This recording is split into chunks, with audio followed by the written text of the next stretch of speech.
Taraflava o David Tua le nei o lo e whaafonga mai pei le Radio Samoa. Tasi lima I watolu a mo Samoa I amanuia le nei aso.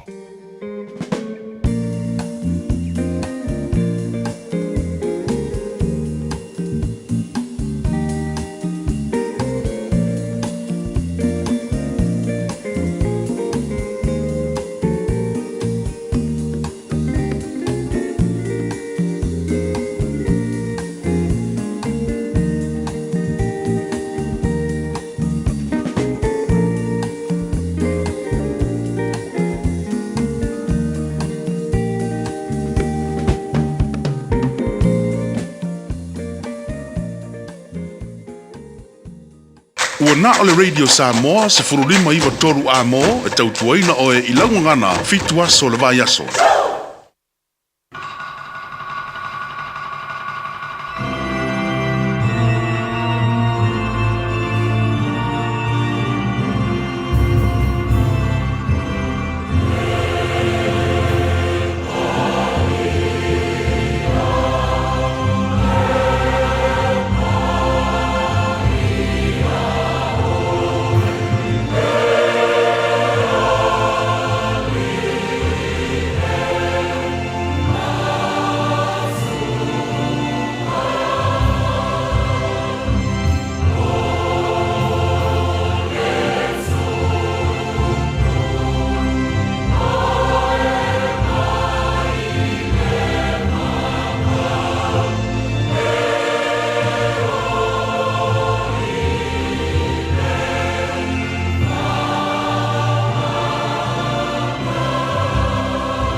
Whapewhia ona mātu le pese le li I le nuese.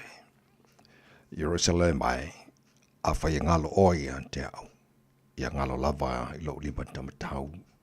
A whai o te le maratua oi. Ia pipi ia e lo laulau whaiva I lo ngutu. Pe ale whasiri Jerusalem ma I mea uma o te fia iahi. Vi ia oi lo mātu tua.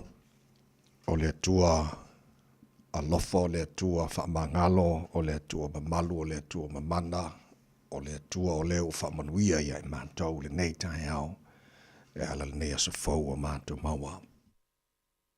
Moa ai fo le nei tae au na mātou pese I ovi inga, mātou ala langa fia ma whaane ne ina o le tupu, tau langa o le vi inga, ma le tau langa o le whaaftai wa te tau ma na mea lava lea I ante oe.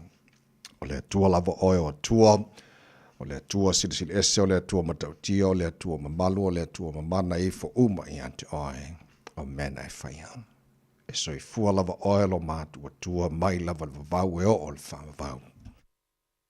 Le atua oe la eile vi inga o le mamalu, o le atua oe, pulupulu le matango fi. Whaftai lau mea lofa, leo la fōa mātu maua le neita e au. Whaftai lo alofa o leua, tuta fōi manuia, whai ngā marolonga sa tō whawhai o tangata, wai whapopo ni aso fōro lātu se fua mo le mātu ni yola, mātu o lia ele nei aso lua o lua se fulua ia aso o ke topo ale mātu wholonga re nei tausanga. Mātu malanga re nei aso fōlo mātu o tua, mātu tu inatu o ao whamon mole, tau te mai le mātu wholonga a whai nei. Manu ia whai wale a whengai mo le tunu re nei aso fō, e mai, a onga nei mātou whanau I maru tia la tau le paolo lo walofa. Whamuni fo I whaiwa whia ngai mā lim tamai tai whaia onga lo a o ina nei mātou whanau. Maru iel tāpua inga nei mātou mātua tu asen sino le tino I malu mātou malaora ni yaso. baua pera latu se fu alau de le tino se sili nganga ala no fantasi mai familia da tunu peli Samoa pe na fo ne tunu ni sira lo matu nofo ma mo wai ora na fo de talo mo tunu malava ora nei la lo langi me umola fara matu faira ne so fo we mai faira lava ina ia tele ayo lava bi ta ma fa mon mole fa mo real to tu already Samoa ni yaso ato matu wole matu bal au I nei me malava ala so fa mon malo Yesu Kristo lo matu ori marmatu fa ala amen.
Whai te fia sao, whinau awale whiu o le ingo le tua langina la whai pesere kanesia Metodisi mai Hastings. Tau tua rere sa mas whalima, iwa toro amo o tātonu le tulai ono.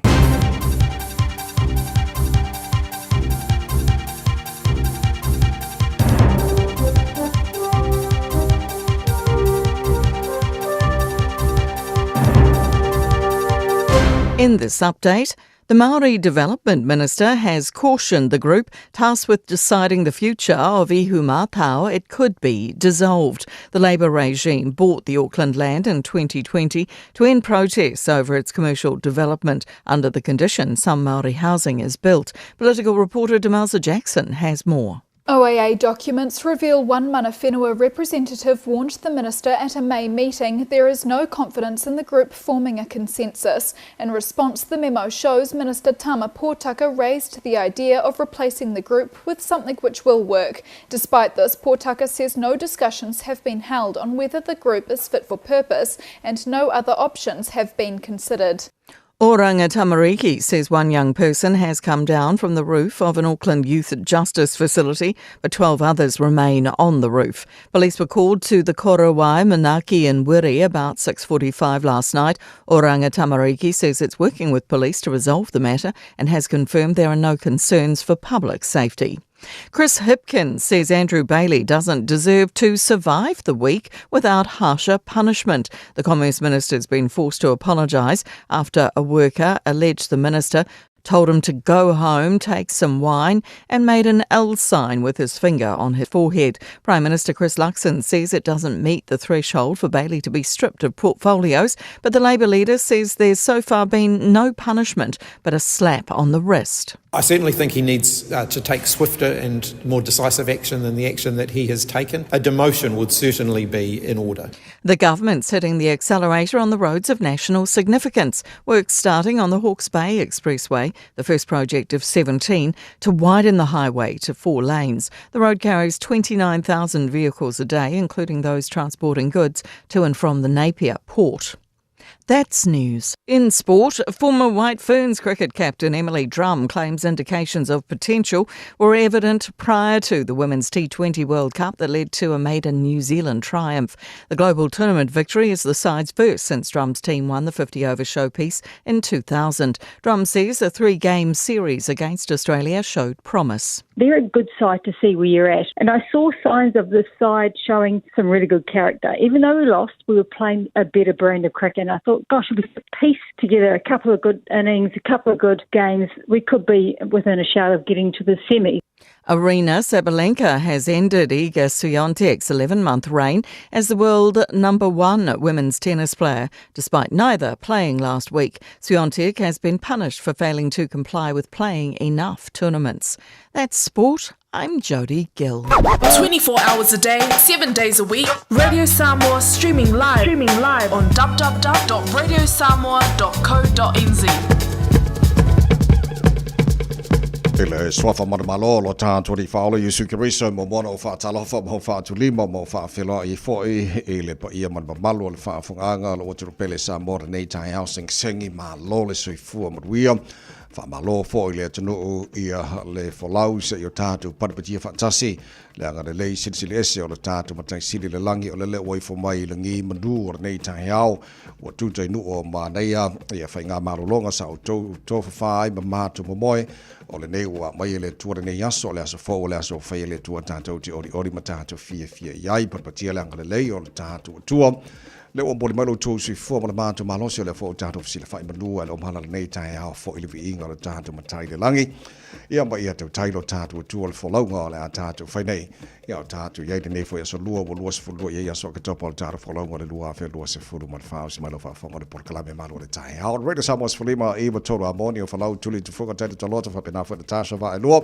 intini on Facebook ma YouTube o Radio Samoa Sarah o tasi pantea ma le whianga pesta LJ Lord Sio ma le to ona nei tawai meni tau tuaina o e se pa i le tula iwa i le tai o nei malo si fua malo le usul nei tai hau ni o whanau ma Natasha Malo le usul la sunga tawai wha pia fo i le sunga ia Natasha le nei tai hau fo wha talo whatu pa ia mawalunga Samoa le nei tai hau fo Happy Blessed Tuesday ia malo le soifua manuia malo le folau Malo le langi mama le sunga le awa o tawai, talo whal nei tai au le sunga fo i ani wa whalau Samoa, vi ia le atua, wa tātou tau whai ala whai mai fo i le nei tai au le mea alo wha le atua, ia o lo o tau soi fo e mai se fo i se mātou nei ola, talo whalawa. Tala nol mea la whale atua ni a sa o le leia ni ia wa anga se wa pe mau o le $2 shop le ola sa ngue e o a kangaka umwa ba whai ngei malanga ia a le ola mai le atua Ya ko to fale atu luana pom ka ko mo le mo tino pe au nei tai ha Yo tavai. ya le ka ko pa o fo ngi ka ya o sui fo la le tino pol ta tu malos ya vi ya ile tu wa le wa bo la tu sui fo mo ri mar ka ko wo la ngi ka ya so Ya lo fana le tu le lo fa ya ta tu. Ya sa ola ya le o le vai aso pisi tono le tino o Samoa ne vai aso fontanga fo ia te tai fa lunga o te tai o malo te tasi o te pulenga. Ya, ole tato mantua piola te no te talo e de faingo fia fo le vai aso a toa ile ya yo ta ya miso tupu o tunu wa Yo. to no King Charles ma kun kabila so ka fe ko kiari a se hak fo Kau festival ko ngol haka ka. Kau ma headline mai haka ka ko fa ma vai ma le va de tsava. Le lei nei mino jollo tau mo or nei tai fo quarter fitul town nei taro kalame arbeto o de all taro manual tai fa nga fo na mai pasta la file copa today in history taro va vai pon me tupula se was full look topa le tai na fitu e le tai nei fa po tel folding al portania pe tal fitu e le tai nei se vai ngar na tu lang ini so por kalame o mo mai nei fo tu lambo wall manual le tai all vai nga matara nei e lunga ole awala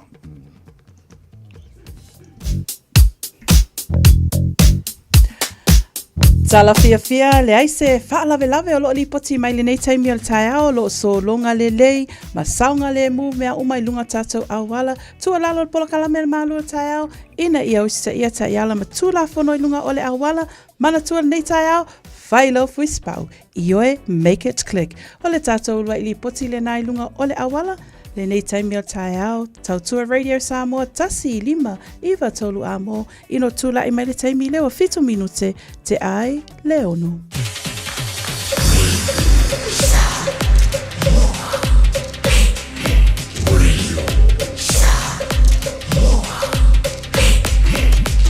Tasi lima iwa tolu amo. Ua mawhai ona au ina atu le tala o le tau i aso taitasi ona o le langolango mai a le Pacific Finance Limited. Telefoni o Valselau fitu whawha lua lua fitu. Ole vai ngā mata i le tala o le tau i le nofanga whasalanga Radio Samoa tama ki makaurawa au kilani nei teimi o le tai au se futololo i le malulu i le nei vaenga o le tai au fau whamaila mai tau o winga whama wina le tau i le so o le whasolo ina awa e pa una e wanga nisio teimi he mese lavali tu sifo au kilani whasolo langi le lei fo i le telo teimi se furu iwa ngai a mai il malua e le mbo tātou le nei fo i haso i lona maulunga se fuwhai lona maualalo tai au pe au lio le whasolo fo ina awa langi le lei le tau tu sa leile mawhanwhana o le ea i le soma tai au se furu iwa lona maulunga rwego i on tuatu whasolo fo ina awa langi le leile a stofi ma le il mawhanwhana lua sutasi lona maulunga aspirator la whasolo fo ina awa langi le lei ale foi ma fanfana luas fo lua lona maulunga fa soron awa pa utimula sto nai fa soron pa utimula salang de leile so for na va yaso lo mana yatu o fa mabonga o mo yo tu na mai la mai tau mo tatou nei fo i tai au fo o le tulanga masani a fanga solo fo i le tautua Radio Samoa mo kala me maro le tai au le amfan taro ba i tulanga i le tau tero si vai ngolu sila fa pena fo le tau Samoa manisi o vaenga o le kelope o le tala o le tau Radio Samoa fa na winatu so son mail taro company le Walo le tautua le Pacific Finance ino no ngā tupe mo so se fa moi moi o te pena sau fa i poi ponga so fa nau ma liu tala ngā teu po se fa singa lo ainga ai a se tafonga i au se tania pola no tonga i le tatanga i o borders apalai nei loa i le pacificfinance.co.nz bevala au le ovalu se lau fitu fa lualu fitu e tau sanga sau no ngā tupe i le vau le lima se lau ma le lua se fulua fe tala e lua milu te whaatali e lau tau sanga online ai tasili tula e whaatali ai se tali e ia inga whaapitoa vala au le Pacific Finance Limited i le ovalu se lau fitu fa lualu fitu sa fono o tale tulai ono lo tau mo oi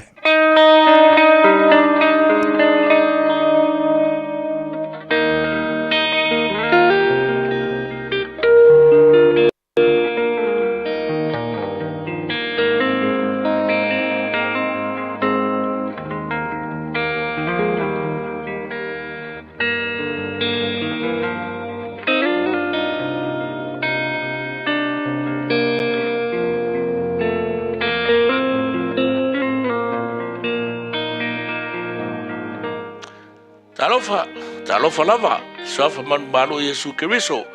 o le whapoponga o le tātou pol kalame o le lui tau mo e. E fia whaitau ina la mo tātou le Efeso 5. Al whai upo 5 e o le fitu. Efeso 5, alon whai upo 5 e o le fitu, whai mai. A wawo tau loa le leile nei mea. Ai se whaitaanga, o se whai mea leanga, o se manu manu, o le ifo i tupua lava lea. E le maua i la tau se tofi le malo ke wiso, o le atua lea. A wane i whaase se ina o tau stasi upu whatau wa. A wa o mea ia e o mai ele to sa o le atua i e whaalongo ngata. O le nei, a wane i whatasi o tau, ma i la tau. Waengalona tolu o le whasoa e winga i whaia. O le maalia o le tala lea le apostolo le karisi e Efeso.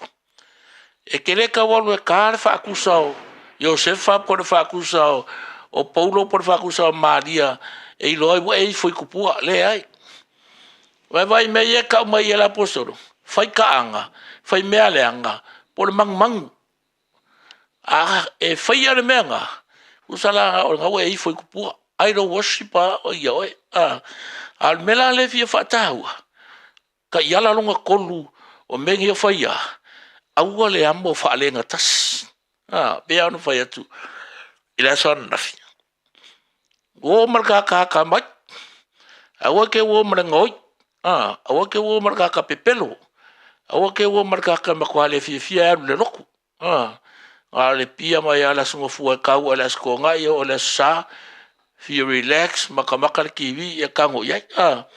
Mela le whautua ina tātou, ka iala mua mua me o whaia, kasi loko, kasi le anganga, longa lua, whaawo maritangata atamai, longa koru, auai ke amo whaalenga kasi. Ia whape ngā o ngā whaamalu, sia ilo loko, i le nganga nau e ke ngalue, i le mea sili, mo le whaataunu inga, o le mesionga le kampangi, po le malo ua le ngā luenga o kui ngaku. Ia po le kale sia whai. A wai le ma whainga e kaungu se kaungu unga manguia, le lei ma maupopo. Pe a whai, e ese o kou loko, e ke uo ma le vale, lu ke uo ma le kaka wha vale valea. Ia pe lu ke uo ma le kaka ngoi, a oe wha mapopo mai mea, e wha kua lai maua kwa, e wakua, pengi mangeka mea ki kikiro aku ngai ai, a lewa wale ai. O le ka ia la ka ua ngā le utu e wha manatu o tia ti oe, i le nei whai aso. Do not be unequally yoked together with unbelievers. Ai mai sea ka wai e le fia, e fia vi, fia tā puai, e fia whaalongo i le uporeri. A wake wha ua iai. E aki le inga whaale konguro ma whawhau. Ea o le lutau le ramo o e rene aso. Ia whapena o na swani i lau au nanga. Ina ia vi ia le suafo le li. Iso se mea tātou te whaia.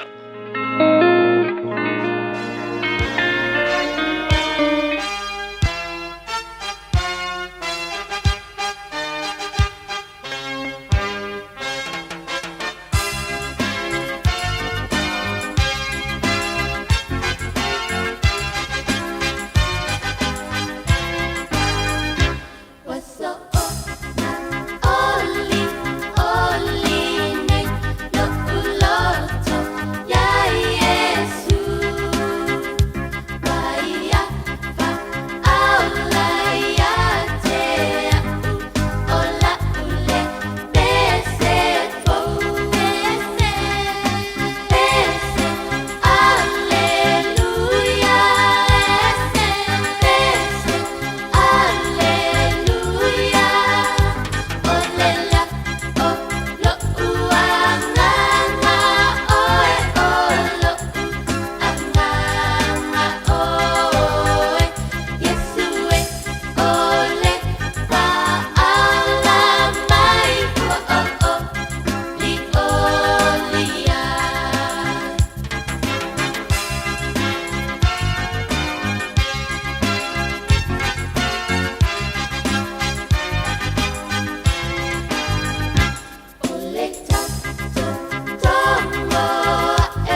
Of a bese the Crichton family, bese hallelujah na was profitu male afala wa jani le tula e ono le tutu mo le samos fulima e batolu a mo ia bese hallelujah mal nei tau tatu pot potila ngale le yon tatu tu e matatu fa talo fa tu foi pa anga le maro le tau lu mo Facebook mo le YouTube mo le samo maro la si fo mo via e le nei foi tau fo fa tai fa tasi mai e le tatu proclame ia o tau amata fo nia so fo mo tatu nei New Zealand ia Australia ia masa mo la ngala o le vanga o fai lancha banga lai o America nia so na sande ia le waso lu tatu ala fa so fu ala to ia malo vi ele tu nia so fo tatu ia tatu no fo i le malanga to tupu Britania ma lana masio fa yo te lana o look for mo ya na to quite hack for the le ya na yo ya le na ke no lo pe se kula fo fa ta pula ino me ngi o le fusi atu po le hack fo le po le me ka nga ko se fusi konge pe o se fusi konge po me puliar nga ka pe fiku bingu ke ya e pora daniden va nga le lo kiki lo kuri le la fa kapula la ko fusi atu malato ha male fatto fia koru ikula o koru mi 3 minutes 3 seconds tolu minute le o le me mali ai kusi fale lele sign ya ona tu ule il tatu malai va alele ai ole tulanga o yai ele fa pe tolu minute ole fa ma vaenga fo lele i pase se umalava ole vaenga tonu ale o fa pito yai le fo fangale nei le vaenga fo lele drop off le lua kwa tu ia ona halu le ka avale ko e su le paka ona e tele fo ia le fa la velave fo lele ia pe afa pe fo ole fa au le fa nga fusinga o lo kiu mai ia le telo ta avale ona o le taimi ia manatua e tuli le taimi o fainga malanga valele ia e tuli fo le taimi o ta avale la to ia ai fa ta pula fo le taimi e tu o ta avale i le vaenga le pakai ia ta avale mo le tu e seina on la to pela ngi singa o faiti onga fo ngale a fia fusi umi ia lai ke le vaenga ka pakai fa ia le taimi le e te sau fo ia it's common sense ile taimi fo ile le mo ta to uma wai le kukusa le kaimi o le drop off ia male kaimi lautela ia il faitalia male ia tsawe anga itsono male valele ia po o ilunga I ka paka ai le na New Zealand la o tata la ia ngai taniden o le wa fa ko ia le o se vainga fa apea ole o fasala launga ale televise foi it's tono le UK o lo mai tawinai pe amale tasi vai tolu o ala to malaiva alele e ia la ko e kusa e si le fi e ai fa ngola le fi o le kiss and fly lo ngawinga ngalo so nya mai pai e fa tapula fo ile taimi mo vaenga ia so o la to la ia fa mai lua se fulo ala to malaiva alele o lo ia tu langa fa pena e ia le tupe silia ko ngako ia mafa sala ile ka vale pe a umiunga ku I o ngole fa fusinga al pasese ia ai ol vaenga le na ia tonu fo e sao ele aisa ia si ile tulang fo ile o fa ma vai o ainga ia ma tulang fa pena wa ka kele mai lo me tupu ai ole fa o ngata tau fo ile ia o ta to lava ia o fa o ngala fo ile ole ma fa I vai nga te tau lava fo ona fa tino ai ia le o fo ta inga ia ole alo fa ia mal fusi atu fusi mai fa mai ta vai ka ia ele se pule mai la fusi atu la fusi vai ani la sa vai tu langa na a tonu o le tūlanga leo tūlai mai I malaiva lele ona o le vai to ala lea pulenga ona o tūlanga le saunga le mua pasese ona ua tele lava pela tatu malaiva lele le au kilani a ua iai suinga lea la o le tāua ina ia asi rupenga tawhailangi o lo iai guidelines o lo iai foi tūla fono e tatau ona mulimuli ta iai e le o saunua mai se taimi le nei ai a tonu o le a o fo iai le tonu minute le wa failo mai la loita niden ai o le tūlanga le na o te lo le taimi ona o le taimi e tatau ana tau sisi pe a fai o lo e alatu e fatali e alu atu mo lo malanga o le tāua le na mo lea foi fuafanga o te lo le wa tūlai mai la lo I le tato malaiva le taniden ai mana e foi fa o le tūla fono lea o le tolu minute o le fusi Ia, malo ia langa o kile langa kai me fusi ke o fo ngai fusi ngari so o le meri ngala la kwari drop le po le lim fai ia fa so fu bangu ia la malanga so e fai me isi o le max hack time fusi kongi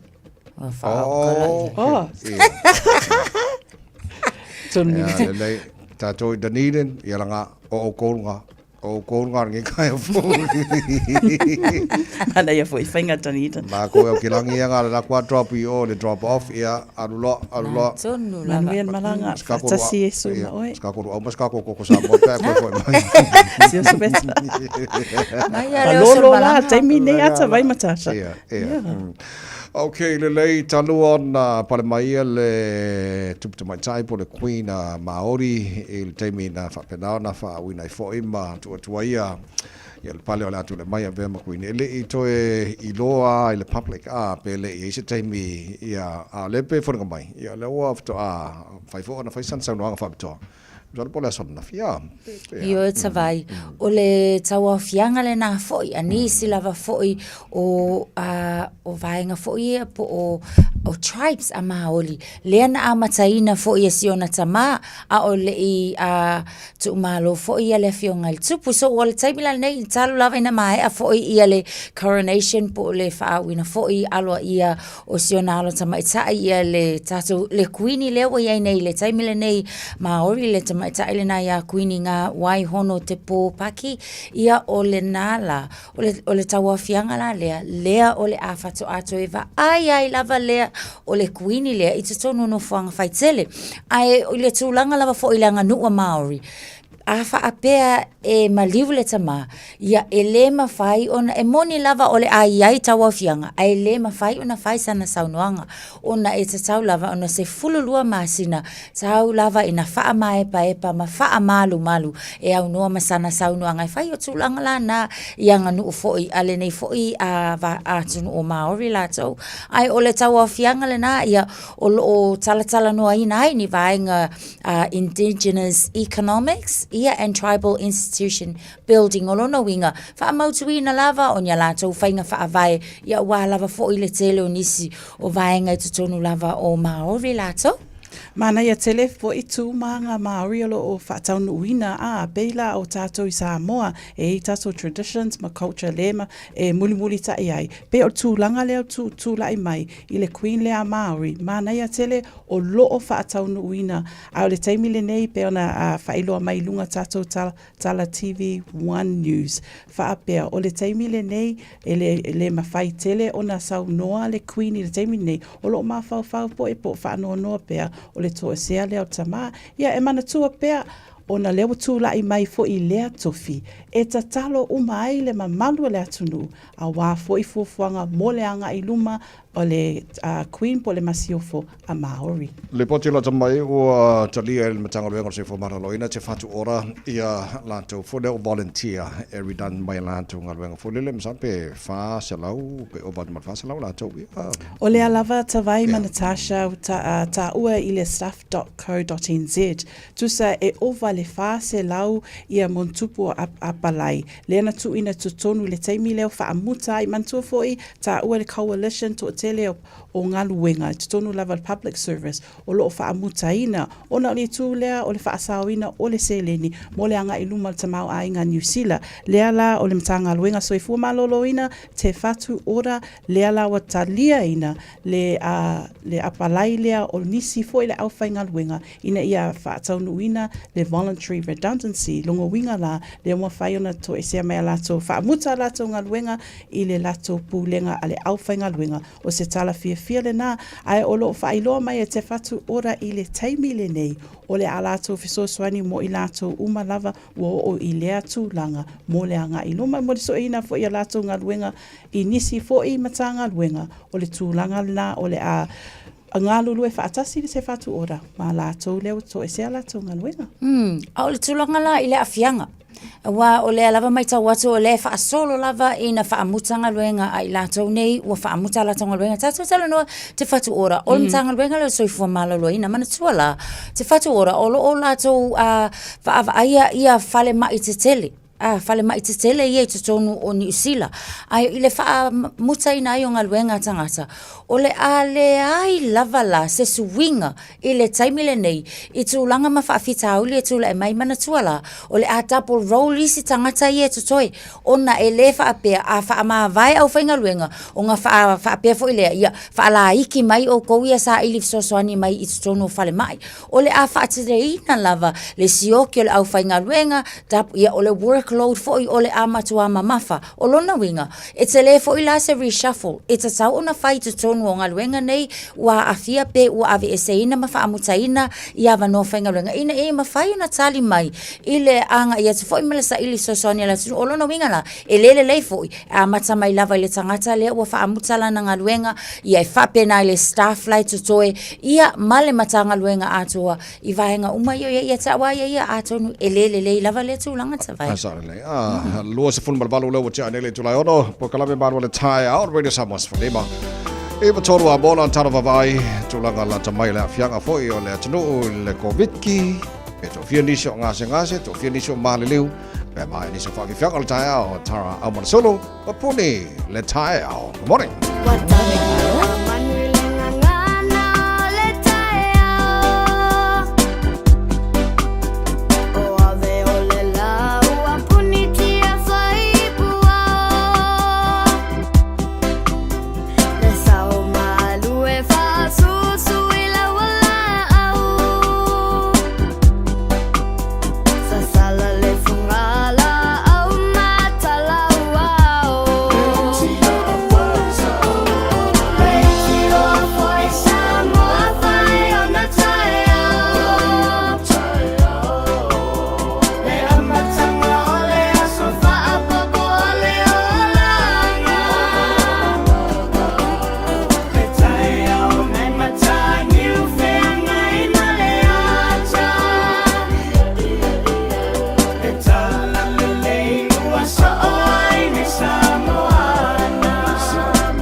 Radio Samoa.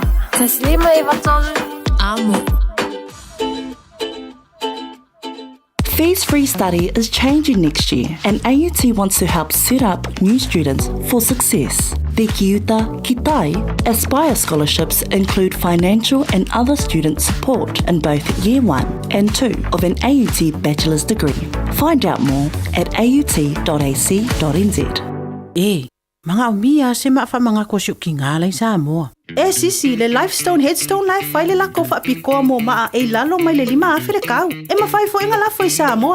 Vili leong se lau kasi valo lima iva po le website o le lifestone.co.nz. Fa iloi le Lifestone Headstone o le Radio Samoa na maua le nei fa asalalaunga o na lafo lea o le maa fa amanatui Samoa au noa masetongi. Lifestone Headstone le au nanga ale Pasifika. O fufu whaatau ese lo fale. E te manao stanga te whaanongo ia oi, tau tua mo oi, ma malama i launga ngana. Wala au mai loa le malu mawhatau Bob le malu. I le olua lua, tolu ono o, lima lua iwa pitu. Olua lua, tolu ono o, lima lua iwa pitu. Malau waftere te ro, malau whafonga le nei fo i vaenga le tai au, manatu solonga le leil tai au, le lofa maleanga le lei o le tātu matai i le langi, whata lofa i la tofu ta mwhana whata si mai le maru le tai au, ara wedi samot ne vaenga le tai au, o ana nafina matai por kalame le chokom, ia por fono le whai Samoa, o nei. Te lor baba te pokalame mo nei o le for the Commonwealth Women's Forum e le tate convention ia on so o le matai au ia o le la fa solo i vaenga for le fa le tano hotel ia vaenga o le Commonwealth People's Forum ia le yo te mi alo ia fa to ia le talaino le fono ma matalo fontanga pe ke lola scofi mas freely o aso ta wona o fontanga to le la fa Samoa ia maduia le alo tōna tino lan taninga malo ia mole fono foi ia whaurulunga ia po te tai o malo tau pulenga Politania ia peona iai te lo le highlight ato le tonu ato le fionga le tupu King Charles ia malana masiofo ia Camilla ia le lafa bautu le Sina Lei Hotel manaya ia na foi fufuanga Samoa o lo tato midi whakasi Markoviti ia leo kau kia la kikin marulu o le ai marulu ai le mo manga ia mali vai taimi ia le afia tato ko viki marfulu so later vai we ta wan later ya o se tala lata mai o lo failo mai lunga le tato stuff.co.nz mai le vai aso lente nei failo mai o cases al covid o le taimi le nei iva se lau se fulu fitu ia mai e se lau luas full fa cases o lo ia le fale mai i le taimi le nei ele o ia ni ngase o le covid o lo ia le intensive care ai ui leo se tala fa anoa ona failo mai wa lima foi o wa fanua lato soifua ona o le ngase le o covid o lo failo mai o le nta wa foi tato pulo kalame le amatanga foi o le nei masina i le variant fo le na town o taunu mai i to tonu o New Zealand le XEC o le variant fo le na o lo fa pea o vaenga o le Omicron tu so vaenga la lena le wa silafian malo le tunu le wa taunu mai ia pe tu langa na tavai mana Natasha o se fa manatu ma se fa fangu mo i tato umalava ina ia faonga o lo ia pea tato tali puni ia ai mai se foi nga solo pea o lo a tui mai pea le mtanga luenga soifu malo lo ina a wa foi tui puipuia o le ngase o covid fata ua foi lava ele tangata lava ia lona soifu malo lo ina o tato lava o le sosoani mua lava le na mo tato lava ia autangia lava ma faete ia ai mai se foi le wanga tu foi le vai taimi le tele le ta mafa tele o tato tu fata singa tu fatasi ia ai lava le faitete ia tato le tu ta mafa o tu langa uma e pui ai tato mai vaenga ia o taltono o le ama fai lava ona yele control nei fa mai wa o mana sa o le na manto fo ia fiata to imene o fa mai ia ona o le tulanga o le tele ta mafa lo fa ngai tato ke lo ia o fa to ka masania la to pa lengil ta mafa ma le fa malostino ya me fa pena fa popo malau talo ile le so sangi mai ai wala mo ko ile ya alo lava fai mo vai fo mai o fe vai fo mai fa mo mo fai mo vai fo mai e le ya lo o wantu ia fa sia ki fo mai vai kon fai ki da lo vai nga le kon fai fa ki del vai nga le ya nga sa wa de usta ia Io e sa vai ai lo ku wa se lo nga wa ba kwa Don't follow ngoi so na sa Hello Olo fa join al te le Labour Party Chris Hipkins ia le fiona tamatai ma le palemia Christopher Luxon se tasi ona fai pule le manuela na mena fai so te tauna ile fa salanga tauntu e te ia Andrew Bailey o le ala fa mai Chris Hipkins e te tau ile palemia ona fai sifofanga dan fai pule le langa e tauna awa i le anga fai pule ma inga ia uia wala o tai o la to tai o le malo Ile mai tau watu i le tūlanga leo lo tūla i mai. O le Minister na o Commerce and Consumer Affairs i te tono le malo ni sila i le Party le National. O se tūlanga fo i le whanau noa i o le mawhau pe tau mawhai a fo i le tūlanga tau tai tai. Ai ole awa onga. Awa le avea le iai a te oe o le pawa le nama le authority e te vaaima walalo ai nei tangata whainga ruenga. Awa a fofo i whaamtalanga i a mana tua inga fo ina whaia i le tangata whainga ruenga lea ua whai nei le complain. O se matua i o ke makua i o le karikonguinga e kaunga ngofo i runga i o e sa oi Chris Hipkins ka kaunga so i fo i lalo.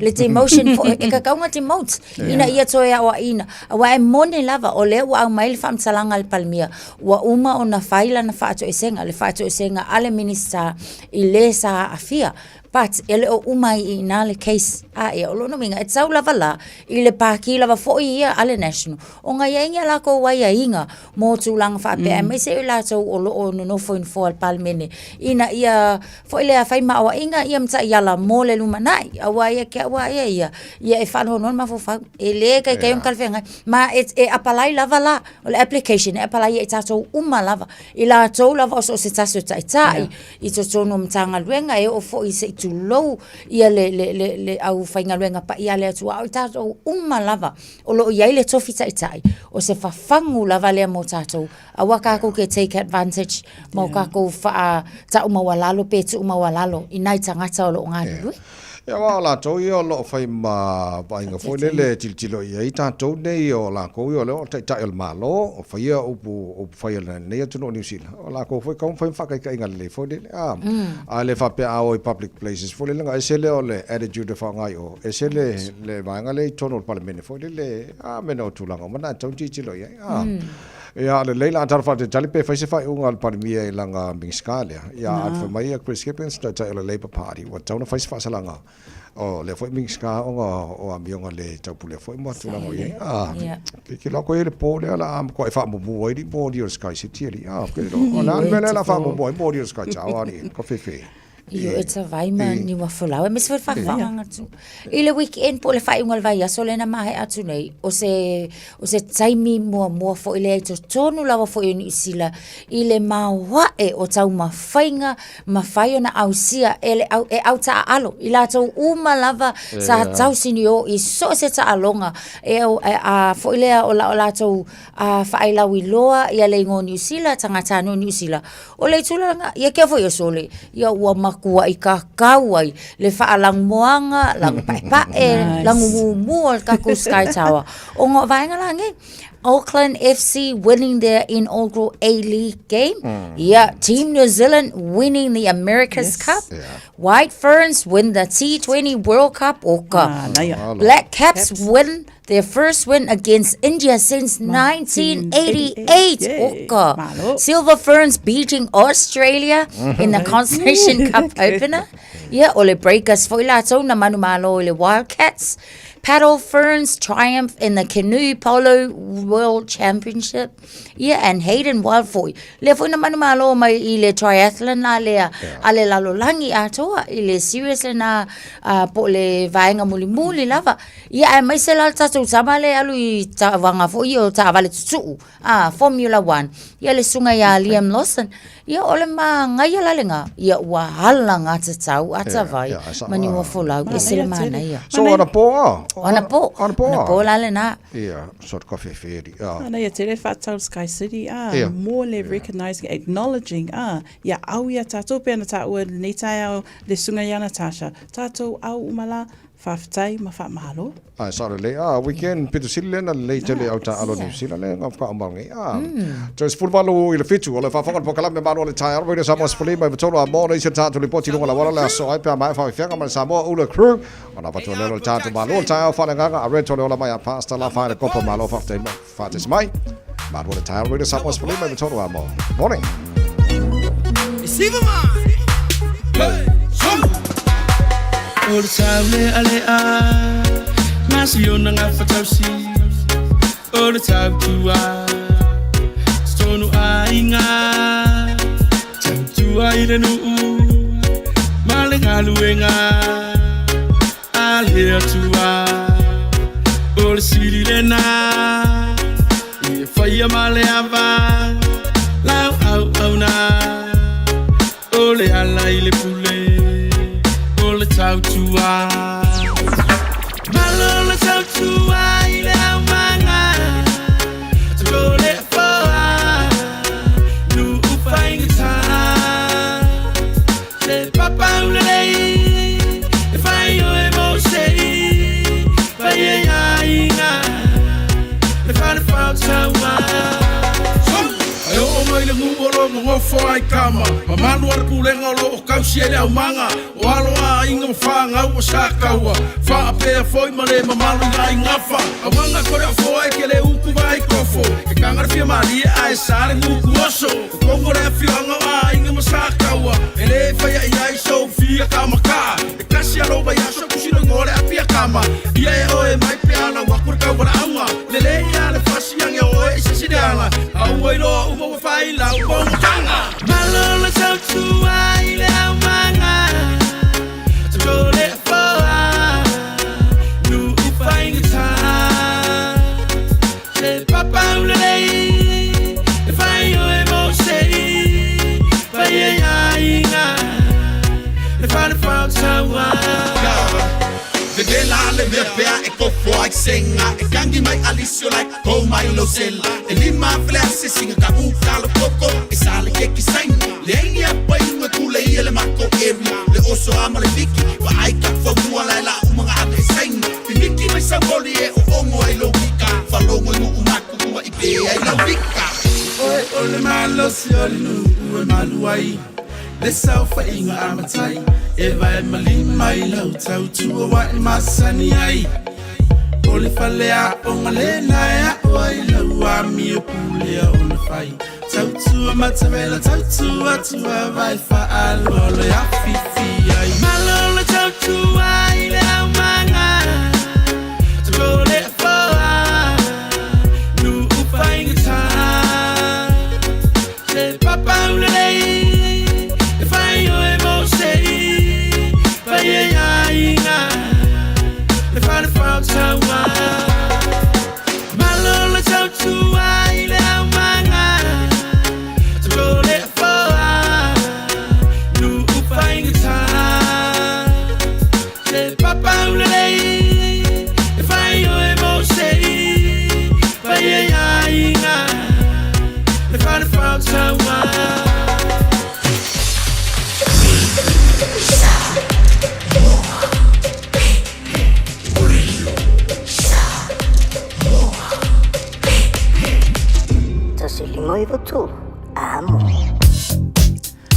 O loo li poti mai le waka kotahi Auckland Transport o loo maa le pisi vaenga umar tatou au wala tala fia le se whaalave lave o loo li poti mai o le tualalo tatou polo kalame ina ia please drive to the conditions keep your distance maalu sau whaatulanga ina i le vaenga o le au wala o loo e malanga i le nei taimira tae au tautua Radio Samoa tasi 5 amo ina utula i mai le taimi le watoe sfulu wha minute o na tālea o le fitu Talofa, we're the Katinas, and you're listening to Radio Samoa on 1593 AM. Bread of life sent down from glory. Many things you were on earth. carpenter, but you are the living word, faith now. Come on.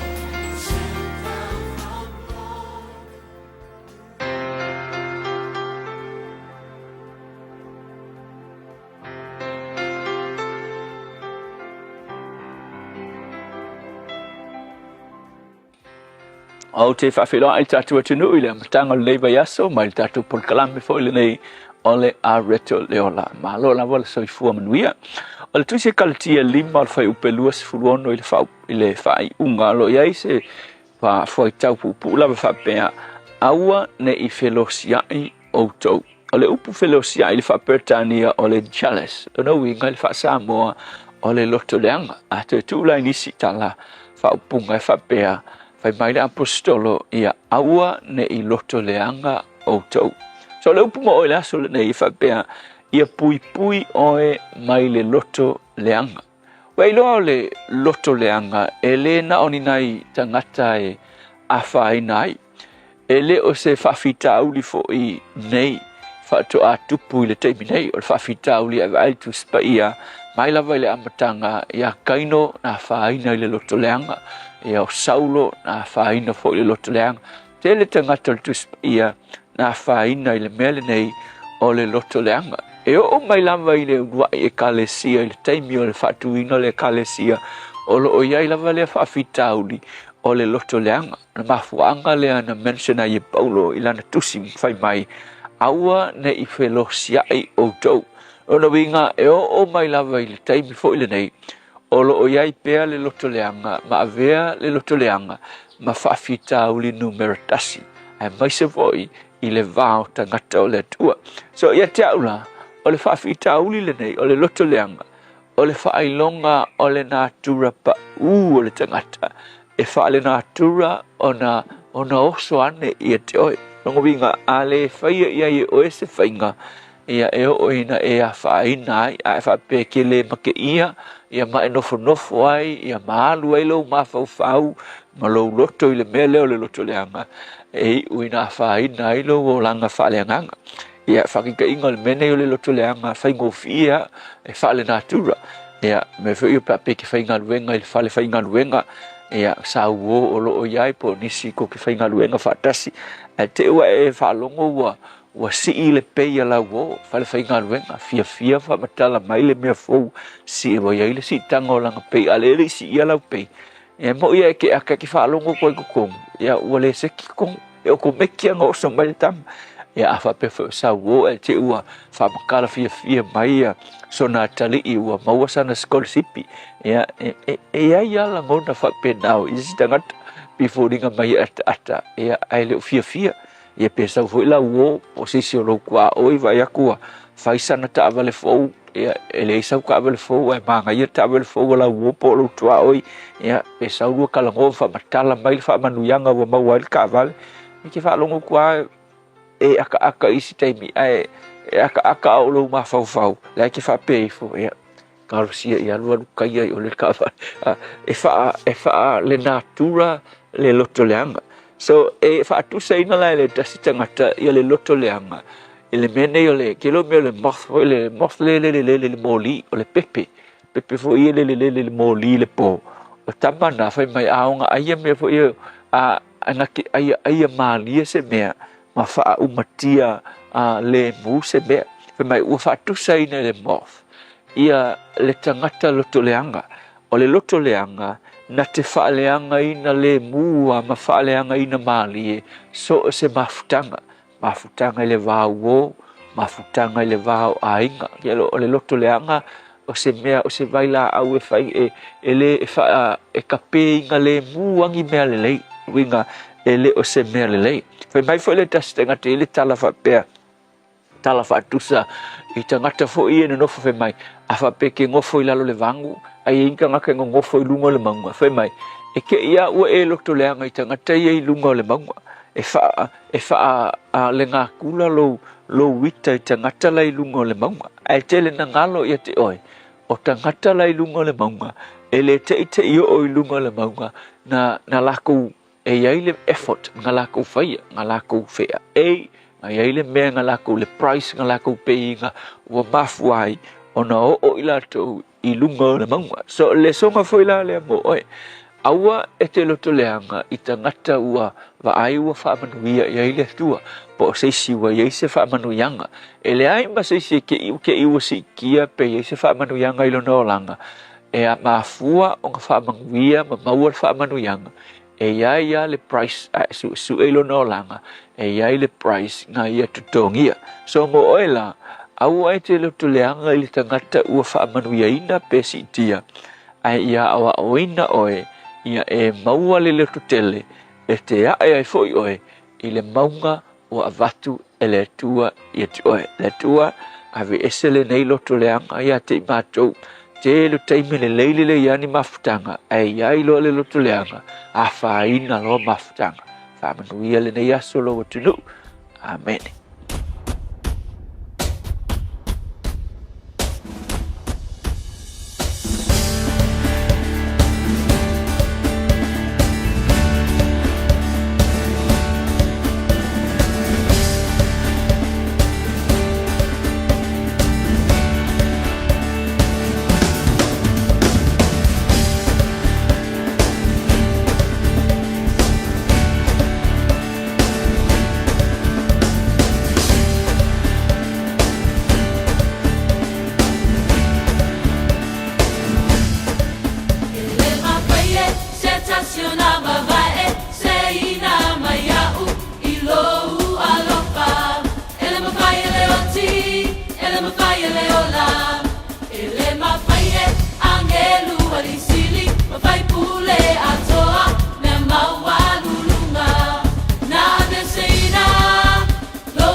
whai ora pese mai na pese le Peace Chapel in the water tolu mala fa miro jolo jolo talo le July fitu ole aso lua se furu lua ke topa po ani mena tu ne ya so tu sako mo fai Ile so ile tausanga e tasi valu tolu o le so na fato ata tala loa ia inai se tasi o mata anga lawi loa te tonu o le lalo langi sa faatuina ile vaenga le nalo na tolu se fulu maleiva street te tonu o New York City I Broadway sa faingoina o le Metropolitan Opera o ina fo ila sa tele ina fai mamata inga ia mataula inga foi o va aya ila to uma lawi loa ile taleni o le musika e mai se lava foi ile taleni pese ile taleni o le fatunga o pese pe sa fa ataunu wina la itotonu I America ile city le na o New York ile na foi vai taimi to tele ila niso ila to sa fa pena na tau mafai tau sini o ina ia mafai na maua so la to wa noa I tonu le foi mata anga ia po le na foi fale tele sata wele na foi vai taimi o tausanga e pela o la tone sa ia mua lava ile fato amatainga o le nei foi Opera House Arturo Toscani Gustav Mahler and Enrico Caruso Geraldine Farah Kristen Nielsen ia e fa pena foi ia ila tola nei ta o Beverly Sills Marian Anderson and Leonard Price o ila ia o tangata mua ia na mafai o na pepese I tutonu o le nei Opera House elena o vaenga tau pesenga foi kai foi na faonga ina e faatino ina nisi o pe o tau vanga musika yo nisi foi lava o community dance fairs I tutonu o le New York City lava ia tele nisi o vaenga sa fatamina ile susanga lua felua sumatasi mai taimi o COVID sa tatou tomu mumu ai ile tele o taimi na lockdown nai tatou New Zealand nei fama wina tala fasolo pizzo le vaenga le na o melepone au Italia o le sitese le sili o na umi aso na faataunu ina ila lako lockdown. Lua se lau ono se fulum aso o le lockdown ma o le aso na ato ia ile ono o alato lockdowns. Talu ina faataunu ina foi ia na foi vaenga puipuinga I vai taimi o le COVID o nisi na o vaenga I mea na tutupu I tausanga umawai. Talofa, this is Pat Lamb and you're listening to Radio Samoa 1593 AM. Fees Free Study is changing next year and AUT wants to help set up new students for success. The Kiuta Kitai Aspire scholarships include financial and other student support in both Year 1 and 2 of an AUT bachelor's degree. Find out more at aut.ac.nz. Win-win, hooray! Manumalo I se tino tupe e tasi le awhetala ma le Vodafone Samoa e tauala mai le M-Tala. Tau ia inga whapea ua mapaanga e lafo mai sau tupe le M-Tala mo soua manoa e te manumalo ai. E whaingofia lava, nau le lafo mai lava o South Seleni e lunga e ma le tongu se lau tala. Tauala mai I paanga lau M-Tala. Ona maua lea o laua manoa I se se whapitoa e te manumalo ai I le tasi le awhetala. Mana tua resi tala nei loa I le M-Tala e ia inga whapitoa. Vodafone, together we can. Talofa o au o leilani. Mātou tena rofo whaatasi malau to o lua, le mawha naumana I o mātua. O te bala au I le Healthline pe a whaia langona le tino mai, e se tasi o I mātou. E le ai se totongi o le nei au o nanga, mai mawhai ona o tala no e se tausi mai mō fautuanga, tau soifua malonoina, ma whamatalanga I mea te tau ona whai. O te bala au iai ai le tinga ina seisi o I mātou. E awa noi teimi uma, lua sul whai tu lao le aso, mo aso uma o le vai aso. E maua fo I le fesoasoani mo se whaamatala upu, pe a whai o e fiatala noa I lau lavanga ngana, e lea I fo I se tutongi, Mala au loa le Healthline, I le o walu se lau, ono tasi tasi ono. Talo whalawa Samoa, o lau au nanga le nei al tu Samoa Manhattan, ua toi o seanga o na o mai leo le Labour Weekend. Su mai le asfalaile, lua lima o ki topa mo le Labour Weekend, Dine and Dance. Tua tusi, iwa whatasi a do Mineral Road I Manrasco, whase furu lima tala lu fali, ta tala le whai to le a for lima, ai am talia le tau maftanga le a for lolo le hafiafi, ta tala le pai le po a toa, a whaafia nga matango fia mo le wha aila tu Samau, wha maulo I lalo le asfalaile, so lua lima o ki topa, wa mai tato fia fatasi I le Labour Weekend, Dine and Dance, ale tui Samau, Manhattan.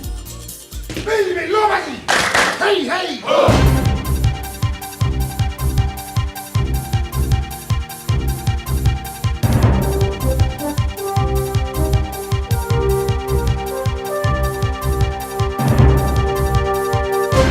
In this update, a group of young people have spent the night on the roof of an Auckland Youth Justice facility demanding Big Mac combos and cigarettes. Oranga Tamariki says 13 people made it onto the roof of the Korowai Manaki facility in Wiri just after 6:30 last night. 6 have now come down. A witness at the scene says the group were tearing off roofing, removing insulation, kicking the building and playing cards.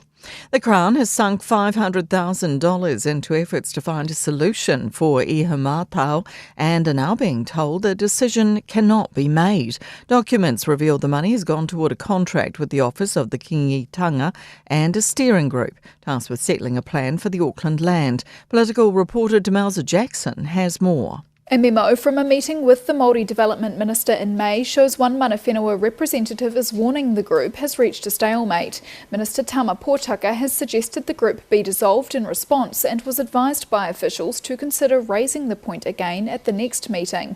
In a statement, Pōtaka now says he has confidence in the group and says there have been no discussions on whether it is fit for purpose. The government says it's reduced the risk of low-level offenders being caught up in the 3 strikes rules. It's lowering the threshold for a first strike warning from 24 months imprisonment to 12 months. It's also activating strike warnings for people who commit any of 42 qualifying offences. Australian politicians from both sides have denounced Independent Senator Lydia Thorpe's expletive outburst at King Charles' reception in Canberra. Thorpe, an Indigenous senator for Victoria, began yelling as the King's speech ended and claimed he'd committed genocide against her people.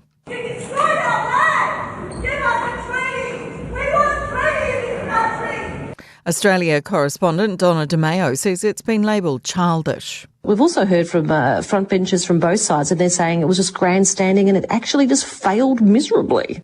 That's news. In sport, former White Ferns cricket captain Emily Drum believes the compact nature of tournament play helped New Zealand thrive at the Women's T20 World Cup. The victory is the side's first at a global competition since Drum's team won the 50-over showpiece in 2000. She says the players could ride a wave of momentum due to a quick turnaround between games. The gap between the semi and the final was so short, the players didn't have time to dwell. They were pretty much on a roll, they were ready, and their confidence was as high as it's ever been over the last 36 months. Uncapped All Black Peter Lakai is leaning on advice of an experienced roommate ahead of Saturday's test against Japan in Yokohama. The loose forward was called in as injury cover and has been grilling former captain Sam Cane. That's sport. I'm Jodie Gill. 24 hours a day, 7 days a week. Radio Samoa streaming live on www.radiosamoa.co.nz. Le taimile nei olo mama lava ia tato wala te tele lava ia ai iai nei vaenga la iti lava ia o le awha amauti noa mo oe awata avale le nei taimi o le nā ua amata onga slow down pe o tato lava ilunga i le State Highways fun maleono ia ona o vaenga lava fo i lo wha taunu ina le vaenga le nao lo poloka i le awala i ngai Point Chev o nisi o awala o lo mai tau watu le taimi lava fo i le nei o Nera Road o le nā fo i wa slow down pe amaleiva mi enute ia delay e fo i lau whainga malanga ai taula on tāpena mamau. Leisio vaenga o tātou on State Highway lua se fulu o lo mai tau watu le whaetule na i le anga i atule na i heo ia ilanga iatu il faitu atu sifo na paule na ole vaenga o tau maita watu taimile ia ole na o ua tau mata ona slow down na onisio vaenga lava ia ole na o kilia le leitato ile nei fo taimi ole tai au manu tele avta vale fainga malanga o e fa mai ai foi mafta mai le malo le talo Radio Samoa na wono minute te ai le tu lai fitu. Malo soy fua, ol si fufonga Samoa, Radio Samoa, tasilima ivatolu amo, se kia Radio Samoa. Ua mawhai ona au ina atu le tala o le tau i aso taitasi ona o le langolango mai a le Pacific Finance Limited. Telefoni over se lau fitu whawha lua fitu. Tātua amata mai Samoa nei vaenga le taihao le vaenga la tamai le tala le tau. Lua se furu le ina mawhana whano le e Samoa nei vaenga le taihao ma vātu le mana mai langi le leo le tau i Samoa. Winga le tau i Samoa i le aso lua nei wa tātu iai. Ala fasalo lagi le leile tau pa utimu i Samoa i nisio taimi o le so tolu se fulu degree Celsius mo runga le velo le Samoa le so lua se fo fa e lona mawalalo taro tala mai Samoa pe atale tu la balu I le tai nei I le tena mai ngā New Zealand nei fo mai ngā le tai au taro mata mai motu saute fa talo fa le fa fonga mai le tino iso se mai ngā motu saute timaru fa sarona awa pa utimuni so taimi as for lima maulunga le malulu warakala fa son lang de lady town lo su fan maulunga le bebela mo to le so Nelson lang de lady town mo to le so Queenstown lang de lady town le nei fo yaso lo su tasi maulunga ma fana e va atu Dunedin la fa solo ina pa utimu lang de lei ni so time is full on maulunga le malulu male ayo funga la aule ayo Carissa good morning malo se fo manuia fa son awa le tau po fo le tai au awa il fa solo tu le fia na nei fo valu maulunga le malu le mo to e le solo motu I matu pito la banunga le motu matu luas fulu maulunga le ma fana kai taia langi le leile tau le so le la mo Wellingtone malo se fo manuia I pa anga tara Kalame fulu iwa maulunga le malu le mo to le so le fa solo langi le leile tau e awa ia ni so taima le fia na nei mana ia solo lai tau ranga le so langi le tau po mana fo sulu matango file la roto rua ne yaso mana il mafana rusu tasi lona maulunga fa solo ina langi le fo I Palmerston North mana il langi le New Plymouth mana il sulu matango file la Napier langi le tau Masterton il va vai atu il telavango Hastings sulu matango file la fa pena fo langi le Gisborne kirikiri do Hamilton malo se fo manuia la fa solo na pua o le tai au langi le toila so antoa los futasi maulunga le mafana fa mawina mo kirikiri do de so tama ki makaura wa kinani do fanga fa salonga radio Samoa sfulu lo o yel malulu ne ba ngal tai ba atu ba ya mo ia la mar sulu le la ile ne ba ngal le tai o winga na tau le so ala fa solo na awa ni so taimi langi le so antoa sfulu iwa maulunga le malu le mo tau le ni so tai pe au lio fa solo ko langi le tau tu sa le malu le ne ma tai sfulu iwa lo na maulunga mana il mafana la stofi pe aulia langi de leile tau lusu tasi maulunga mafana mana i fo mafana la sforele los fu lu lo na maulunga pa utimu la stonai pa utimu la salang de leile so fu ole pa yaso olo mara yato Walola tau ala Pacific Finance ino no ngā tupe mo so se wha moi o te pena sau wha I poiponga so wha nau ma liu tala ngā teu po se wha tasinga lo ainga aia se tawhaunga I au se tania pola no tonga I le tatanga I o borders apalai nei loa I le pacificfinance.co.nz bevala au le ovalu se lau fitu wha lua fitu e tau sanga sau no ngā tupe I le vau le 5 se lau ma le 2 se fulu a whetala e lua milu te wha atalinga lau tau sanga online ai tasili tulai wha Talia I se tali e ia inga wha pitoa wala au lola Pacific Finance Limited I le ovalu se lau fitu wha lua fitu se folo la wajali to la fitu le porkalame malo le tai already samas folima I betolu a mo ia malo fa tai o le o I Australia le tupu malana masio fo o lo te baba ia tupe folinga mai initial lo te te ia ma la fo nei fam talanga le manuia I lana fionga le tupu a King Charles ma lana masio fo I tono Australia te baba ia tu ripoti se tasi o senator fo le ia o le tulanga lavo tangata indigenous tono a fo le o Australia o la tona le siri na te wa si da kula ko mam lama me le ofifia anga ile tulanga ile ai nga tupu la to kulanga ngale ma wa tupu Australia Kalo faskoi. Ya wale ole tawa fianga ole tawa fiet sonu fo ole a mauta pale menina wo fato a fai fo I feilo inga ma feutanga inga ya e pela o sitinal na le fo yo o langona tulo na si ufofonga ia oni ona ianga a fa nga ule mali le tupu mai va ai ele skola ele mai makola ele ia tulanga la fo ia fa pe malea wa manino fo ila na ia vala ava mai ele oe o so mato tupu pe upuna ia la nafo ele tinale ia lo fa ali ai la ni fina ngalo fo yo nisi o ila to fo yo e mautofi ia o se tulanga it's childish se tulanga fa pe e pole ala fo ia la fo nisi o wala e ma fa ia una fa leo la ngona fa pe ia malesi ia o lai sa kupu se ia sia le isau fa pe sa fu I fa wa kungia mangia ai mana tua la ngo tato uma olo o tato ia le vainga fo ile o decolonization e ia la ia vainga fa pe e finga u lava tangata no u la tau ia pe fo ona tato ia in le fo ia tunu tato te o to so fo ia maoka ia fo makaika ia il so langa lava fo fa pe nei ai ile fa tau no ina la e ia lava awala fo ia alo ia e ma fa ia na fa tino ina ia nga ia longo winga la nga handcuff I fa fo ta vai ma yo fa tole e mai e se ta wala upule al fa alo man so fo I o le tupu ia King Charles. E pe ana tau fo e Natasha. Ala ma me ta tau ona fai. I tūlanga wha apea. A fai o lo iai sau wha sea.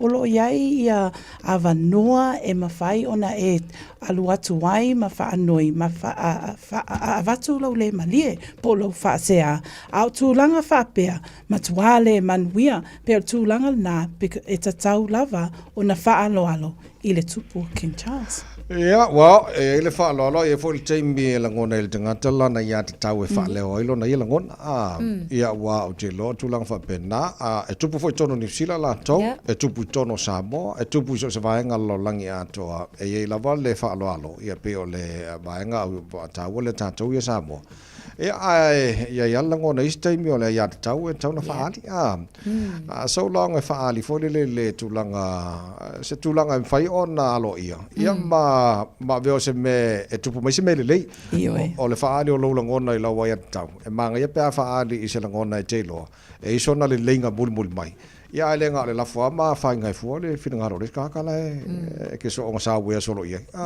ia ma fa ngai la ma wele sa mo ia wala lo escort si fa fo ia so langa fo le fo ma tanga ai sa tono New Zealand va ya ko ya lungo ko mero ka kari le lungo perfiki I tu sem fa bomonga la tamai fa tawa na po e ma ko ke le mo ya ni mo fa ngo mero ka New Zealand le lungo perfiki sa lo fa ngo melo le titular po fa se la wafe ia le tala la tamai ma le poti la tamai ia ma le tel lunga e o ngo lungo fa no mero na stai mi la tamai pa ki kilo ku kulango Il to telo tanga New Zealand Nengar weng Iyo te vai ia fa fenga mawanga wenga pe fa ole whatever already ia tangata o langa nga ola I Benfica o nga mafua anga ia fo iniso tula ai a fa o popo kula ma le foi fa se la le o to e fa musa fo nga wenga ile silo fo ile anga ia il time nei e fa nga tala va fo ona maua se tulanga so longa le le vaenga le o en unemployment rate la ko ia ole a matuasi iti ala ma mawalunga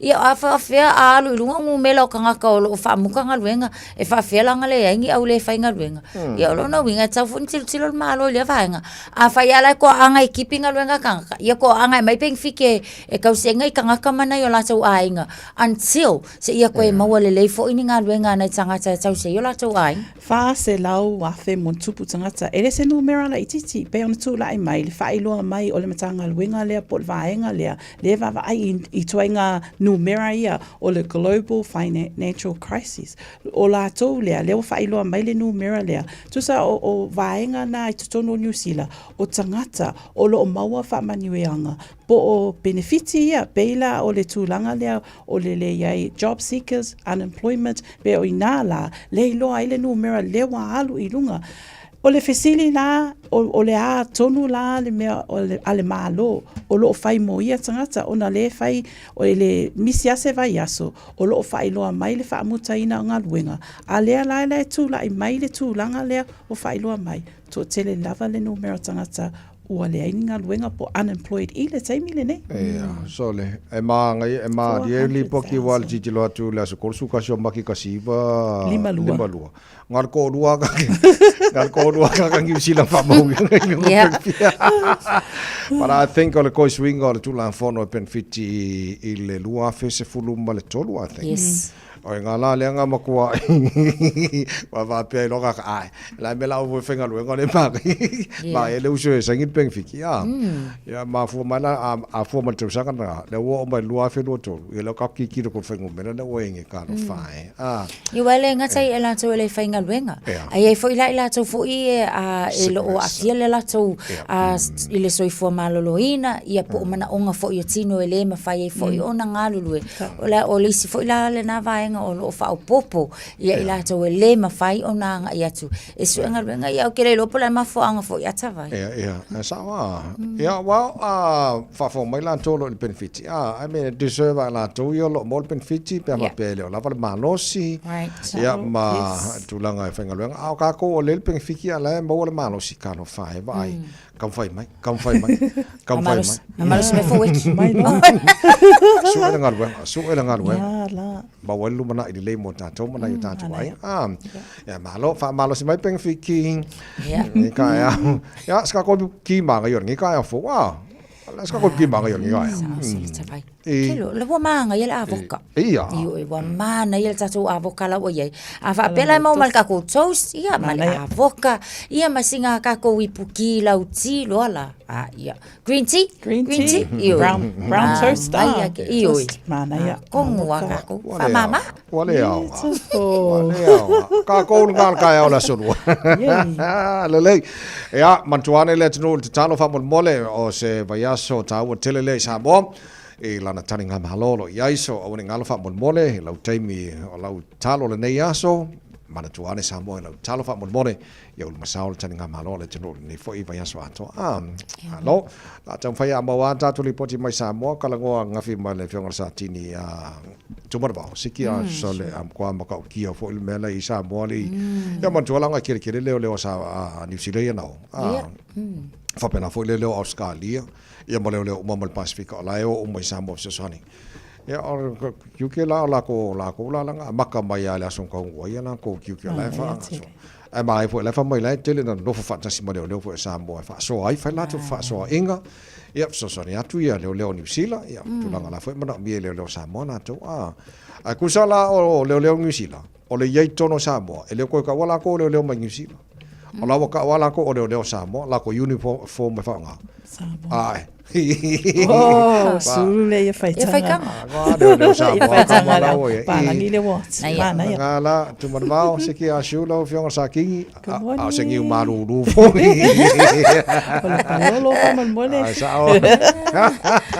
Ala kalisua, ngele sunga ele sa kingi, le fionga sa kingi se kokesi. Kaya muia foi la koia. Spurimo chale chula fitu fa pongo le tal mo kala bengal pro tania think a minute ba fa fianga kama ki mo woring kong ere wo mai yo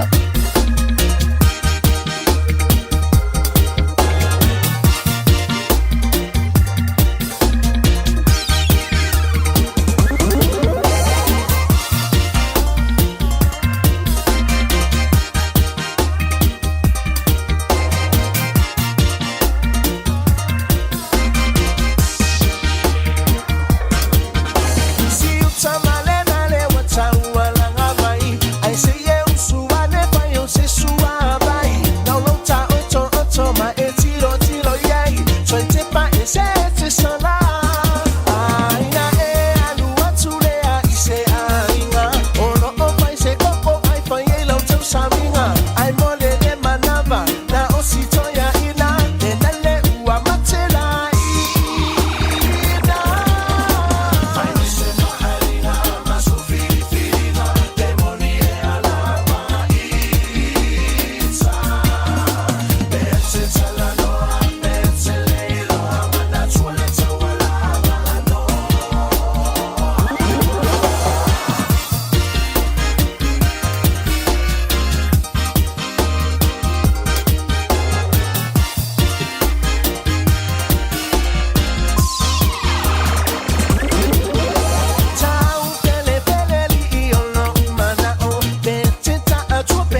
Amo. Radio Samoa. Just think a minute. It could change everything.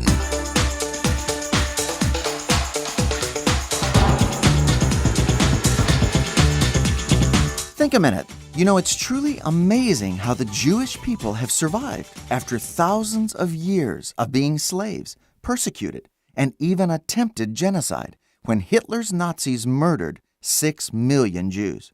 That's why in 1934, Germany was the wrong place to be a Jew. When Hitler's teenage gangs took over his village, the little Jewish boy, Heinz, was just 11 years old. Every day, Heinz's parents taught their children how important it was to learn self-control. With the Nazi gangs terrorizing their village on the streets daily, Heinz's parents knew that just one moment of losing control of their anger against their Nazi rulers could mean the death of their family. So Heinz learned to stay out of their way, sometimes crossing the street or taking a different road home. But one day, young Heinz was finally cornered by one of Hitler's bullies. For the first time, Heinz was forced to talk to a Nazi youth.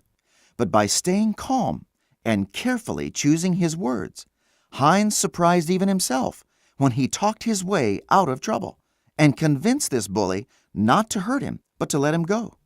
That day, Heinz discovered his survival skill of talking and reasoning with others. It was a major turning point that changed his life and later changed the world. After a few years, Heinz's family escaped from Germany and moved to America. But Heinz never forgot how to talk with people and help bring peace between enemies. You see, that 11-year-old boy who had negotiated his first peace settlement with a Nazi bully later became one of the greatest ambassadors of peace in the world. You've probably heard of him, not as Heinz, but by his American name, Henry Kissinger, the former U.S. Secretary of State. So what survival skills did your Maker give you? He'll show them to you if you let him. But God doesn't just want you to survive. He wants you to thrive and succeed. He wants to help you find and use your special skills He gave you. So why not ask Jesus Christ to take charge of your life every day? He'll help you discover and develop your own special skills and abilities so you can enjoy the successful life He's planned for you. Just think a minute. If you'd like a free CD of our top 40 programs, write to us on the internet at www.thinkaminute.com and catch us tomorrow at this same time when we stop and think a minute.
Afatono le tula fitu mo time mo famria ngas fana o le so luas fulone o ke topa ma fana fanga ina telefoni ka fe kuai o wale bang makana ke fongina ainga tolu fitu to sili mai batolu mo pona mo ngal tanto email ile on air at radiosamoa.co.nz Facebook mali YouTube Radio Samoa awala u mananga pule o e po fe awala na ba no bela famria ngas fana nei tai a le o le tanto bala o nei tai a ma lo so fo mo ia Ia, so tōma nuia sa vai. Nova. A tēlau au. Iau au. Awa.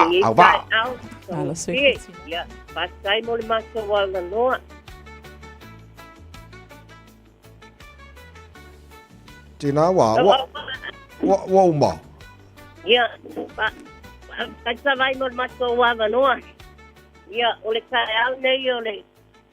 Aso lua suman lua o ke topa, wa asoa ia ile ono skulu o le sama nei a inga. E ai e se ala kizi. Tina. Ia alo. Tina, vai sa fanga le telefoni, sa ngwa mai, o ke fai mai mo lo TV langa e se delay TV a sa ngwa sa mai o ke fong fa mo a. Ia sa vai mon ma so. Kai. Ole aso. Lufu nei o ke topa. Wa atua ia le ono skulu kasanga sama nei ainga ia upo tusi lo wanga ngai pa manu wastu ia Yehova o mea uma fo yo tonu ia ta pa manu wastu i lona tua pa ia sama ia moe o awa ia mai o vai dele tai ia tua ina singa ina leonga ina pupuenga pa sili ia pa manu longa ia se oi e ui poina mongo oi mai e tino i nika sai. Ia o lotu mau kia pa amano longa le tua ia se oi. Ma tu te talo, ia patena anto e poa, ia le tua ni kia tu te tere, ani kita sanga tere, ia umia i peta to ma sanga. Ia alo whaanga ia mai lau whanau i Australia, ia peite makasaya, e renite ma Asonina, Luciana ma Melanie, mai male whanau me pone, ia whatea fo i le sunga whatea ngainga ia saya, male whaetua ia laia manu fo iaro. Ia whatea fo i ia siau pelele ia lemo, ma sion su ulua ia lisa, ia ma sion atari ia ete, ia e whaasisiri ia lo whaanga. O tio waure luma se poni, o whasi niko lau, pasai a savai mo le avanoa. Tai, mani a pone nei tai au, finau maro sui fua. Ia whawhai mala no te vai. Aro whaanga pamianga mo se o Kwaisal ia Elijah Joseph Williams. Ia o le so, ia toa ia ilo na whātau sanga. Ia whale tua whamia i te oia tali. Ia fo lea onga. Ia leanga le reo le tua ia te oi. Lo tupuai ia fifia ia li. Ia vile tere lo as whanau. Pamianga na mai maua i o Grand Parish. Ia finau masina. Ia misfo ina yo antes ya Lafi, Patricia, Hannah, ya maro anko ya Joe, ya mamen, ya manuia waso, vai fa pai bala no. Tai na fina mo dia for nei tai ya. China talofa. Talofa, se foi manuia la sunga la wa omro wa. Alo se foi. Tai lava mo la no, ya aveni avano fa manuia tairo, mo tairo fa angai.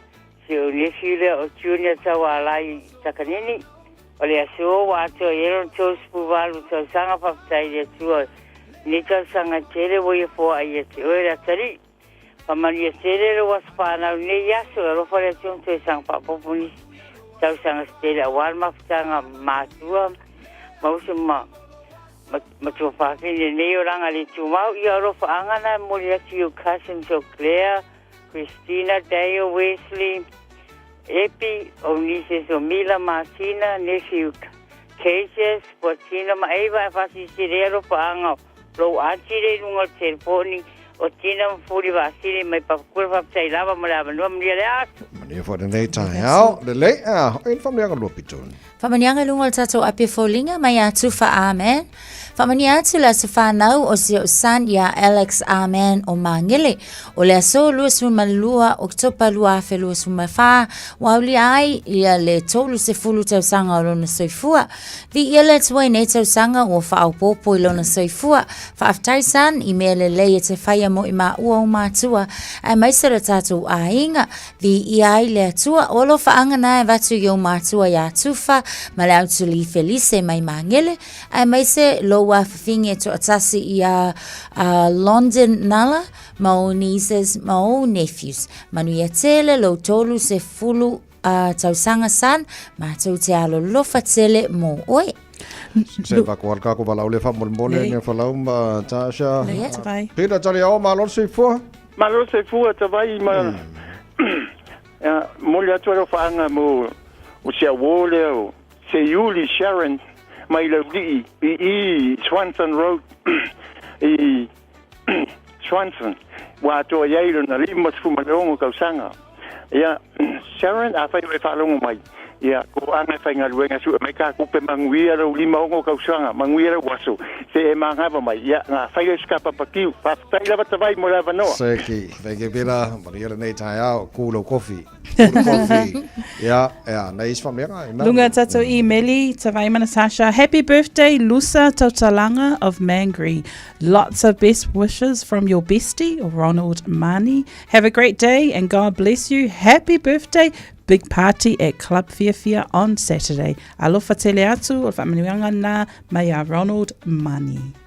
Whamanianga mai ali o ainga a Peramo leo whale tangoai e mō Peter Tana whaavae o Cocoland i Amerika Samoa. Manu e tele lo wonos fulmalelua tau sanga Ferendo le ngalo le ka Rainmaker Hotel. Alofa atu Laukuka mai Alaska. O le se tatou whaamanuianga fo i olo oilunga o le emaili e au mai i atu pupenani. Whaamani atu la se whanau o lani a tafu. Whaaftai le atua o e au lia mai le se fulu tolu le nei o tau sanga. Ia alofa le atua ma whaapopo nisi tau sanga wale whianga e ai maonga. Alofa atu Mila Meka ma penani mo oe. Ia la le atal na tatou aso.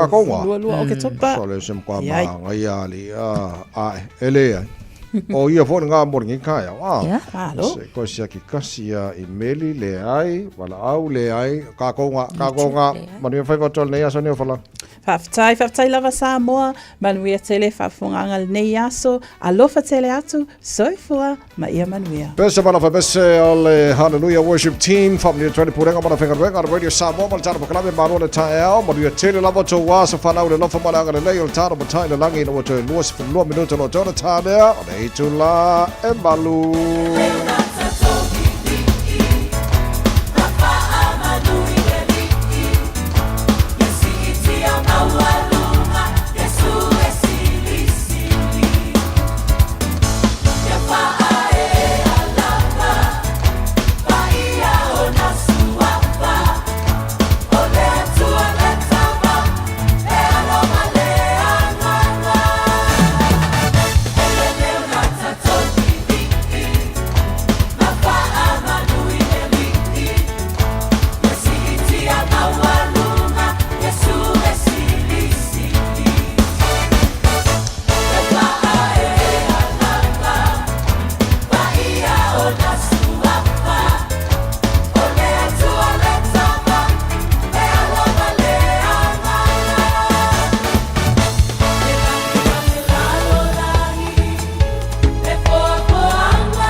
Sole, eva mali pese. Malo fa fonga Samoa. Malo fo ile va ile musika. Radio Samoa #1 New Zealand akoa. Sipso. Mamafala traffic mo tātou avita avale le nei taimi le tai au taimi le mama watu sa yese fa la tau ta avale sa tu la mai la talata tu North Coast ia sa fa pena fala na fa ina ia tātou lanes na mo tātou le northbound traffic o nisio va inga o ia tātou lunga o la tele fa la fo isi o lo slow down tātou ina state highway full maleono la fo Hill Road and Lincoln Road va inga la ia o lo ia tātou ile southbound from Westgate towards Lincoln Road yolo fai lava fo isi mamafa yolo traffic ile taimi le nei fa awa watuai lava anga ile westbound anga yatu te ada to interchange ile taimi le nei tato on State Highway lua se fulu northbound near Manukau interchange anga yatu Waterview Tunnel vainga atole nao la telo le nao lo mamafa le traffic southbound ia olo maita watu le vao Hillsborough Road and Puhinui Road ile taimi le nei yo le tai au nisio vainga fo yo tātou loanga iatu i le taulanga mai le North Shore ia maita watu o lo o faisi pisi lau tātou le vaenga na near North Coast and Ornera Road i le nei fo i taimi o le tai au anga iatu Spaghetti Junction city bound routes mo i tātou anga iatu i le taulanga au tui au kilani ia lo o faila fo isi mamafa le traffic ai mai se i le anga iatu fo i lea i lunga o le tātou Southern Motorways State Highway 1 ia whapenala i le vau ta o ina mai Green Lane anga iatu i Crafton o lo mamafa le traffic i vaenga na eastbound motorways o lo maita watu CBD anga ia nei le fo i nai le vaenga na water view area industrial area so lo over ia tu time le nei Penrose and Mount Wellington mamafa le traffic fa pena fo i la i le vaenga na lata to Ellerslie Panmure Highway i le time le nei towards Manukau yo vaenga na o lea ua failava si matua mamafa i le time le nei o taiao ia o le fautuanga masan lava lau malu o taiao o le saunga le mu o lo o lava lau o lo o yo a ao lava i le nei fo i taiao manu e tele lava apta vale lau fa funga mai ia malau mafta mai e fo i le malu o taiao Radio Samoa to is fun mal 5 minutes on sale lo tu lai valu All I hear is Radio Samoa, Radio Samoa, Radio Samoa. Tolu amo. Radio Samoa. Kasilima Ivokuru amo. Fees Free Study is changing next year, and AUT wants to help set up new students for success. The Kiuta Kitai Aspire scholarships include financial and other student support in both Year 1 and 2 of an AUT bachelor's degree. Find out more at aut.ac.nz.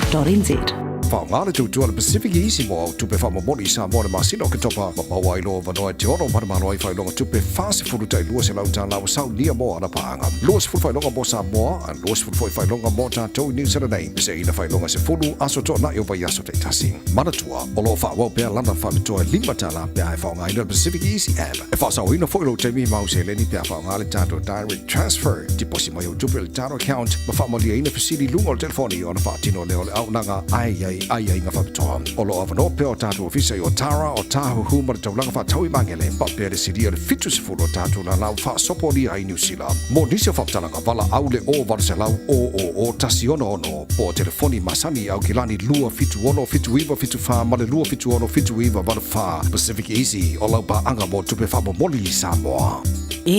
Mga umia se maa wha mga kosyo ki ngā lai Samoa. Sisi, le Lifestone Headstone Life whai le lako wha pikoa mo maa e lalo mai le 5 awhire kau. E ma whai fo inga lafo i Samoa. Vili le ongu se lau kasi valo 5 iwa po o le website o le lifestone.co.nz. Whai loe le Lifestone Headstone o le Radio Samoa na e maua ai le nei wha asalalaunga o na lafo lea o le maa wha amanatu i Samoa e au noa ma se tongi. Lifestone Headstone le au nanga a le Pasifika. E tolu sfulo fetala le tino tupe wata pena le Digicel mo lana fa apitoa. E fi soso ni ai le tonga tau so i fuanga wai nei. E tolu fa ilonga tupe ta ilima se lau tala cash. Ole a se ina ya so for wele ta tasi mo New Zealand ma au se talia. Fa tau so top up luas futala pe silia tu mai fale olo masani. Pe lafo foi online i le Digicel Pacific. O de mawale olo wabanoa i le se. E te anga va foi pe a lafo so se leni le My Cash a le Digicel i Samoa. E whaunga ai le ClickX Pacific. Mo nisi whaamtalanga wala au le ovol se lau tolu fa lua tolu. Seki a Digicel. So, sfrutasi i le valu o tāru tala mai Samoa pēnta ia le valu i le tai o nei. Le tā shofates mai le whiunga le alori i pula jimana mo le tātou li potil nei fwoi tai au. Fatalo fatalo a whiunga ngal malmana vi ia lava le tua. Tātou au lia fo ile nei a sa fo malo soifua. Ia, so po manuia foi ma le langi mai ate oi le tau sara le nei tai au. Ia wa foi ma le whaaralo e whawhelo ia tuai lau sunga le o tawai. Tātou tim le malo le tai au. Malo so po manuia malo le usu malo foi le tau tua tunu. Tātou moto masani lava foi le bi ingai le li le nei tai au o loto soifua tau tua. Se ola vai. Ia mai se le soifua lau leo le tunu wa tātou au lia le nei as pou. Tā lofa tāl falava. Ja, vi le lofo le tua. Te ne ale lofo le tua ia i tātou. Le fo mo sui fo lau leo le tino. Lo sui fo mo duia fo. Ia se mahatu wala koe mai fo. Mo sulu mai le lana ni tai. Matango piele sulu le la tawai. Tasi afa mo le lava. Afa mai le edna umatu e. Pamana tu mai le ma. Se mai le numera se i tau puka. Ko se ma alo la wotia tia. Pa mo le ele le al kapenga ba mau. Kapenga ba mau. Tata gua ya lu kapenga la ma. Ya sau no ya mo ta joli poti. Dai fa malo fa tai le tatu team le nei tai out Samoa o tu pele. O ti fa felo ai fa tala fa tu lava mal fa lalo. Malo le soi po manuia. Malo foi le male pu mai fa nunga le lo fo le li le nei tai out. O nanga le tātou chimana ua loa fōin wha le vaina o tautua mo oe Samoa le ngata i tūlanga lava i le sosoani i le sailieina leo sosalo e finangalo iai. Ia le te leo baenga o lo sosoani iai pe ila le tūlanga lea o le tūwhatasinga o tātou ai tālafu. Ia le whaia fōa tātou le sene. Ia ele ngata fōi lea ia o tūlanga tau se leni o le tōtele lavo i lātou o le tūlanga leo le mana o mia o sosoani mo se leni Samoa, ia whapena po ini sina nei.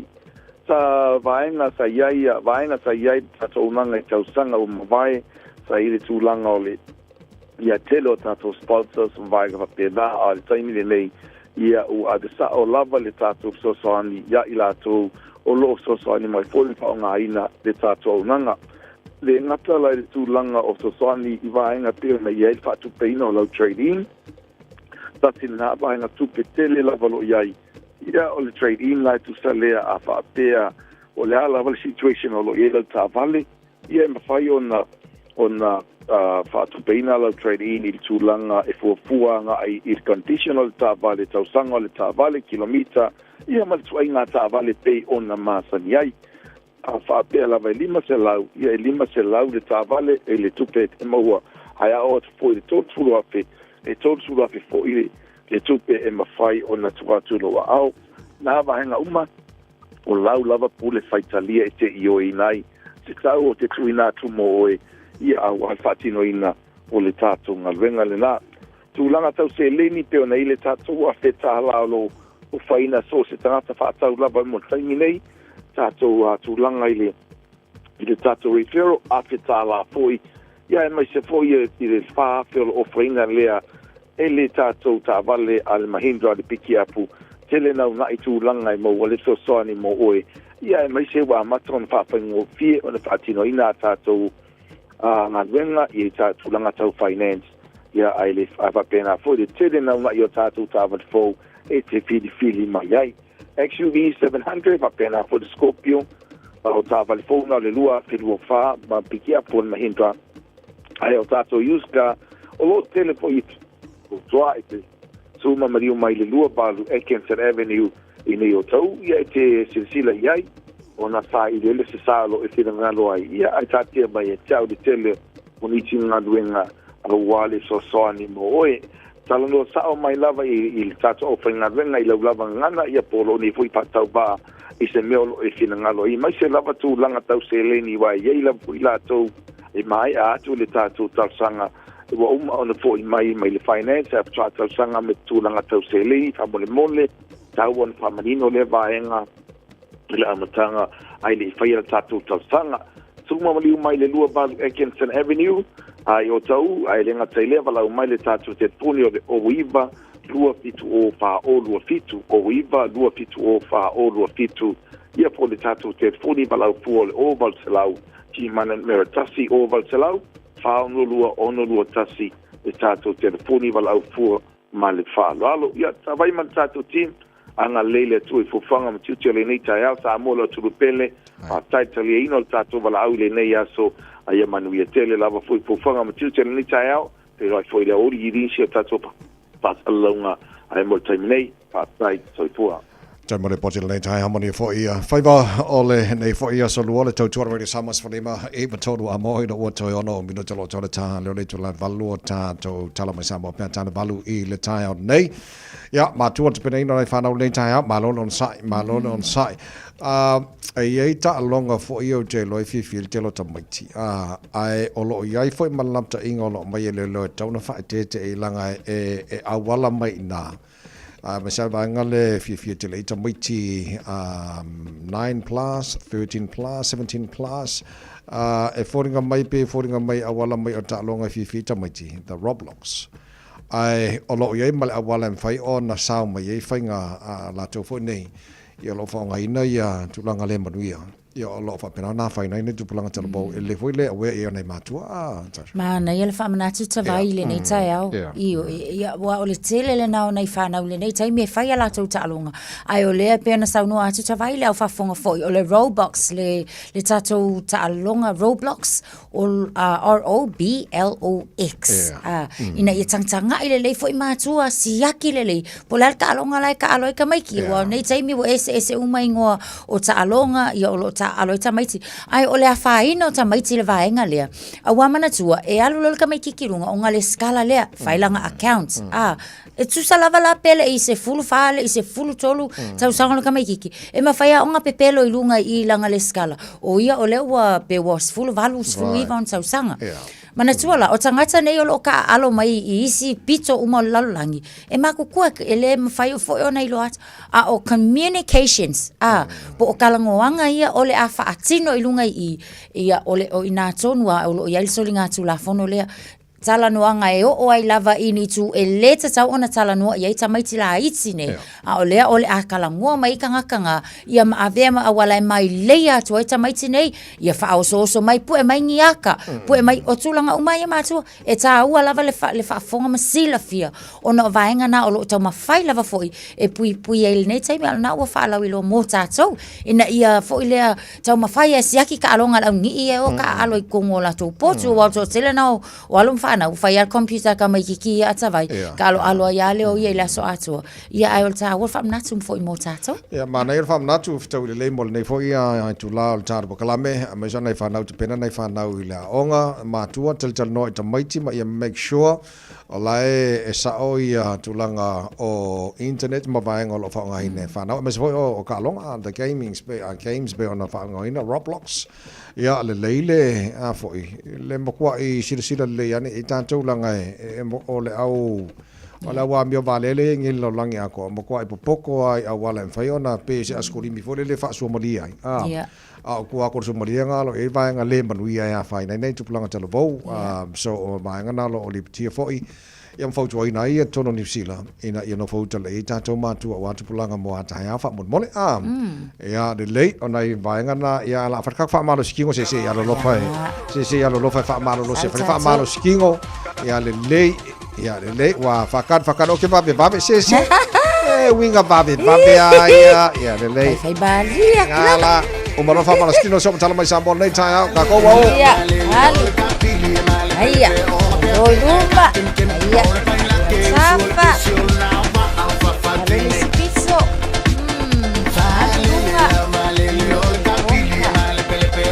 rumba no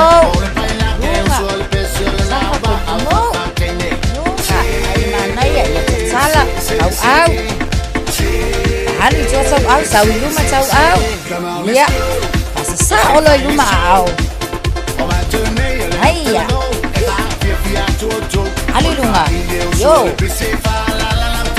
Haia, sa olo i luma. Haia, luma. Haia. Hali lunga.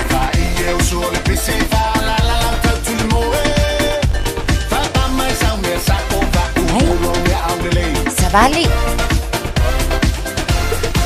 Autsafa, tas, dua, tolu, sao, tasi, dua, tolu, pa, mabalik, sabilan ng mali. Alu, tasi, dua, pa, tas, dua, tolu, pamalasi, sabali, luma. Woohoo! Se emalie. Yo, an. Yo, se makwai kau ai nai luma. Ami lunga. Yo, yo. Aiya. Moi. Awoka luma. Tua. Ami luma. Sawi tua. Aiya. Halo, tak umang. Aiya. Naya sabali. Sabali. Lunga. Halo. Lunga. Halo. Luma. Tua. Luma. Tua. Sabali. 10 secondi. Aiya mana ya sabali utsafa. Luma mana batsonu. Mana mana ifafo. Tsonu. Kafo. Ya. Ola ba. Radio Samoa, tasilima iwa tolu amo. Usi mai alau whaafafonga. Telefon mai Samoa ya sa taitasi. Wa au mai amo oe ona o le langolango mai a le talofa voucher. E fifi foi whatalofa for nei sa fou i le whaafonga lo tātou dino o. Tala tau longo mai Samoa. O le awa nolo na lua po le second chance o se porkalame mo i lātou o no salai le wharepui. Whapea nisi sa turi whaasalanga i lea no fuanga. O tau mo whai ai e toi fuata ina o lātou o langa matao fia ai le toi soli o le tūla whono. O lea porkalame wawa o inai nisi o i lātou i to mai e pe o ngā ruenga tau lima, male tusiata, ma o ia ngā ruenga wa whaalau ilo nei, i le maota whaamasino i muli nuu leolo o whaanga solo ai, nisi o porkalame o le whono a malo o le tau pulenga, e pe o le whono tanga i mata upu e tau fia ai sa wanga. Whaalia se tasi o ofisa sinia o le pulenga o le wharepui tānu malala. O le whaalau ilo ina o ia ngā ruenga i le temitonu o le whono. O se whe au o lo mamori atu ai i tangata o tunu o lo awai le nei whono tele. I ngā ruenga o lo whaatino e Samoa. E whesoa soani ai le toe whaaleleia o langa o i lātouna no whasala i le toe se. O le whaatonu o le porkalame le sunga mo tunu u Teofilo Mikaele. Sa whesiringia i sono whingalo. E tusa o le porkalame mata tusi, whapea ngā ruenga tau lima o lo whaalawilo ai le maota whaamasino i muli nuu.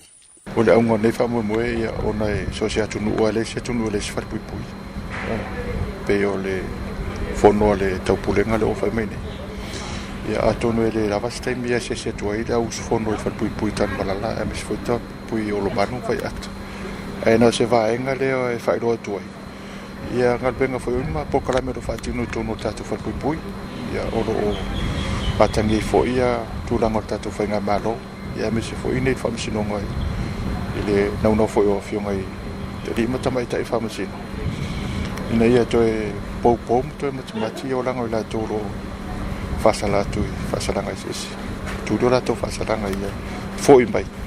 Ia wai se anga vaapo se tō mai se tā mea rofa fo'i whapeona, wato te la tanga te lau te le role mea rofa la ia lato. Ia peo la ngana whapipui o le lawa taimi e nofo imto tō manatu. E masa e di tonu ropo le atonu wale le mea rofa le atuora ia ia, po le variata, po le mangeata, po le whatoanga. Ia ma whaenga i se iso proklame ro whapeon, whatino le ngatai, proklame fo whapea. Ia proklame fo i oro whapeon, to ftui e ni o lato mawhawhau, o lato o langa ina ia fuli tuai whaingo whaiunga se ia e tau sisi de tō anga whai tau tusi pa ia ma sai riri ia ma mafuta fo ia inga nenga te whanawa o mātua maua ia whaiunga le leima whai ia whaiunga talawhenga i wala tina ino a inga ia mesinu o mai kādesia. O le avanolo na lua, second chance le ngol po kalamidek, whena wha malmana meu?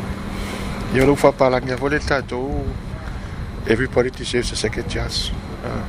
Ingai, o le avanolo na vole mo lātou e whaionu toi pou, pena whai atu, mati o lātou ora. Ia a fo i mai tua ia, wa tauna ese le awala le a whapeona, a ngai ei ma, le di whai e wha savaringo le. So fuanga ia e furitua ma atete ese ia le awala safa peona I otua I tan malala ma falpuipuna. O se tala noanga ma le sunga ia motunu u Teofilo Mikaele, o ia le whaatonu le porkalame le second chance po le avanolo na lua, mo pango tai te tonu le falpuipui I tanu malala. Stasi ari te le vau na turino na whaasalanga le falpuipui, na ia tu sia le ata o se portrait o le tupo peretania, o sa lesa le tolu, ma o lo whaalawi no ai lea por kalame, e peo na mori mawina le mātanga o fia o le tusi eino le ata, a walo o la eia le tupu le pelaue, e iei mamanu o e le Samoa. O lo ieri te le tununga o le awhai ma mea alofa e mana tuai, le ase e singa mai lo tātu o tunu o le tupu o sa lesa, malana masiofo o Camilla. O se tala fia tele mo nai o tātu tangata I Samoa, I lātou e titi le si la fia le whaonga ino fiso te inga wha teknolosi, e tālo sangai se visa malanga I New Zealand. O na o lea wato I eise fuafuanga le vaenga matau butau fi malanga inga le malo New Zealand. E te tala se ofisa I a pia e a vea mano fuanga tu te tonu, e whaangai o iei visa e ala le tu inatu iai, o pepa tālo sanga e peona samasen iai. E peona si la fia na amata whaonga fiso te inga teknolosi, I le teimi le wha mai COVID-19 furu iwa e tāro sangai visa, ona o wha e te tenga I le pipisi o lea wha mai, pe a whewa I tangata. Pe taina ua toi te talatua o io atunu uma toi fo I au nanga I tūlanga masani, na wha aua wa I pea I New Zealand ma Australia, ona wha o ngā wheso te inga wha teknolosi e tāro sangai visa. O se fuafuanga na matua I li tata I eile to tele o tātou tangata, ona e titi do lātou sila fia, I le whaonga ino ia wheso ta inga e whaonga ai masini computers. O se suinga e peo na mori mawina walu tupe ai ma ofisa malanga tu maoti, a wa latu ta pale to tongi mai se tasi e fia maua de latu tautua, I le talo sanga ino se visa e wheso ta inga whate konolosi. Wa whailoa le vaenga of malanga inga New Zealand I Samoa, e ala mai le ofisa o komisina mawalunga o le malo I le tunu. O le sofao le masina 4 November, e te tala ai le ofisa tu te tonu, e ave iei pepa tāro sanga moni visa. O se au nanga le ata tala mai le asunga fua e o le asfreile, mai le iwa le tai au e o le whae le fiafi. E leo whae lo ina mai po o feo a pia o le a iei le ofisa. Ai o lo ieri te le tununga o le ofisa lava o le komisina mawalunga o New Zealand le taulanga I pia o le a mawai lea au nanga tāua mo tātou tangata. O le malo New Zealand na tu malo si e lango le tau mawhainga le malo Samoa e le tau sanga e vivisa lau I o wha. E wha vai se ofisa e tapu vai tasi I ai. Polo kalame e lango ai tau mawhainga o le atina e o pisi nisi SS e le tano. Na awina mai e New Zealand tangata I eito mai a o awina. I awala e wha lele ai pisi nisi. Ma si iti ai se tūlanga maa o lunga. O le wa ato nei le tolu se furu tau sanga o lea tau mawhainga. Ma ua wha tino ai ma se wha lawi loa. O loa ese mai pisi nisi I Samoa, a o wha ngā soro le nei vā yaso le fono o malo o le tau pulenga. O le malaya ar kolisi mawalunga o malo o fau I pia, mo te tala ai le asolua le nei vā yaso lea maketi, ma wha ilonga ai le tolu se fulu tau sanga. O se nofuanga ua vai ina mo wha lawi loa so se pisi nisi, o le ama whai na mori mawina ai o loa ese, a mata mai lava I tau mafa, wha pea te unga mala ein. Wa whailoa le ofisa o komisina mawalunga o New Zealand I pia, se ava no tāua lea mō tangata ua malanga mai le fono malo o le tāmpulenga, e sila I tau mawhainga le au whai pisi nisi Samoa, ma mau ai fwoi fiso ta inga, e ava no ai o na whaia ni whiuta na inga le whaatawina I whafo o loa, e peo na ngau sia lo tātu o tino. O le whaalawi no ina o lea tau mawhainga, e a mate le solua le nei vāiaso, se ia pa ia le sto nai. O fsota inga lungo le apio fōlinga na tufa solo ai ata ma se video, o se ri te lavou ua maliu, a o mōli mawina inisi ono na ainga le mō tangase ngase na ave whaanati nati iai, mō tonga fitinga. O leo ua whaino e leo lo whaia ia lato usu enga le mafua anga tonu o le maliu, o lea tau lea ua lua se furufitu tau sanga o soifua. E te le whaamatalanga le mafua anga, e pei oni masalo salonga e whaapea na ave se tangata se vaila au ona, i le whangupia a le ua maliu. Pei ta ia vito ailu a tonu le mafua anga pe a mai asu enga, ma whaia fo i le tautonga whaapitoa e whaamautu ai, le mafua anga tonu o le maliu. O toi a whero tātu o tunu o le porkalame fisoasoani tau soifua maloloina, a le malo a Amerika ua whaingoina o le soifua manui a Medical Mission.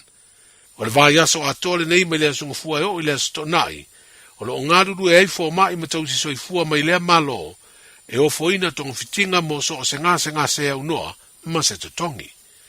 O le mauta ngase mo totua, whapea whale mai whaitu malo i pautasi whale a lili, o le urumoenga mo whale olo, o lo ngaruru e ia fo mai matausi soifua mai lea malo tele. O lo maua fo i lea au nanga tau soifua malo loina, i whale mai whaitu malo i savai i le mauta ngase i to sivi, ma whale mai whaitu malo i sa fotu.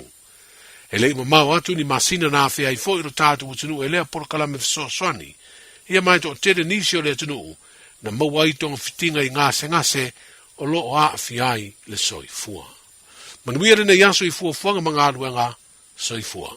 Isilia mala se lau fala oloa i Samoa e mawhaiona whaanga i le talofa voucher mō whaatanga alu a inga. Ele atua lava se 5 milu te lafu antuai mai New Zealand, Australia, Amerika, mai si anturu. Ai tau nuu i telefoni maolo e whaanga le talofa voucher e whai e le whaatau. E mawhai fui ona tungi e tuai le cash power wha le pili o le vai iso o se taimi. Angai loa i le www.pacific40.com e lafu ai se talofa voucher mō lo a inga i Samoa. Mō nisi whaamatalanga walau mai le olua tasi o valu tolu, lua tolu, pole info@pacific40.com.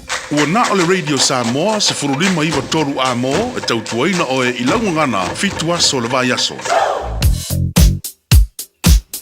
O tami pisi lava nei o le tae au mo le sila fia lava foi ai tātou avta avale o nisi o mga ala o lo o matua ma mafa lava i le taimi le nei tātou lungo le State Highway 1 northbound a matatu na North Coast anga i atu i Rosedale, Whitehall Valley o lo o maitawina le taimi le nei o lo o matua tele lava i le poloka whapena lava foi i le anga i atu le na Constellation Drive maitawa te taimi nei whai lava foi si ma mafa le traffic o le na lava o lo poloka ia nai vaenga o le ala tele le na mo le sila fia fo ia tātou ave ta avale.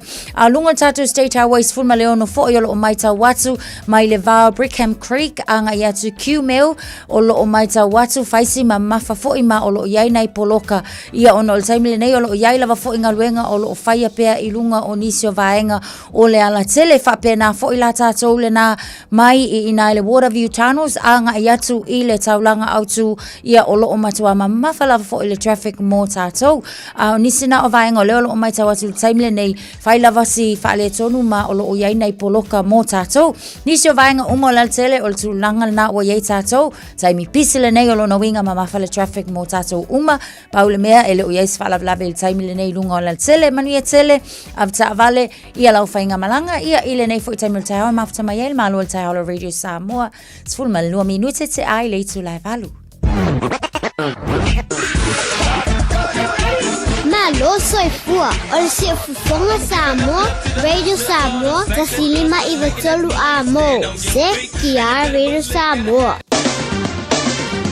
Ua mawhai ona awina atu le tala o le tau i aso taitasi ona o le langolango mai a le Pacific Finance Limited. Telefoni over se lau fitu whawha lua fitu. Pasalo ina vevela le ea i Samoa, lua se fulu ma le whale o te wawatu le o iele vevela le i Samoa, ina wate ale valu i le atunu e tusa tano taimi ma Samoa. Tu mawinga langi le leo le tau i Samoa, ia fuli taimi pa oi timu. Nisio vaenga o le atunu, ia oalo i lana tani ngā malo ni fo i yaso. Tolu se fulu degrees Celsius mo runga le vevela le i Samoa le ne yaso. Lua se fulu matwha i lona maualalo. Whatalofa le tāna pokalame, pāanga o malama so sa vaenga Australia. Olo mai mo fa fonga bali tara kalame ne foi ta fo ma lo la bor sui fo ma wi fa si maru do le mo Canberra ne vai ngora ta lima olo yai ola fa solo na awa le tau lang de le foi ni so taimi be la le so lo se futbalu lona mo lunga lima e lona mo lalo fa ta lo fa angal tara kalame so vai ngora Sydney Australia ma lo la bor sui fo ma wi as fu toro no maru lu le taimi le ta la fa solo ina awa lang de le tau mo to le so ma ne foi ma fan fan e lo fu toro lona mo lunga Sputolo lona mawalalo merpone ma lo si fo morir nei tai ao ola fa solo se sulu mata ngo file la mo auto ia fa solo koi makwa ve la ma le tolu se fu ma le lo lona mo lunga sole cafe feeri ala ma re ma lo nei tai mo tai ao fu limo lo yai nei tai mo tai ao ia o vaenga o lo te baba ia tu o fa solo ngo ve la u ma vaenga Australia Perth Australia la matenen awa le tau lo su tasi mo lunga ma fana vai atu Adelaide, ora fa solo point awa tau lo su far mo lungo de vela le ea, ti ora fa solo mai lo le Hobart, lo su limar mo lungo de vela, fa solo awa pa timu Brisbane, ma lo se fo mo le tai a fo, ora fa solo awa le tau lang de le fo i, de vela fo le ea lo su balu lo na mo lungo, la ma le ma lo le ea ne vai ngol tai su balu lo yai, ia ma va ya to la fa solo awa pa timu, vela fo le ea to su far lo na mo lungo i Darwin, no vai nga se mana Australia. Male tulanga ile tau ile ne foi asa forward time to William se mai le tala o le tau ile la mo pole no fanga fa salonga radio Samoa tama ki makaura au kilani se fa wo ile manu lu ne ba ngor taiao o ka se ma ngai to sulba le la nei time le taiao ia le lei o winga na tau ne yaso ale atu mau na lang le tau awa o ni so taimi to mo se fu male ba mo lu le malu le ele so se fa lo na ma wala lo taiao pe au lia Ola fa solo foi na awa lang delay tu sa leile ma lu ole ea ta nei matai as free wala na maulunga fa solo ma fana na so tofi lang delay lo so tasil maulunga ma fana fa solo ma fana las freile awa lang delay pa uti mo la stona ma la salang delay so for ba so fo o fa ma mo ma na tu na mai ele aba tau nei vai ngora tai au la tinu la papa au ta fa se kilope ele te tino lo manu mal tau mo tau ele nei foi aso fo Wa lo le tau ala Pacific Finance ino no ngā tupe mo so se fa moi moi o te pena sa fa i poi ponga so fa nau maliu tala ngā teu po se fa ta singa lo ainga ai se ta fonga i Ausitalia po la no tonga ile te tala i o borders apply nei lo ile pacificfinance.co.nz bevala au le o se lau fitu fa lo fitu e tau sanga sa no ngā tupe ile va le lima se lau ma le lo se fulua fe tala e lo mi lu te fa tali ile tau sanga online ai tasili July fatali ai se tali e ya inga fa bitoa wala au le Pacific Finance Limited ile oval se lau fitu fa lu fitu spul maleono le ja ne le tu la ban ya ma lo fa taile tu no la fa anga ne time tai au taru tala mai sa mo na wa tu na tu wala fa fonga a fa na MC a or ke popole awangi e popole se me kasia fa mo le mon awangi e popole la tu fa sala wina mo ai pa tale tu la sfulu la o le so ma le fitu po ana nei o ai access foi lungo Facebook ma di YouTube or Samoa jamo uma ke lo kako por kala me pe fa pe e te pisil tai ha ke le mo ka na tu tala mai sa mo mal tele is por kala ya taru tala na mai sa mo nei tai au o le vaenga le wa matan tala ina mo le applying office ma se online wa ba tu wa ve te ele tu e te tau na ngol te mi le ne tau na apply visa ka la ka man ki mas ya te lo la wa ma nei te le fenga le wa isa mo ma nei a wala fo la office soni ya mo le tu le fia apply visa ma pe an ka ngo fia ko ma visa ma nei sa le ya te vai ma e pe fa pe ma ya va ven apply lo visa yo tau ngo fia lo visa suai sa le tol pu lo ele tulanga ia ile fa tupu mele lei i la tu ia tuli fa salanga i fa pui i Samoa le ngata tanu malalama so pokala me second chance ia pole avanolo na lua o sem kwai pokala me makwai ko ai lo puloma o fa ftai la to pena ina le pokala o le wingo le tala ele po uli pese no ele pong sa pe fo ile o langa o tangata il tuli al fa salanga i tonu i a te tau ona titilo la e susuru le lai le situ ato le tano a fa winga na famtalanga e yeile lumana i le lei e mawhai ona i uyai ia pe on tuli fa salanga ia pe la vai ngai lo langa nei tau le mal fontanga fo lo tal malo isa mo sa lo te lo la tau ia mawhai o nga vea ma vadiaka kusiaka pe vane fo ia maanga fo ia me tau lima fa pe na ma nei ia kai ngange fo u mai fo u manga ia o le leilanga kuka ia po tu langa ia le fainga le fato anga ia on tale ni ia ma ata mai na tu langa le on fa ngai nai don la tu sui fo ia o nge ko fese me o i or fa pui ai ave a kor kai mi se i toi ti mata le penga mo ko e va ai se no mana i le ko se la puseng le aso na ia toi fota ina lava fo toi fa fo wino ma fo fo o le tu langa na ia wai le se sau kua e ko ma o tangata uma lava tawana mai ia o le nau ta inga nei a inga ma fio anga ia mai wa sui wa ye le swinga le leila le na o le mai ia o ma fai ona ia swinga so swani ainga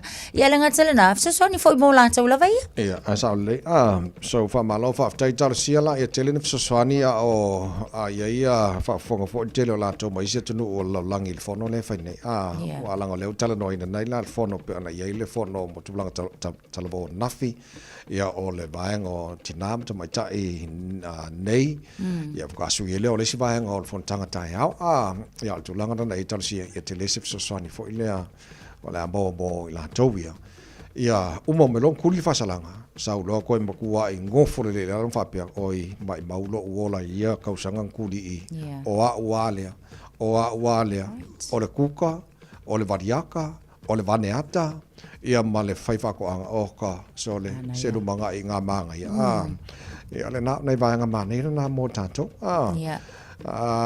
awon fa ka mai kia ngo lungo i fa pui le mam ka ko ya fa ku fa salanga ai o fa mai va ku sika le kimba McDonald's au pa wala me ke i ka le sistema tato ni si wanga se palasi mai ala fa salanga fo le ka ia mo ko i fu fa le ko inga longa ka li ko ala ngo ka ko e pe ka alo laula i ki pe fa pe le wo le use fo le ya la to je va ia la ia tu plang taravu ia e kalo sia ia mafai le ia wa va ia kula tu langa le fale anga fale le wo fe pe e lunga fale anga mai le tawa lunga o fale o se sulanga fo le fie lo ta ita ma fo e talo sia ia ni au ala mafai ia ona fo ia makau mafai la sui ma fo ala ngi asa wa okay le leiso on nai vanga na mai sa mo e sa mai nei lo vanga sa mo na tasha na maua na fi e ele vanga len tupu ita longa le Auckland sa mo la kapi len fa oli mai tam mai lo fali on na fi lo tiji lo tu na release mai ele el fa unga al Auckland Rugby Judiciary na fa fa unga fa unga on a lifetime band ele ko ka alo la kapi tono New Zealand to de lot vanga na ye so le fa unga pe on to ina mai the panel considered the serious nature of the incident involving Mr. And as a result, a lifetime ban from rugby has been imposed on him. Yeah, ole mela le motino nei. Afa pela ole fai unga le wo fai nei. Ole mela le motino nei. I mean ole fai unga na fai. Langa tauna mal pui pui uma lo fali. Yeah. Yung langa pi au kirani le mai fai ya fatino ma fso soni la uni ya tato. Ole mela le tele ulo atu le vai ngona fasalanga le pe te wo no afia ai male tamusanga la kapi ala kirani sa mo ele o mai se fai unga le tulang. Ya la tata fata tel pe o me la le maua o le fair ka ko kasile le anionga le taupulea ya le la tel na fa ine lo no langa to le ta longa pa fo ska ka lingi ka longa ya ma le motino ai ya po fele atu ile o kilani sambon tu langa le ngata ile e fo nation ta longa lo fa fo el pacifica ya pela o le te fito mali si le fito sa ke o kangia ku lau foli accounts manu ka po o kilangi mai fa ka longa fa mai o ma ko fefe mo ke ko mele tu pune e ono o le afianga ya le afianga ya so le maanga na tar si o ne o ele na tu lang ono le ye na tournament le mul mai fa ngol tu sanga foi pe te fito mali si pe na itu sanga tas wa po ala vanga va automata ala te vai ai a misika ko maleanga tau sili le o le a mio pu le po le loto pu le self control ya ma ko mai mau a ko ka leng ya ai mana ya fa am natu foi Famna tu le nga fa ka alo la mai mo. Wa fe lo full self control o ko ngai lo la mai mo. Ai sa le lava. It's a la fa ngon la kapia ai. Fi wa lo so wala nga o le telo lo fali. Voluntary work. A misla vala yes to nai. O le tele na volunteer na lo fali ia male social lo fali. Ia le afa pengela o le ale ko engi lo fali. Le ko en ka longa. O le lo po ai si me office lo pa fa kurkuringa. Fa le inga ve. O le talanoa a ngai lau fali, o le leifo I leo fai unga fai ia male tel tonuina au uma o lau fali o leo mai uni lakapia au kilani ma counties manukau. Ia wa aku po I kako lau fali, ia kai ngangi o skalonga lenga lenga fai. Ia mai ka fa au mo I aranga kalani le au la. Ia. Ia kako wo ila I fa pengan ngikai. Ja, tau mo radio Samoa sfoli me vetola mo luas fotolo o tele tula valu si mala fa fonga tato ma fa Samoa nei tae.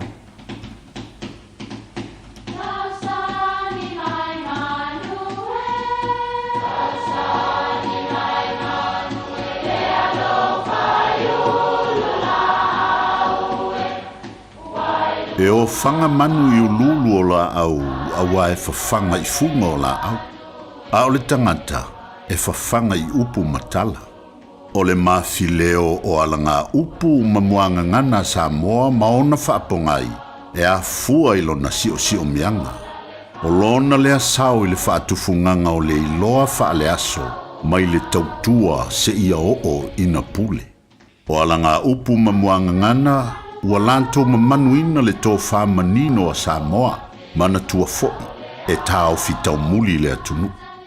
E le tau masina ma se tamari. O le tala whapea sa iai le tangata sa whataingo I a nonu. Na malanga I tonga ma avea matula fale ale tuitonga.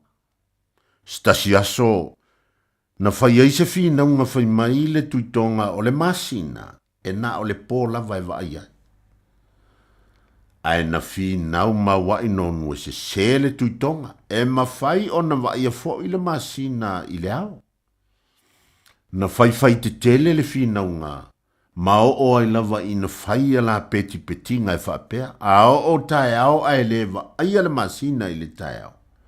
O na wha o leo ti ia o e nonu. O le pō lava le nā lua ne ai le ai tu tausi o nonu ma whai ia nonu. Vai o e nonu. O wai te whina wale. O lai sa o le lei lava le tutonga. E le aise masina e oso I le ao na o le pō lava e wa ai le masina. Wa mauti noa lava e te oti tai ao e wa ila oe. Lea o le a o walu o te tū mai peise masina I le tai ao e la vea iai oe. Ai manatua nonu e te le tau masina ma se tamari. O le no winga. E le malo se tangata vai se tangata malosi. E le malo se vale I se poto.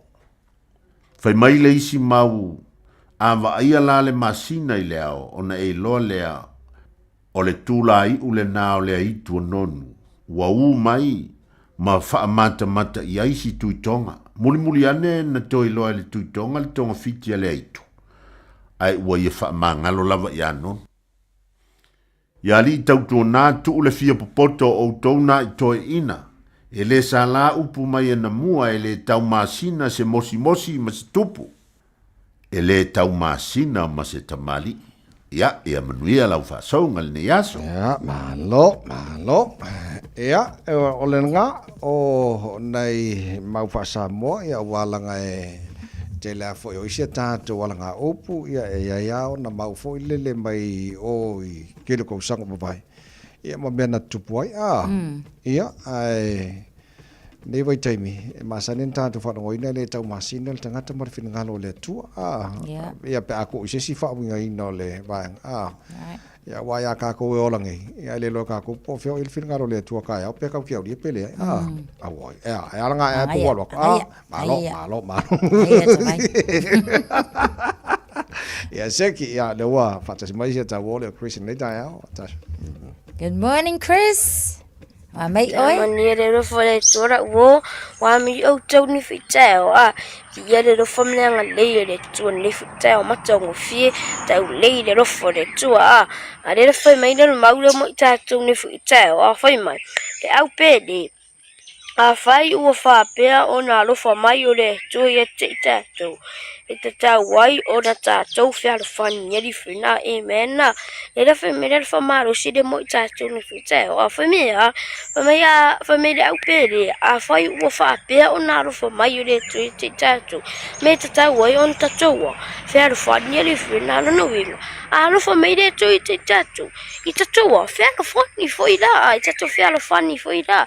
Tātou whai a rea le fai mai e le tuari frena a lo fa me le tu te ta wari frena e ta fai ate ata wa on ta fai se mea ya i le tuari frena e ta le ta wa a lo fa me le tu te ta tu wa fa mea fa me a fai fa pe ona lo fa mai o le tu ya te ta tu fa mea e ta wa on ta tu wa fa lo fani di frena ven ya ta tu mau na mo ta tu ni fita fa me te le tu mo So, this I love friend Mania so far.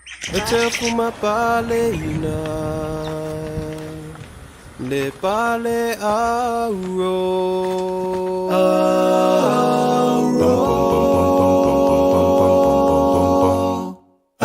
Maya leilo le so fio Maya le po Tau le lei, e te fuma pale ina le pale auro. Ala Maya, leilo le so, fio, Maya le lipo, e tau le lei, e te fuma pale ina le pale auro. Paleia, pale auro, ili maya le pe, ili maya le pu, ili maya le pe, ili maya le pu. Pale auro, pale auro, e te fuma pale ina ile pale auro. Paleia, pale auro, ili maya le pe, ili maya le pu, ili maya le pe, ili maya le pu. Pale auro, be atu o ai, siona matu e say no, avenga ma ofuile ofue, sisina mata uta ulau, sala yo Yesu olofa, aola o mafatia ngama, avenga ya ofuile ofue, sisina mata uta ulau, sala yo e te fuma pale ina ile pale auro. Ala Maya, leilo le so, fio, Maya le lipo, tau le lei, e te fuma pale ina ile pale auro. Paleia, pale auro, ile Maya le pe, ile Maya le pu, ile Maya le pe, ile Maya le pu. Pale auro, e te fuma pale ina ile pale auro. Paleia, pale auro, ile Maya le pu, pale auro, ile Maya le pu, pale auro.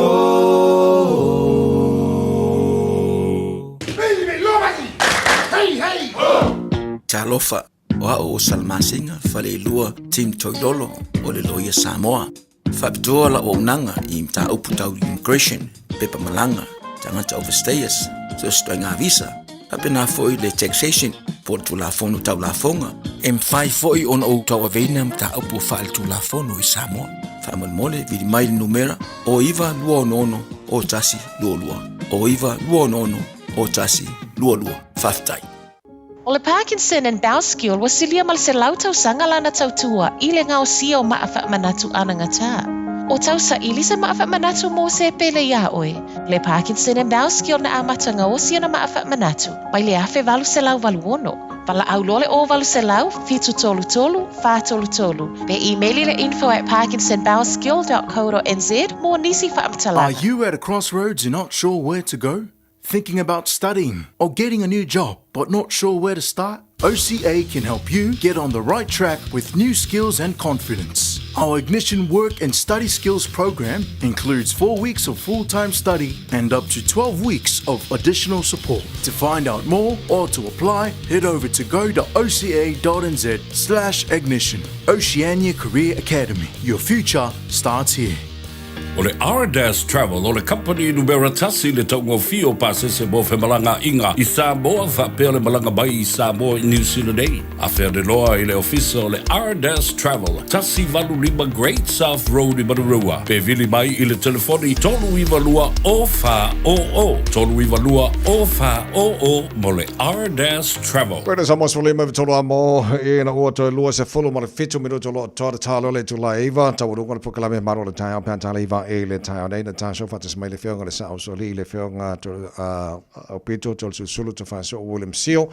Ja, mo le tato pukalame pon masina ia sulu veste. Tasi Whaatalo whaatu I laua fionga I le nei fo I tae au manino mal tae au te toa I le anganga o le fia vi I le atua I lo soifua ma lo le tawata I le nei tae au. E malo foi soifua laua fionga al faltua lo va se lua foi mo le sunga ia tawai. Whaatalo whaatfo I le tato o atunu lo o mau mai tato pokalame nei foi tae au fo ma tae au manino. Ia o folo fatu o le ua kakukuru mal wharaenga leo esis.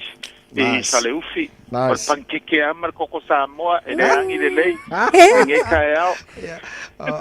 Alo va tela fionga sa so li fa tes mal nei tae au ala mako pepese le pese masani ta fia pei o tona.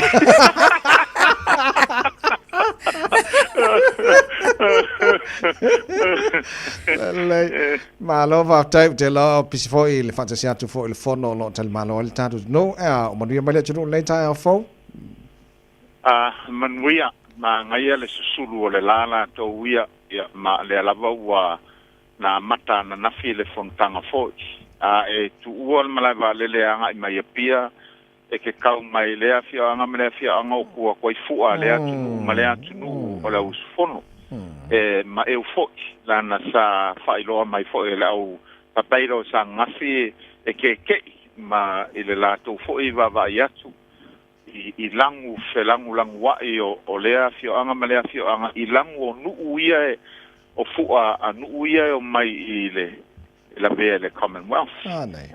Ia, o ana nafila lena a matalia ai sa fai mulinu I le sales restaurant e se tu fata Singapore ma sau noa foi la fio ngal palmea ma tau nuu mai ai le ngau alofa sa mai ele mo li mai Rwanda ia male o pasia mai lo lau talavo Samoa ia ba o nafi fo ilana mata tala fo ia forum ia vai ngai sesi lau talavo tamaitai ma le People's Forum ia na neila e mai ai lo fontanga nei tai au le fa mo e tau nu mai ai le la fionga fo ia King Charles ia male tele o tai o atunu ese ia ona tala lo ia irola ia o le fontanga la va tai o le taupulenga po le Commonwealth leaders I le asotofi ia ma mai ai lola ia le asovalaini. Alo faftaia la fianga pito o le alau sila le tulanga e le tapenanga le tunu a mesela bol security po le marpui fo I o le afio atu le ngata o te tai ia alo fianga foi mal to tele la tolo o fapena fatasia telefono I Samoa. Okay, kalkonga ia wa le ia leo ma le matanga luenga foi o malo le malo la to wa leven la to tapenga iai na tapenga mai lava foi ia o iai to tonu foi le li o fainga malo New Zealand ia masa nga lu fantasi foi ia ma ofisa foi ma matanga luenga leo New Zealand ia o le te mai taua o lo o iai leo mai atunu ese o Pacifica Vanuatu Solomona Papua New Guinea Fiji mais Tonga ia foringa mai o fa nga la Samoa leo ia ese e ka ofie fo ele mo poco masaki o le security ia ma kwa tight lava so se mea lava e ke waku ke le skala o shaki oe pe ke waku fo I ol falkali malo le a tau mesina e to fa ile to te lo tai ile wa matanga solo mai e shaki oia e tele i fai o so e o foi la pe el watu mengi o side events i fontanga potu ese e shaki oia so o levan kapenga ele leo mai i tala fo ia se tasi o li i sa noa na Philip People's Forum i lana ia mai tau i le taulanga e le ini pa waia po ngi corrugated iron roofing for le adiali mai ai saunga le mu and peaceful Samoa i lo atunu o mai ai na to so that's a good sign. Yeah. Lele olena so no na fina matai youth forum fa pena for Commonwealth Women's Forum today le so ole alo silfia a mesa tulanga tupulanga televo o lanto ia fa mo ia malo uma ne a mesa sa o mani sida mo tupulanga mo le lumanai o ani mata uputa wa sa tana no ina ka silfia fa mo ni ole bang la vale mai la televo ia na fe wala mai fo i lato signs for ia ma fa ilo ole it's time for action le wina fam talanga la to ia pe wo fiu fo ile televo ia i la unga masau noanga fa politiki o le faile me a le la va fa le tonu le fisuia inga le tau i tonu o le la rolanki ya mesela le wa aver nei ava no fo e fai mel fontanga ya Samoa ma le Pasifika ato e longo tu iai e o le Pasifika e le tele se la to sao i kasa o onga le wa fa ingai le la rolanki ai peita iani o le a fia langa tai fale wa fia coastal erosion and rising sea water levels o le maula nga le mai la va au talvo o le mau fa au talvo e ka kaunga yeso la ko le o so se mastanga ma so se fa potonga o le fontanga le ale tu pa tamaita o me la ne sawanga wa i tu tonu la fo le Commonwealth mankua la vea ia tunu o Afrika la vea i papairos o atunu umai e sa pulea fa kolone fo e pertania se tasi vai taimi ia o lo fa kele la val mengi o le sawanga i kupa kamai kai sawanga i kamai mamali li wai ia ele fa pela e kalangoa lo ma lo ma mokusia ia fainga e kalangoa ma koelanga mai ia o sko ingale o vui fam singonga ia vui Clarence Nelson. Ia mankua o ia le sa fai masu ia Samoa i le mele the rights of the child. Ma o ia foi le sa kaula mua i kokongo Samoa la to ia le whaka wainga. O ka kaunga ku ia mea o sawanga ia ole maka upola vanga le sa a mai lava le women's forum ngafi i le People's Forum. O le climate change. O le fisuia inga tau. Ia fia lava foi o se kasi o aka sa pu e foi alom fa ngau i ngai New Zealand sa Auckland le sa kaula muai foi se kasi ia fayumu le ave anonymous ia le sa fa ali nga fi le kale ta iluma foi mo le sila fia o mo fa nga ngor kaleng ia le pese fa ilo akua ile ka ua o afianga o le rising sea water levels ngai ya mamore sila fia isia ngu langa ele ngaka o kungu o le Commonwealth o le i masui ese maia kungu a olo o ia fo ia isi o ki ka ua o ia la fai kakala mai e lopa Amerika kungu ki kele fo ia la o mai fa longo mai ka fo i po le asia la ko sao ia i maka upu walanga El banga leo le Commonwealth Women's Forum fa mon modelo fianga pito te lo lava fo lo si le fia tala no anga le sao o tina mata mai tai fo le iso se malo ya wa lava lo si le fia to New Zealand el parmene te le o sao fo o banga o tina mata mai tai ia fa pena fo mtanga venga se tono Samoa tu la me fo le fianga el palmia e o sao fo le o tina le fianga e afirme Dr. Naomi Mtaafa la lo si le fia tu langa e tono fa ta waina le tu langa tema fontanga i Primera vale wanga i el lunch ele o se mau kau se akumu e kasi o le mau o le wa kasi e kelo malo kem kalasi ia fa ka ua inga ele sao o kinga ma kamaika ia a kirkiro la menge yo o akumu fo ele le kupuai vesi o kaua o civil wars ia e mariu kama loa ai pe o kinga ma kameki e kokoi Ia o la kou ia koe a ki ngā enga le koe ka mawhainga koe sisikia le ka mao a inga le o ia kumu. Ai a o fo i lava i kaimi o vevesi mwha le kong. E mua lava a fia fo i ka maiki ma le kupa o ka maika. Ia o kele o kumu o le Pasifika. Ele o lava, pe o se vainga ngā, ele o lava ka maika i ko kongo pulenga.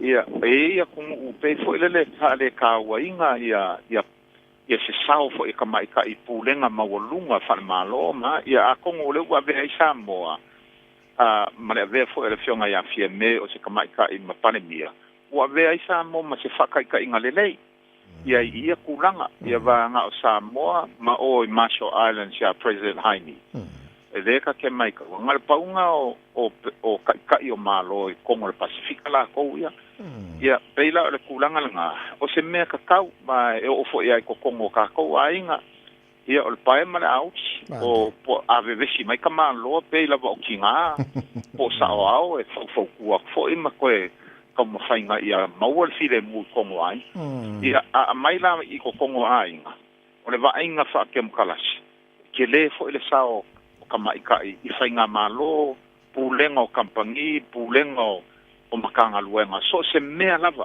eila le kulanga nga le e mafu ai kala ngoanga i maka upungei ai o mengi o sawanga fasingo kinga sawanga fasingo kamaiki ma kamaikai e pei o me ka fiofia ai maku mawalalo ai se akumu i role akinga i se kulanga le le Pautana whanga pito o le asotofile ma weta unu antoin le Palimio New Zealand, Christopher Luxon ma le au malanga, ma le au sifono New Zealand.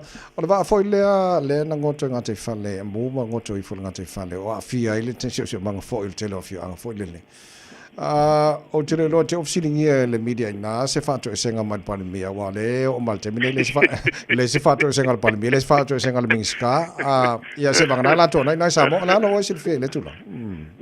E manga ia ba fisingie se si pe o mai faisela ko i fonga i a fio anga i o sa whakamasi umu langalango o wharongolongo ho i le fonkele ho i riku malo o sa whaka ia moko are fifia sa whaka i le waa lea ma la ua saungo sa o mai lava ho i sa o le a fio anga lea i a New Zealand ave e ser ko wa leila le kulanga langa e sa o le lei e pei ua pei o lai alo ingi sila le maka upunge ia awanga ngafi.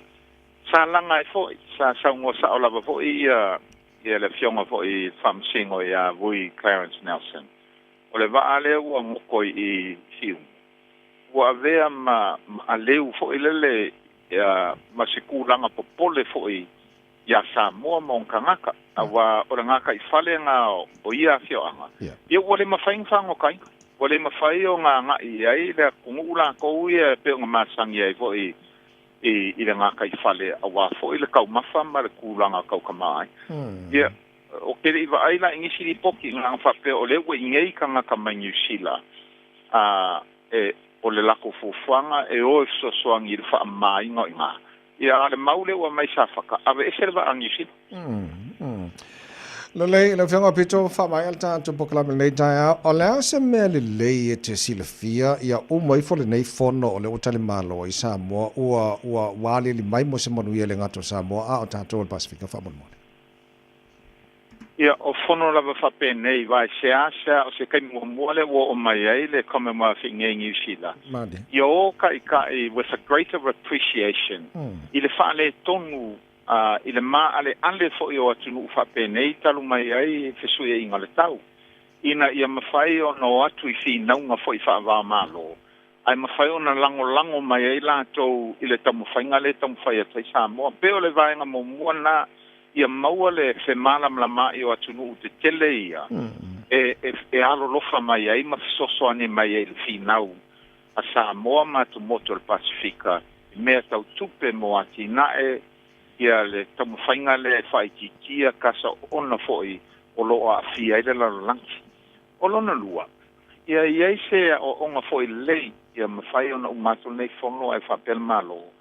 A kako whaia le mea sili aku ngale le fongo anka ko fia le mea o mafai e o ngafai ngofie o ngapiki Samoa le lumalali mo le tali malo so se mea langa o ngei fongo e o mai e tangata mai fafo ma mai lan to tupe ma sai le tunu uma le le tama ainga ai ale tong nu lan fa mo moenga ia ma kupe alu la ma kupe ngau ai le ka ko mo ai ia a lona tolu ia taia ia mau e foi le nofo fe mala mai o le auto pulanga talavou ma fai e ona la to fa soa mau e foi le fe alo fani maisi tangata maisi atunu langa o le toi ngala ro langi nga le ka fai e fau o se la lo langi mau ai le file mu la lo langi mau le file mu pe a fai e mau fe masan ia I male alo lo fa le file Malo fafte tele lo fianga le sa usoli lo fianga pito mo nei tai au ia le lei e se bang sis mai nga taua ma le mata ngo fisa mo fisa no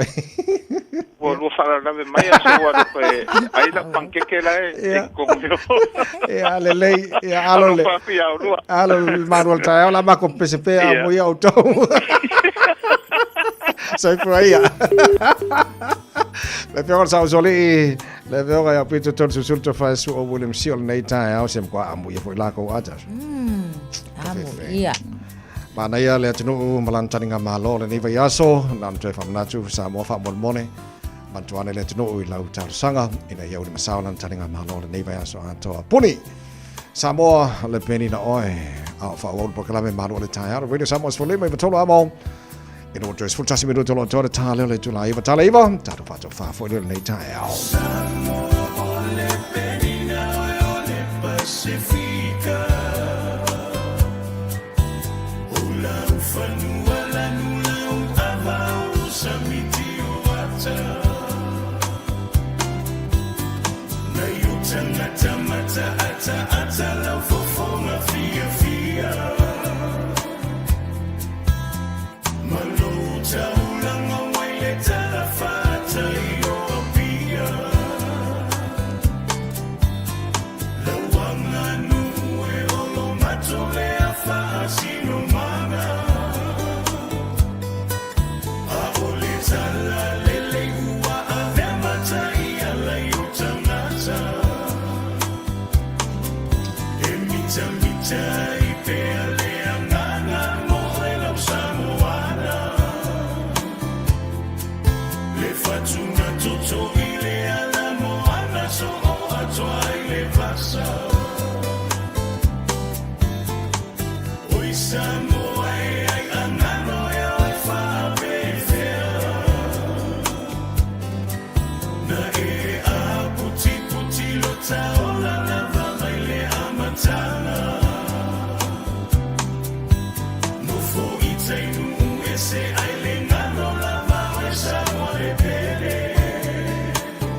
fa fi fianga le tai au a o fa wa le pa kala me malo le tai au ele nei fo ia so lua o tatu ia mal tento nunga o lo manu ia le tai au fo le lo famaleanga le lei o le tatu matai le langi fa tai na yo tatu ma tu asin sino le tanu lau tu talo malo tu tapo inga ia ma le tu mal muli panga ile aso male aso o lo manu ia fai va o le malo le tanu ia mana ia matu fo inga wenga lo tu ai sa mo ile tai au male tai au ngai so fa tai fa fe kai o ma ia male la so le mo ka ma fa ma le ari mo ka ko so le a Karsi e mafanga mo mai au nge fai mo mai no fa mo le mo e o fiu I foka ka maru lu fa mo le ele la fi vanga nei sa mo pe o pito mo vanga nei fa fo mai sa mo vanga yo sa mo nei ka ya mo ya foi la esele au le mai o sa mo le tamata atu ile ngata te wino awala ia o le tali malo lava fo ia a sa mo oka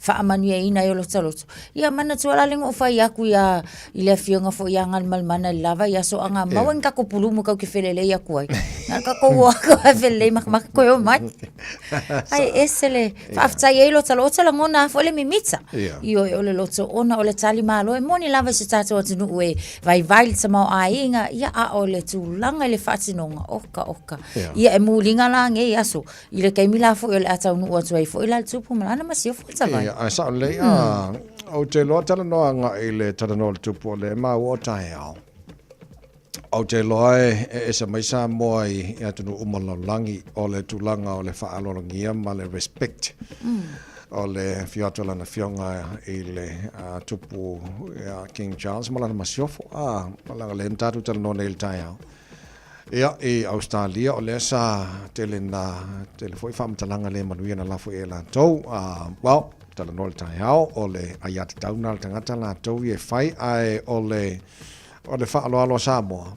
e Paulana me le mawaisi tunu o langi o le mawalunga mo le tumati o le tuma anga fa alo Samoa te lo la fa pena fo ona tali alo ia le tonu atu na fionga le tupu mane masio foi tolo le tunu ia o nei vai ngana na mo le fa fo mo le tunu nei tai ao o le atato o lo i tato mana ia wale na ka ka ngomar sa kinga ngafi ya mai la tu pito la au leo e o tano ma le fionga e sa usole le fionga ya pito ya mai fo pito la au ni so la tolo ya tonu tano ino telo mta upo fontanga lo fai ya tono nisi di poti le il tato tano nga ma le fionga pa New Zealand ile so ta le tu wale malanga le maola stofia malanga ile aus fono New Zealand le fionga le pandemia ma na to umbo fitfilia mo la aus fono e lua so ye tono Samoa a stofi malas froile to tali mo ile ole fainga malanga fo lele ya ole sa walta sile me ole mawanei ele ia se avano e fatto e se ile Minister Defense Minister New Zealand Judith Collins ile va ale mal mele a fieta to Samoa ole mawa mai li pote la to lo o ngale lui Samoa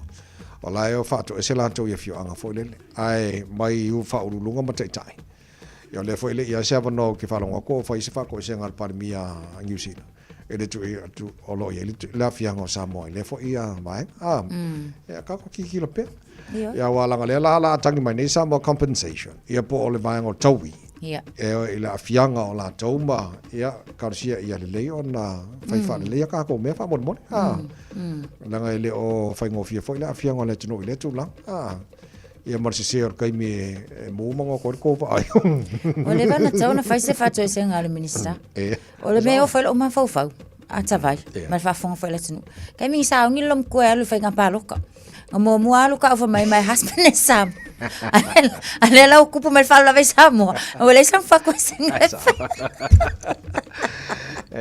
le Samoa tar po kala na le nei tai fo o taru tar fo le o te pena mai salava ma semino nei tai ia no tuna to foi le songa te fa la juste tia por proclame fifia mai o alfa o winner to Radio Samoa por le foi aso fa talo talo tapo inga malolo so nei tai ata ia fa tai foi le songa la o tavai on sa nei tai ao manuel nei aso Samoa manuel telo to faiva ole nei aso tau tai le tu felo e foi mala mo e lo malanga le tu to fai soifua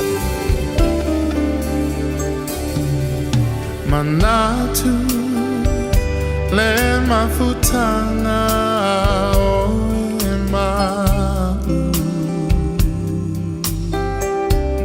o emana tua maita o tu mawita ilo fatu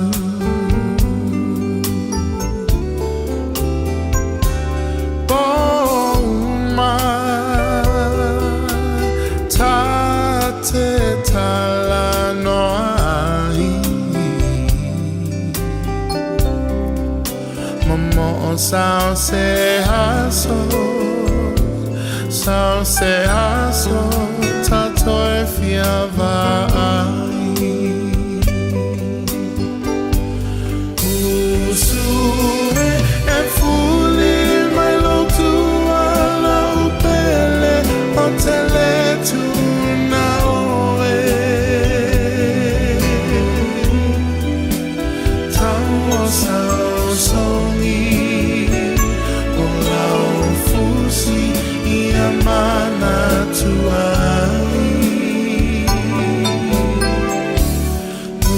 Usue e fuli mai lo tua le polonga tale lava A fai olea la upele wala malena A fai olea la upele wala malena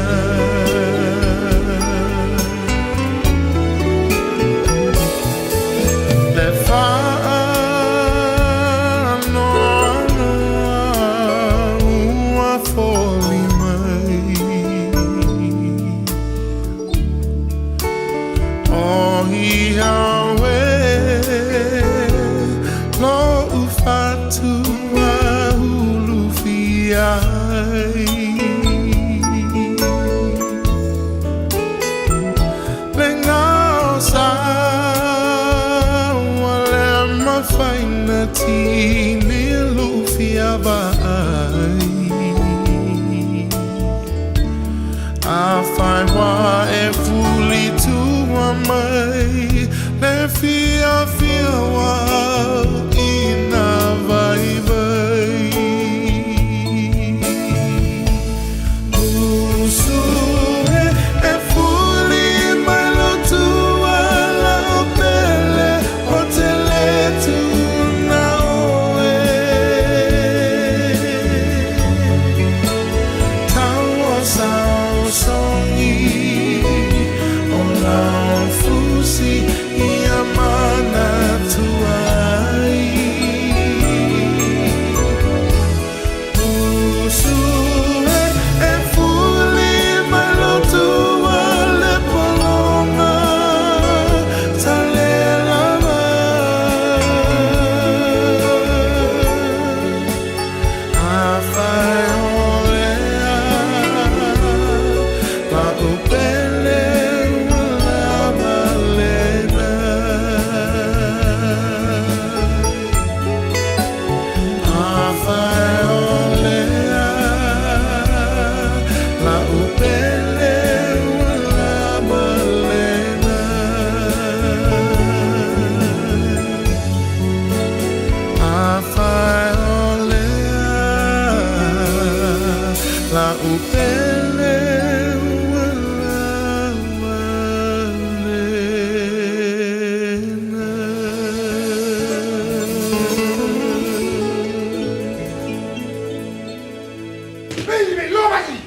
Hey, hey!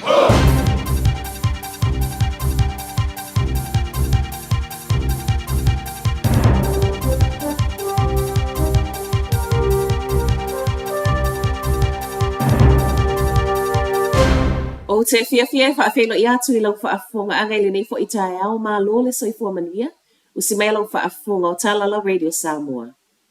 I tala tomua o le aso lua, e tu whaatasia tala o tae au lo I pēr nisi o tala vau I lungo le tau wa lungo le fale ale o rangata madiki I Aukilani Sauti. O le poana pope tusa le toe luas fulu minute le tu lai fitu le ano o aile tusa ma le se fulu tolu tala vau I lungo le tau wa lunga. O le fale le nei uiri, le kora wai manaaki, ma e o mai le tae au nei o lo o iaisi. Mai le au wha esfulu ma le tolu, wha maunia mai le suipu le sili Ian Chapman, to e to a fitu le o lo o iai pia I lungo le tae wa lunga, e o mai le tae au nei. O le isi to a ono, o le awa to e wha vai vai. Wa wha maunia mai ai fo I leo leo I le tae au nei o lo o ngā lulu e wha atasi ma le o rangata mariki, ma e le o le taimi mua mua le nei wo ai nisi o tala wo I lungo le tae wa lunga o le kora wai manaaki. E lata i le wha se lau wafe tangata o loo maua mai i whaamaumaunga o lea lava e maua penefiti. Whaamaumaunga nei na whaelo mai na matanga luenga le social development mo le masino se tema. Ma o loo iai nei e se fulu 2% lea na alua i lunga lea o whai o tangata e le o ni tangata mātutua tala penefiti. E tu salea ma le tolu se lau ivas fulu tasi afe lua se lau luas fulu ma le wha tangata. I tangata o loo mawaina le penefiti a le job seeker sapore whapetu sa ma le lua se lau ma le wha afe fitu se lau onos fulu 5. Wa whai mai ei tangata so e whaapitoa tau ni tamau ainga. E le o se mea le leile alu pea i lunga o le to atele o tangata tala penefiti. I le au te lenga o le nei reporti o loo whai mai ei e silia ma le 1% o tangata New Zealand o loo maua penefiti. Ma a whaatusa le e silia ma le 1% o tangata le aini ngā luenga i le whaai unga le lua afe ma le iwa e le lei. Ua talia le Health and Z le silia ma le whase lau afe talo sanga maila na au whai ngā luenga more voluntary redundancy. O le masino au kuso le ana amata wala au mai eina soifo maloloina i tangata ngā lulue e fia o i le vaia. E whaatalo sanga atu a o tau whaapaleni ai ana tupe. O voluntary redundancy fo inei e leanga vai tangata wa ta ua frontline clinical staff se i vanga nai i lātou e ngā lulue ngā luenga whaafautua. O nisi o au nanga whaapitoa whaapea i tangata ngā lulue i ofisa. E le o mawhaiona whaamauti no mai le taimi nei e le Health and Said po le ale a whianga wana paketi. Ona o voluntary redundancy nei a o whaasolo ai pea i loilonga. O le silia ma le whaase lau tangata wa talia e o e voluntary redundancies. O lea lawai whaasolo i loilonga o talo sanga ma o vaea fo inei walapata i ai junior doctors. O le vaea o tangata o lo ngā lulua i admin support. O le a le a toa ai o na va ai le lei ngase. Ua toe whaato ese le kamupani va le le Qantas i ana tangata whai ngā luenga le ana ia tūli whaasoli tū la fono i taimi o COVID. Wa manu malo le su o le Transport Workers Union ana nafi, mai lana su le ana whaia whaasanga i awala na tūli ai le kamupani va le nisi o le au whai ngā luenga i le lua afe lua se fulu. Ai whaakone karate atu i se tasi o kone karate ava no whai ngā luenga e afe fitu se lau. Whaatonu ina ia le whaamisinonga le Qantas, na te toe to tongia le se lau valus fu mal fitu afe ta la, tūpeni usila nga i tangata ngā lulue a afia. O le vāfo ile nei o le uni ma le Qantas ua whai lava si umi o le lei, ma ua whautu ina ia le whaamisinonga, le tatau o nā nga i e soalo pule.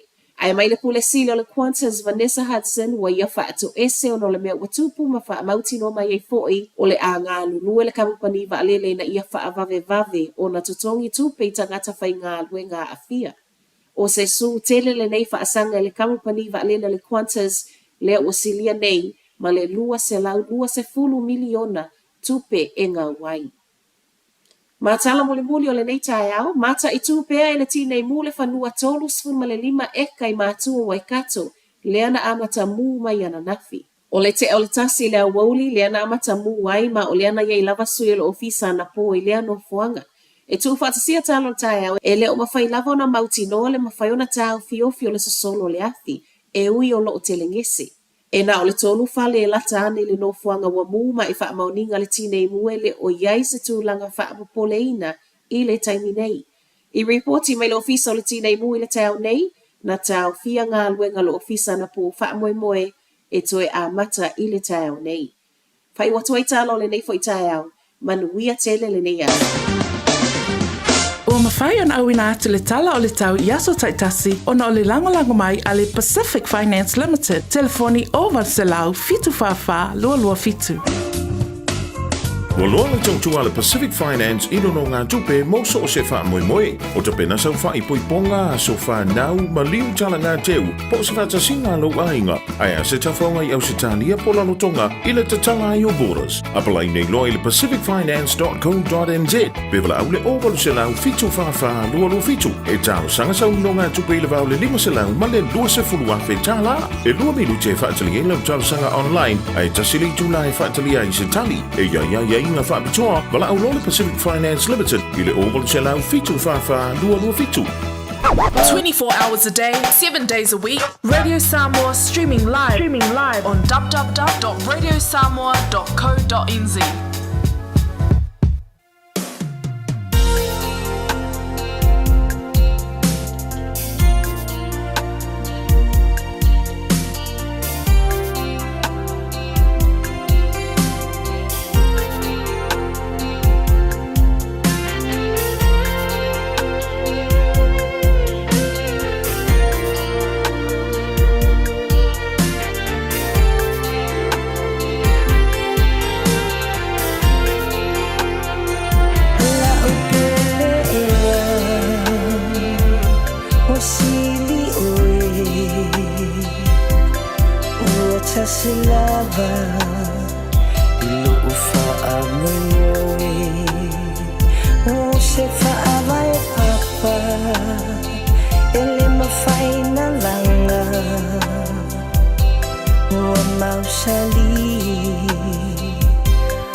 Fees-free study is changing next year, and AUT wants to help set up new students for success. The Kiuta Kitai Aspire scholarships include financial and other student support in both Year 1 and 2 of an AUT bachelor's degree. Find out more at aut.ac.nz. Masala ua e vaai I fale fo mai, po o taa vale ale fono ma e whape ane, ua nao au nanga tau soifua malolo ina ma nifo mātau te whaia. E tele le whasosoani e maua ia mātau. Whasosoani mo le ola manuia o le mawhauwhau. Polo kalame e tau fia ai le tau mawhatapaa. Whasosoani mo tina ma pepe. Whasosoani mo whaia o siaki I le whale mai. Whasosoani mo sauwanga I a inga. Whasosoani mo whanau ua I umale a onga. Mo nisi whamatalanga, tanga I ane I lupenga ta whailangi www.thefono.org. Pe vala au le o valu selau, fono for you. O valu selau, tolu ono whaavalu. O le A1A Tree Care Limited, lātou te whaia au onanga nei. Teu, whamama, whangata, te ave sea ni la au mapongati mai lo whanua. E ma whai fo na lātou te wina lau tonga la au matoi tatou. Wasilia mar se fulu tau sanga o lana tautua. Wala au lua le A1A Tree Care Limited, le olua tasi o lua o tolu ono o. Olua tasi o lua o tolu ono o. O e sa ni malanga mo Samoa. Ma le tua lo le Moana Rentals e maua I so se tu ai ngā ta avale mo te tongi mo so se mana onga. E ma whai ona pikila ta avale le malewa lele I whale olo. Polo tātou o fisa au tu I ala fua. Pe mo muli anto le whale tani malo o loo e wha mautu ai. Ai ngā whaapitoa. E ye le insurance cover e te fili mai ai. A wale pui ngā ne I tupu se whaalawelawe. A o loo ye le wha mama avenga mo oe. Mo nisi whaamtalanga wala au le tātou pa anga le Pacific Easy I le ovalu selau. O tasi ono. Pea siasi I le Facebook a le Moana Rentals. Po le upenga te whailangi o le moanarentals.com. Moana Rentals o laupa anga e taitoloina oe. A o e malanga siasi I Samoa.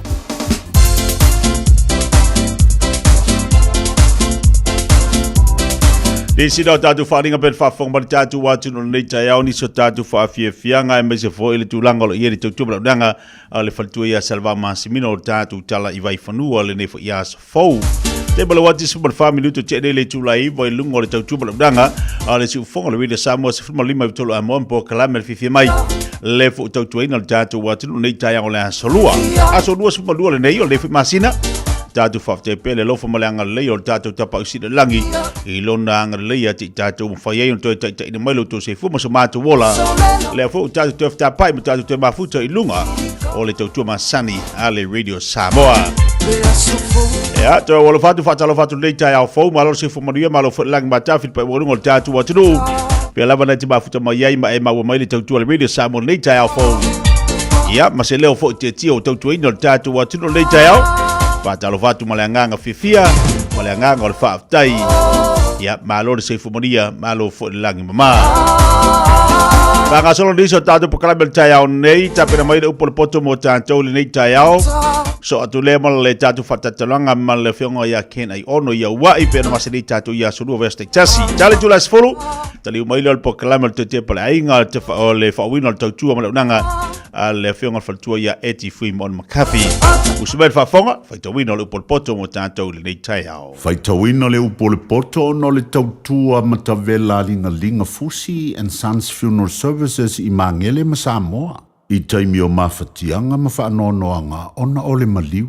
Mana tualingalinga Fusi and Sons malana au nanga o le a whaamama avenga atu mo oe ma le a inga. Wala au I le telefoni 255 tolu o fitu.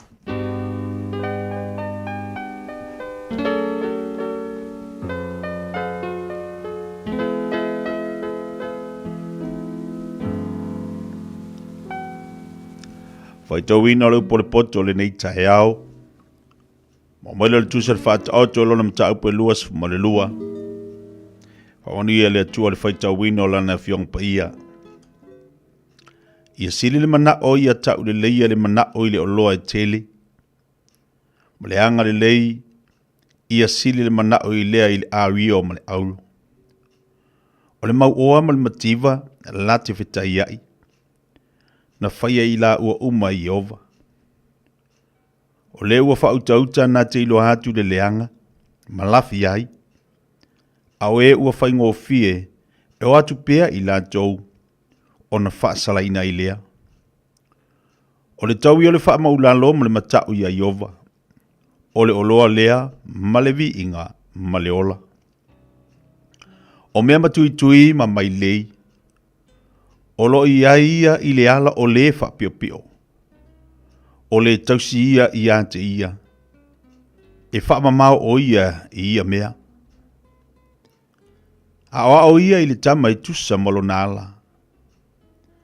A o ina toa ina lava o ia e le tea e se ai. E pulele mau oa I e mātitiba. E au ona fo I le no mea I le ua au mai ai ana mea. O le ua lulu le ami o le anga. E sele mai ai e ia le mala. E wha umatia fo I le to o lona ita. O le ua mata lofa e wha manu e ina e ia. Awa e fo I atu e ia na mea e ai I le ua matiba. Tuli ia le wha tau emu. Ona mawai atu ai leo le whinaunga. E tu ua fo I le misa ma le wha maina. O le ua mana o le loto mama. E matango fio na lau ngutu. E whai oia mawo al tupu. O fofonga Iova e leo ina ie upoto. Ai whai uwale ina e ia upu a ea mi o le tonu. Ua whai anele pa ie. Olo I whafole le ona. E whasi o ti ai au I malai. O le ngutu le whawhine ese. O le lua maulalo lea. O le ua matua I tangia Iova e pa u oia I ai. Ua fusfusia le valea I le loto o le tama. Ai whaate eise ina I a te ia I le sasa e ao ai ai. O le ua whaasau ai le tangata mativa ina ia whaate le hai ana o loa. Ma le ua wha I antu I le mau oa, e ua I lava I le mativa. Ua I mai iau talinga, ma e whaalongo mai I upu ai popoto. Ma ia e matua mafau fau I lo poto. Awa e matango fie pe a whai e te tausi ia I ai I lo loto. E whaatatawina whaatasi o lo ngutu. Ua oua o iant oe. O oe lava. I le aso nei. Na ia whai ova mo whaatua tuanga. Wa ule tusi atu ea iant oe I me sili whaatonunga mo le poto. Na ia ufailoa iant oe le whaamaoni o upumoni. Na ia e tali atu ai upumoni I e au mai ai nisi iant oe. Aua te whaua mea le tangata mativa. Ina umativa o ia. Aua fo ia te whaasauwa I le whaitu toa le ua ti ngā. Awa o Iova. O ia na te whaia la lātou whinaunga. Na te whasiotia fo I lātou e whaasauwa ia I lātou. Aua ne whau o hai ma tangata whaitango fie. Aua fo I lua te o ma tangata lo toa. Ina ne I e whaoa o I o nala. O na maua I leo loa nganga I le mailei. Aua nei whai mo oe ma so lātou e whitango fi I lima. Pe whai oe ma moni I mea ua aita lafu ai. A whai wale ai sau me tau ai. Se ale mea na te ave e se ai lo moenga o e ta oto ai. Awane e si ile tua oi mai le vavau na whai e o mātua. Wa e iloa le tangata ua whaatali se ia na ngāruenga. E tu oia I lumo tupu. Ai le tu I lumo tangata anu u.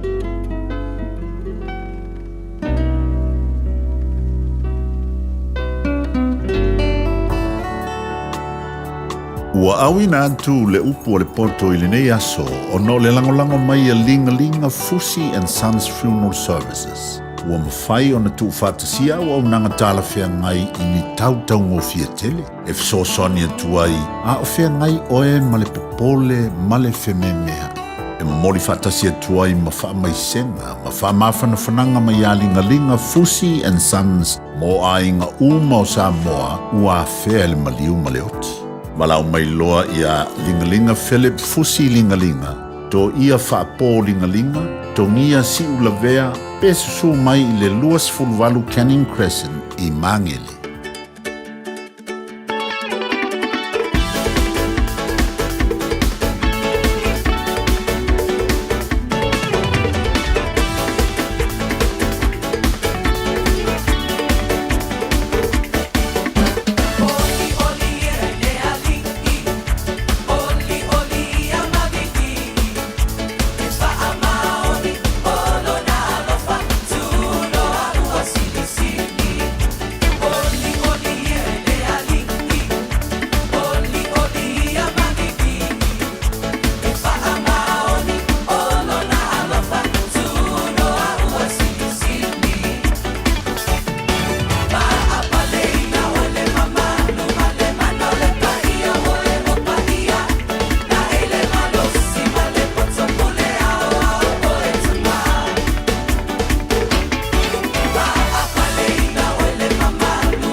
O polpoto mo tatou le nei tai au fai tawina pe ona whafonga mali tatou wātinu utai me le wati luas fuliba minuto te nei tu laiva o le so tainga fu tatou ma wa ipa masari ai tatou ia sulu veste tasi le nganga fifia ma le nganga fa tai lo fatasi mai le fionga ia ai ono le sunga ia kena ono mo tatou pokala me fa wa mo tatou le amtanga o le nei fu ia so lu le nganga fifia fa talo fatu ken ma lo se fu mo ni tai au fo ma lo se fu mia e fion titia fa ma lo fo I le ngalwenga I fai pe le vai aso le vai aso il tu le tinu ia pa pena fo I whinga ali tātou ni tio de Radio Samoa. E whatalo whatfo I maru le tunu, e momo peon avini bi inga tātou te mao na waulia mai fo I nei tu la, rona lofa marona nga le lei. Ia, mai fo ia le whatalo whatu I lau whinga nung pa ia le tua, te mamtina mati tua, mai fo I la tu o lo o whafonga mai I tu fia o le te lope, ia po runga upanga te whailangi, whamalo le soifua.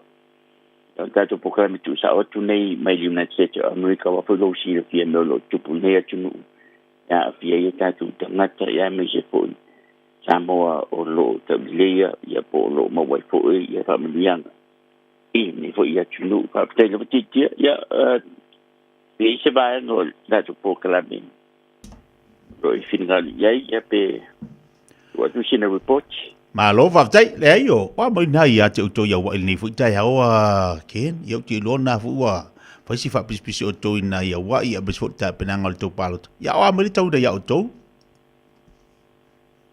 le tau nei ya le yo ma tu le fu tu nu fa nga mo Fahrenheit bi o to o Celsius na la ve advance la o to wo le man tau na sui ma to I Celsius ya ai o le numero Fahrenheit ia le o maua le fitse fulu mantu tu kia ko yo le vas fulu sala e lunga to le vas fulu ine ia msara ai pela talata po le todo dua e ina po to se Celsius numero to ka nga le cha wo le fo ina na ngalona e fa le conversion ho ia so yo fa ia le chemistry and physics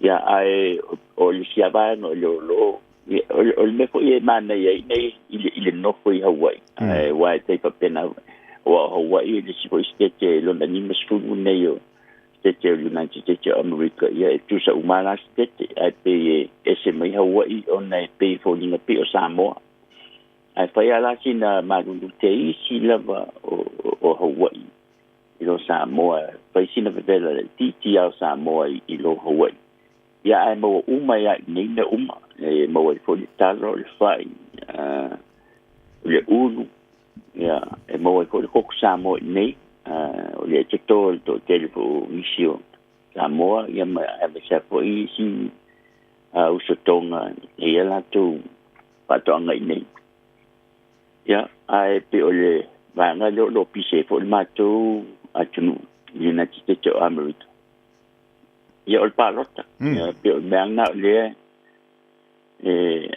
va vuelto tele tangata ma foi fina wa inga ia o finga lo o politiki le tunu ai o la solima o november la solua o ina fa ai wai po la stonu na ol palota ia wa na ta wa la sol palota o le wa matal palota o tele o sistete wa mata I vai asole nei mal vai asole metea on ma fai on la foto ia palo tangata ia polan po ile officer o le mano e fai lan to palota ia ai o le tu nanga na to wa fo ile lo tawa nei o ki le fi po le tunu le sa ve fo president talwai Donald J Trump ia malta mai tai o ve nei sui president po le vice president al United States o Kamala Harris tamai taina le so isa ve ma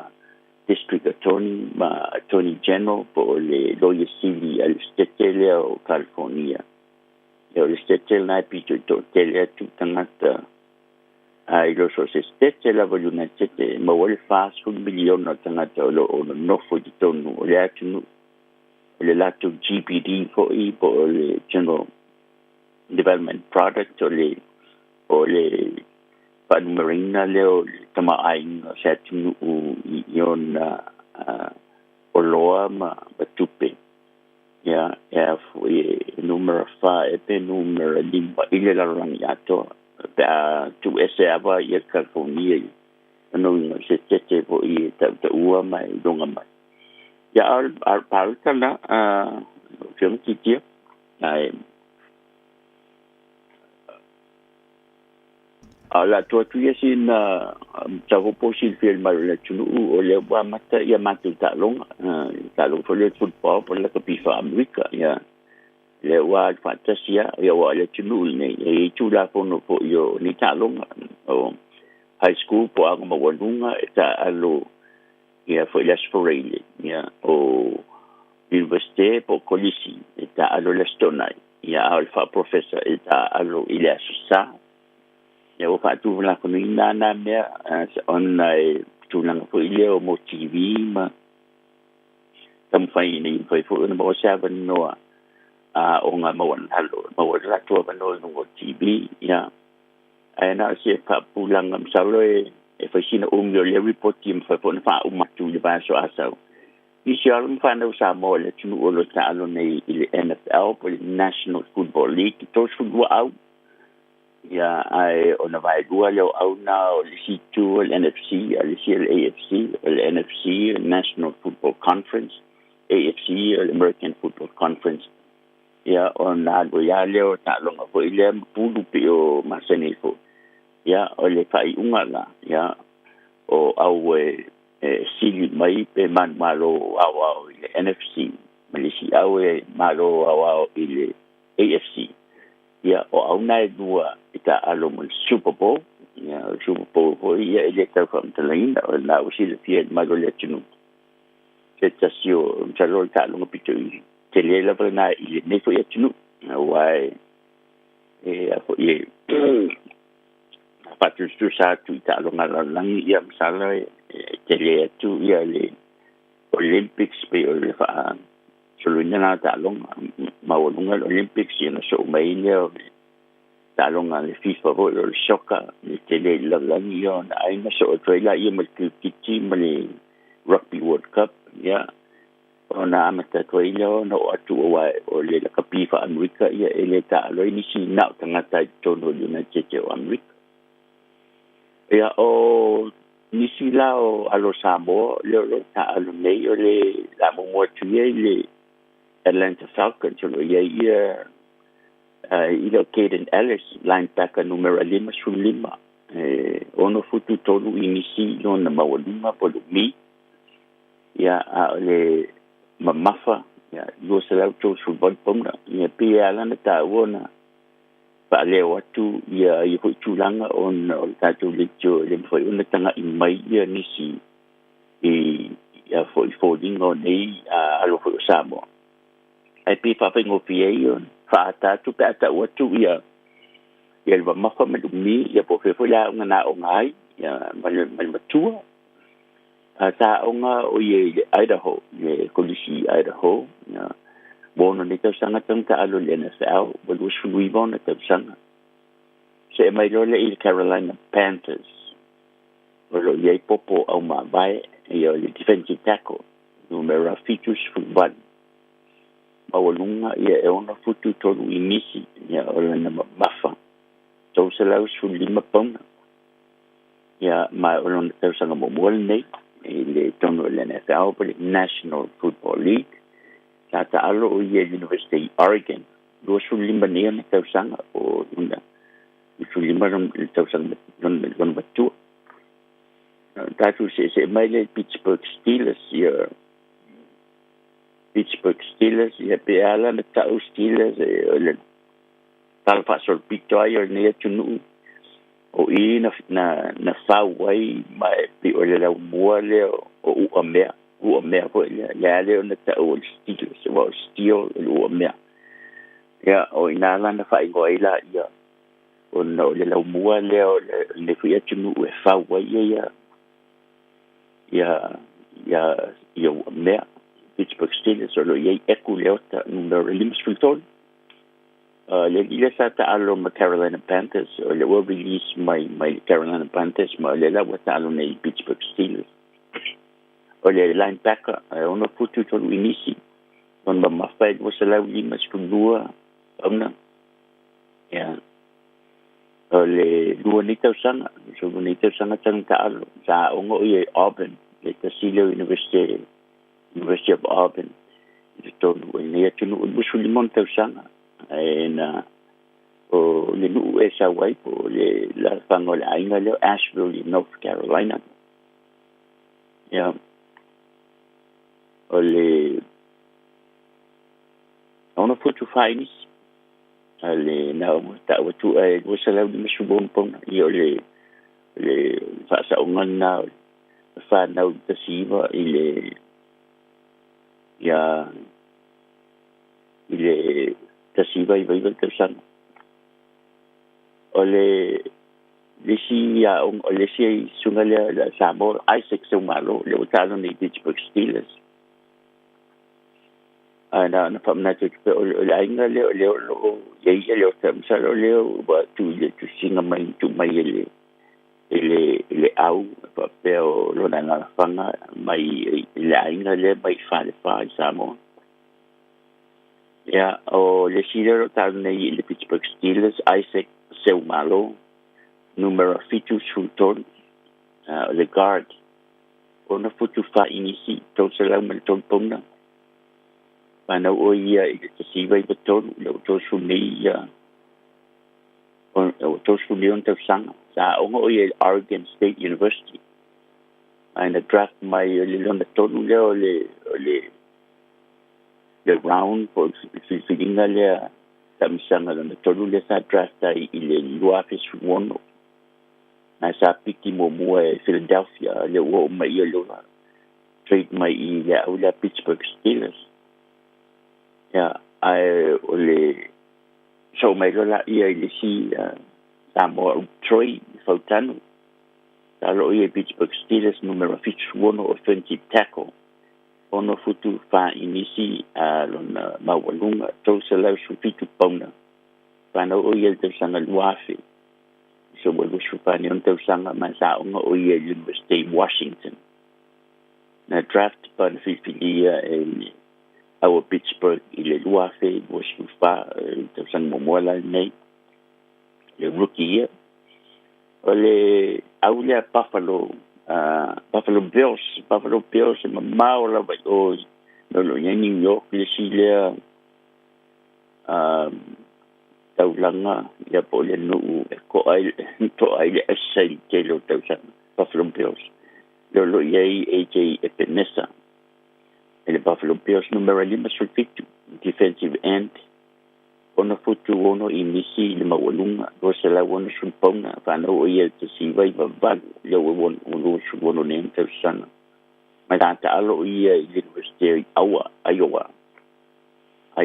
University of Iowa ma draft benefit bigel NFL te sana mo fe lo spulu il tamisana la lua ya ole aula al Miami ya savo to si fio le sile o istete le fo de te atu nei tu se lua ta si lua tolu ya fa te tele la vona le tupuai le fa lente atu nei to telefoni si mali liu to tele fa lema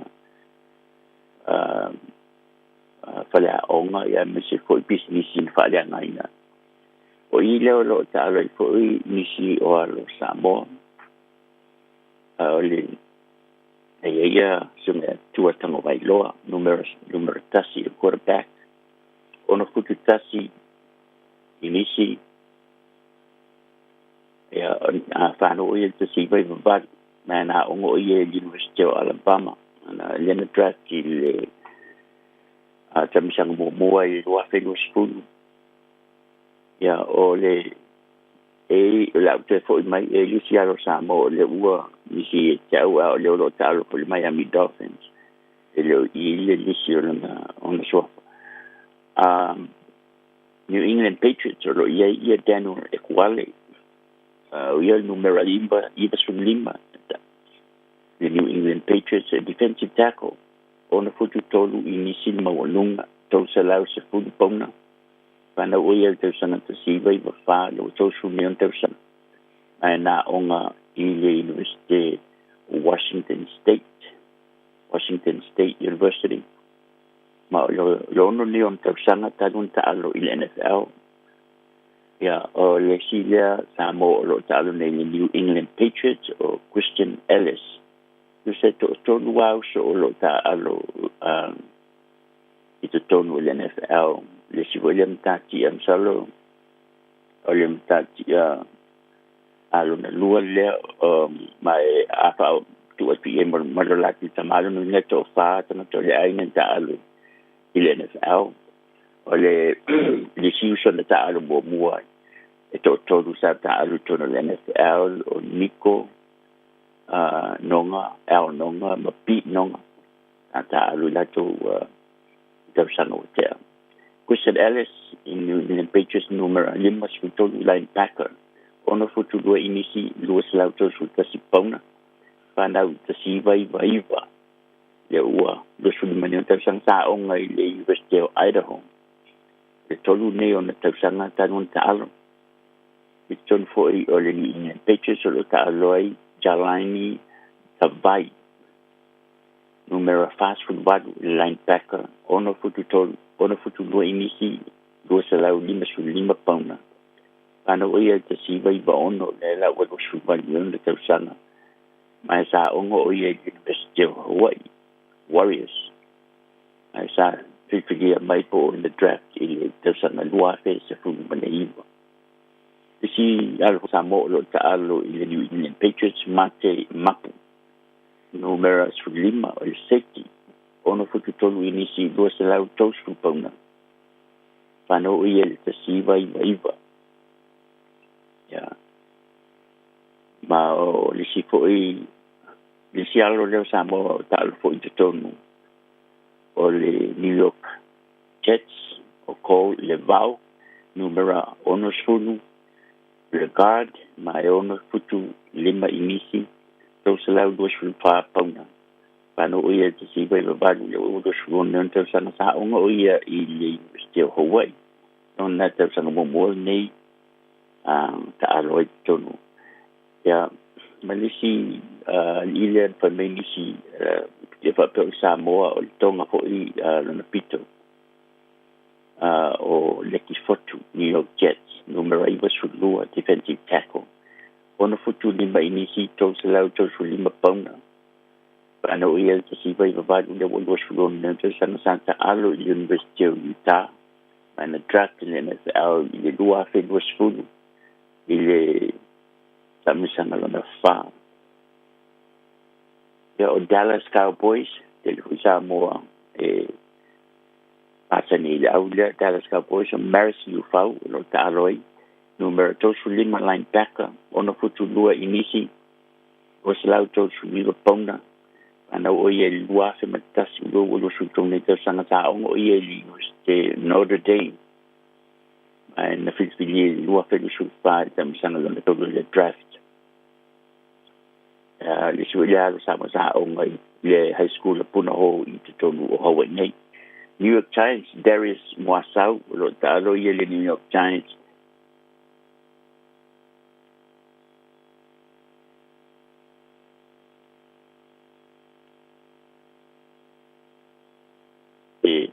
UCLA por University of California in Los Angeles.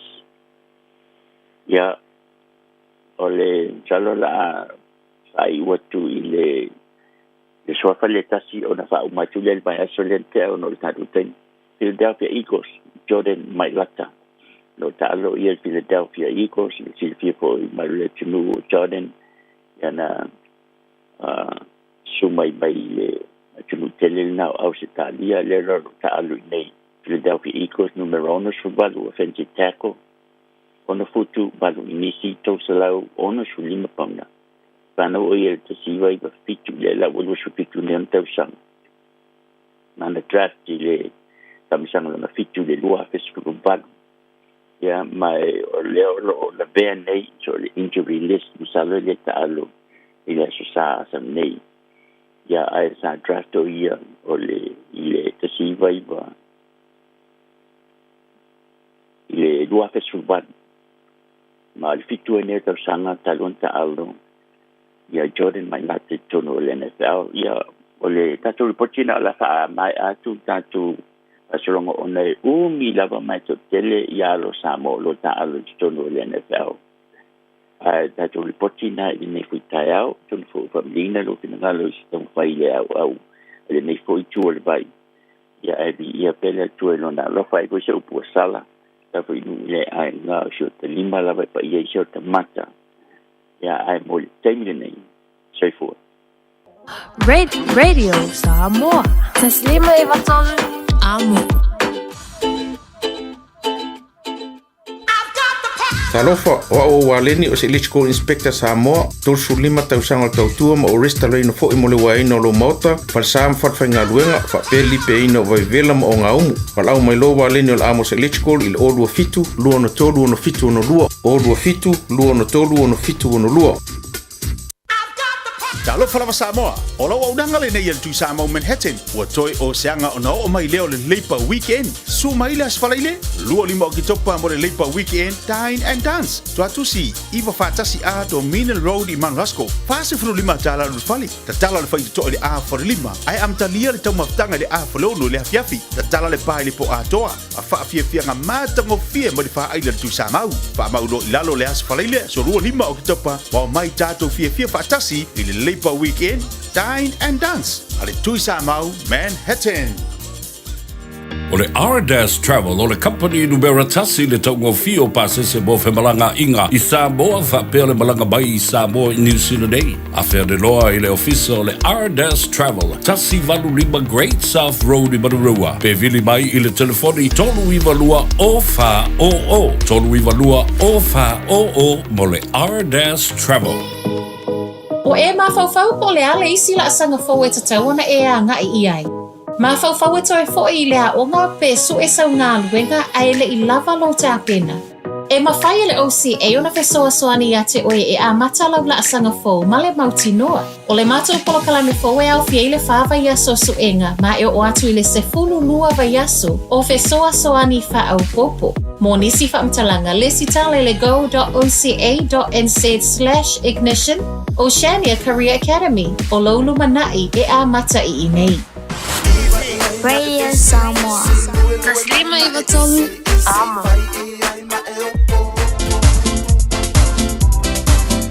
Se bali bal tebele wati toes football lua minuto na talo leitu lies follow. O kala be pena mbawal tatu so ta inga mawa ia kena iono mata ngo fie fo inisio ala top fana o tatu watu o lo ta alo ia ta longa.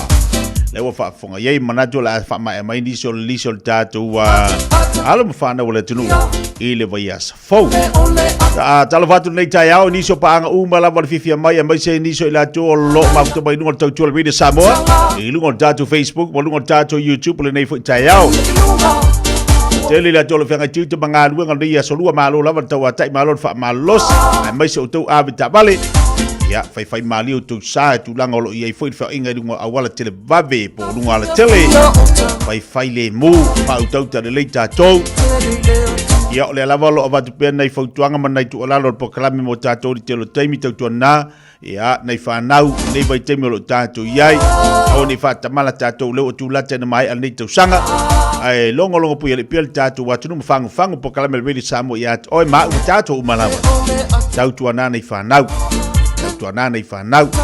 piki nei fanau te mo latu wa onga ia fa pe fo ina ya nga ia tu e va ai nei te mai te pe o te mi tu ai mo te mi moriai ale si vai nga pe ona watu pe fa manatu mo tatu fanau ai au ta fo au wala e oka e se fa kamala o tatu o te loa e tele vae ngol tatu watu nu o le te whafonga mai ai a o lea e watu whamanatu tatu ana ma tatu e isi ma ko faso ma ko fo i fasi piko ia a o lan ta alo tamati e alo la tu polo fo i ta alo i next door e mantua lai fa le anga i mala a wal nat a inga ia fa le anga tu e mameto to o e o tamati la e ma fu me tatu matua ma fu me tatu tanga matua a ilo ala ta alo fanau fa leanga ia la awale alisi ai ngatua o ia tu nala mata tu matua ta ofita maiti langa lai e le polo yo aku do la fanga ma sori aku ai o ma ko ngala o sidalo ma ku ngau su de kai au vili ia mar ko nga mau kengi silako inga ngau su po ia mar ko nga kamak ia ngala ku do polo la fanga au Ako kape ila lo kamako awa leva ia ngai kare si ngako inga masidalo mako. So alfa manatu. Ia mawa ia au tafa le tele. Leo masina sfuru neila au mafo nei masina o kitopa November lo te se makakangi lo ngor kirisi masi. Ai kakangi malo oi fa ngo ngwa ko lo fa kamala. Awa ko fa kamala se nei mai kai e. Ako ke fa kamala lo de ako ko fa ngumelo ka ko fa ngau. So ai va menita tano le chula sfuru. Tau tula video Samoa semua limba tolo amo. Fai mali el road tayao. Ela bala te bafu mai ai tolo le farfinga luenga. Ya fa pe ele fai so iputi el tayao tau na fai so iputi ele la chance fu lua. Do le mixi e o ngo kwal kaut fu lua.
oi, le vai ma fa so longa o ma fa ngi ko la so no. Kala ka wa nga ko mo ya e yo ma fa nga ko fa fang. Se me ayar ko nga malo ba ko ngalo. Ala ka wa nga fisi ala ke le fongi. E mo ya kwa ya inungalo ke. E fil ko fa fang nga mga yo fa ngi kai au Fatalo fatu di so tatu panga dunga tatu Facebook se fatalo fatu ya te utole le tai au. Fanga ma foi fa aftel ma aftel mai farosa ayang ala bea. Si o fayu mutamala malo fa aftel ma aftel mai Lucia Pesamino malo fa aftel ma aftel dunga tatu pokalame. Palicino ma pesua lo fatu so ya te ma fatu ma no falo. Atalo fatu fo ya tala fainga. Atalo fatu ya Paulo Micaele balol se fo manuia. Atalo fatu te pro muditalo fa aftel ma aftel mai. Miu amosa seki maritai au lanto. Se atu fatalo fai ano no te pora male ainga ta vita fatai vineta Pauline. Alo fatu pola mawati, alo fatu stoi masina motua mo tau malawa ina ya fenga. Alo se fomonuia Nita Saulo. Pamalo te ya polisione le Williams. Ya betul di tafale mafuto bailungo datu tau tua Nita yao. Au nga se bala ku ko la jolo fe ngai mlanga se ngo tau ma tanga le tai ola solua. Ye manga ya se e wori ku kala ku ale fa solo mama fofong. O wale mengi ki masa air nga o masa e dunga vai. Yo nga pa fo ilo nga vai dunga nga se vai. Rita Lennox. Balor se fo manwia ma fto ba inai de fa ngolenga favona. Oka lango fatalo fatu le tai ma fto ba mastone. Pagkena fo ya sao makatu au.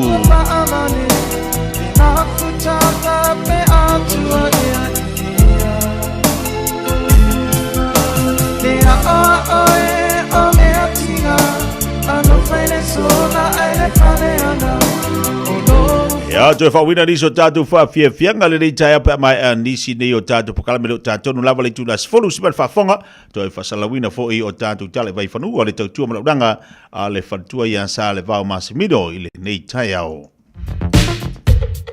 All I hear is Radio Samoa, Radio Samoa, Radio Samoa.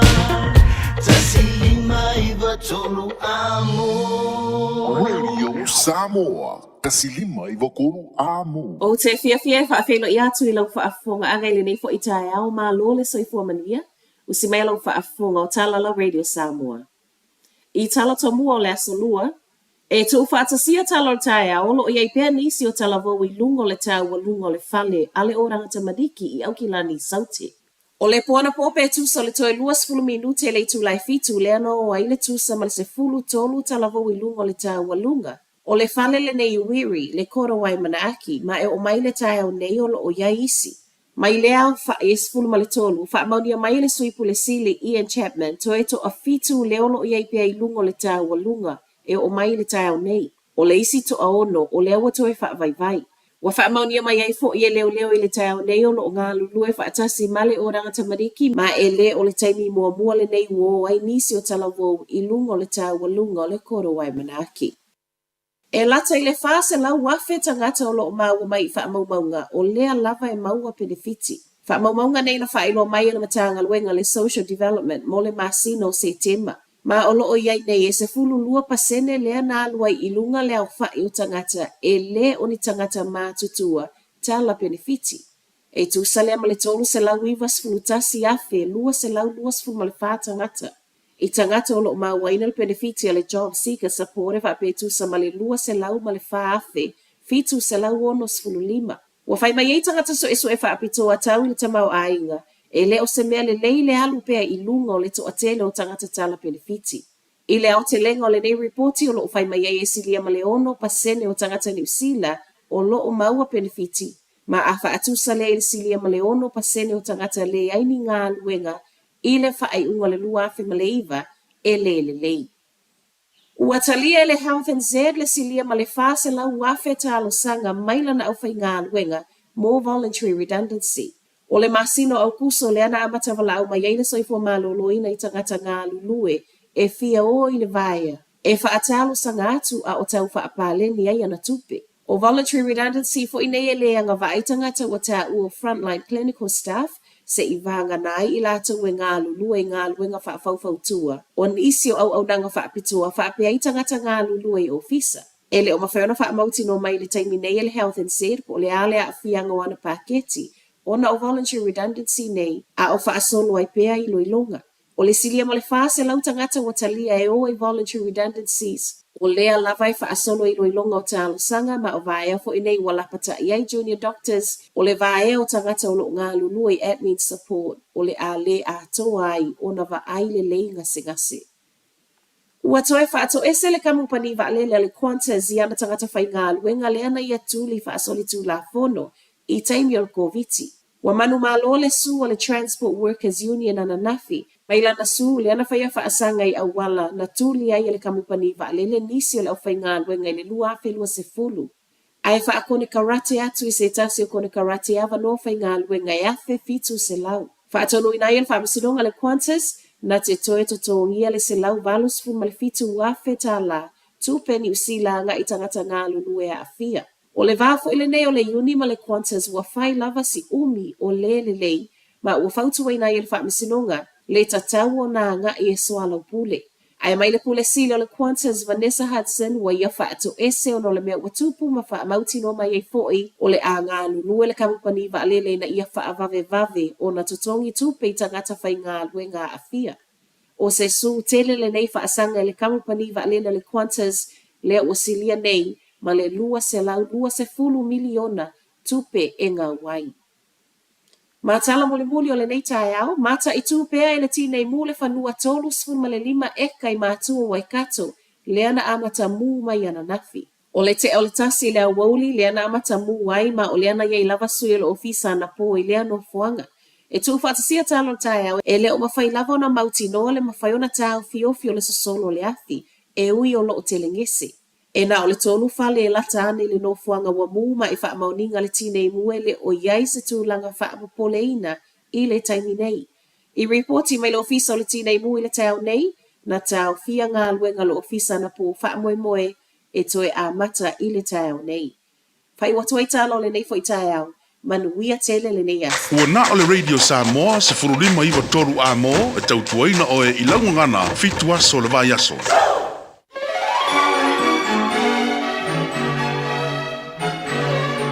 Talo falava o eti Fuimona McCarthy, o asolua vai asta i tasi mai sifulu li tai au, o lo au wina atuai le porkalame to te pai le ainga. O se porkalame tātou te fitu wha iai li telo mta upu au ngā, a wale ati na e o tātou ainga. O lo fina ngalo e tā ua whaatasi me so mātou manatu. E fisosoani lea a wā se lumana i manuia o tātou ainga maloto i fale. Manatua le porkalame to te pai le ainga whaatasi mau eti Fuimona McCarthy.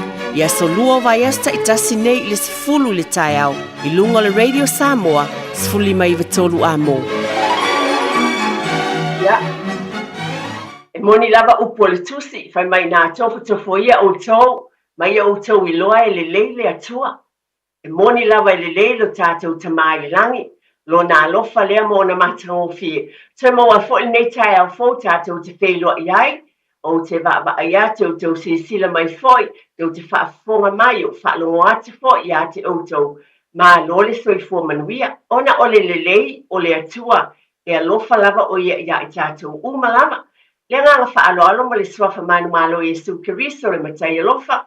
Ia o te ofa lofa whaafeno e tuai i o pa ia mawalunga sa mo i o tūlanga whaalupeina. Whaapena fo o na o whaafeloa i le au whainga luenga le atua i so se patawai taulanga.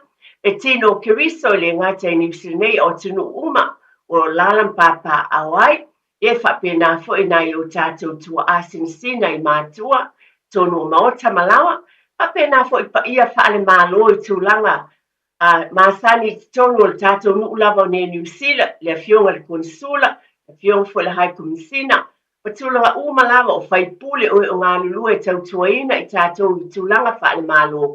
Whaafelo i atu ma le whaalon, pēa whai o iese awanoa o mafuta mai ai pe whaafonga mai e foi. Nei taimi o whia lava mō tātou tangata anu o umalawa, So se tafa le kelope o e mauma e whaafonga mai ai se sila mai fo'i. O te whaafelo i atu ma le fia tele lava i ate o ele nā. Whaafitai fwe a fwe o talieina o te tonu i lo mota ma lo lawa. Lau whaafonga tāpua i Samoa ma o te umalawa. Whaafelo i atu. Nā i o tātou tua a mātitua. Nema whai lava na whaangaloina. Whaafeloa i whaapitua i ate o tau. O wale mea moni lava o tali tonu. O tau o lo o tau alala i tonu maota malao po no whanga fwe o tangata mātitua. Lo whapena na o tau te talo i so uma matapua ia. Mai valo filima i whiau mga luenga. Ia e mai se fo ina ialo ma whana o tue amataina fo ia o onga. Ia whaafetai e ilia lofa o lea tua o tali tonu. Ia i eisuinga i tonu o tātou ainga. Na o tau na alo o tau sosoani. Tue tepa i le ainga. Whaafetai ia te o tau.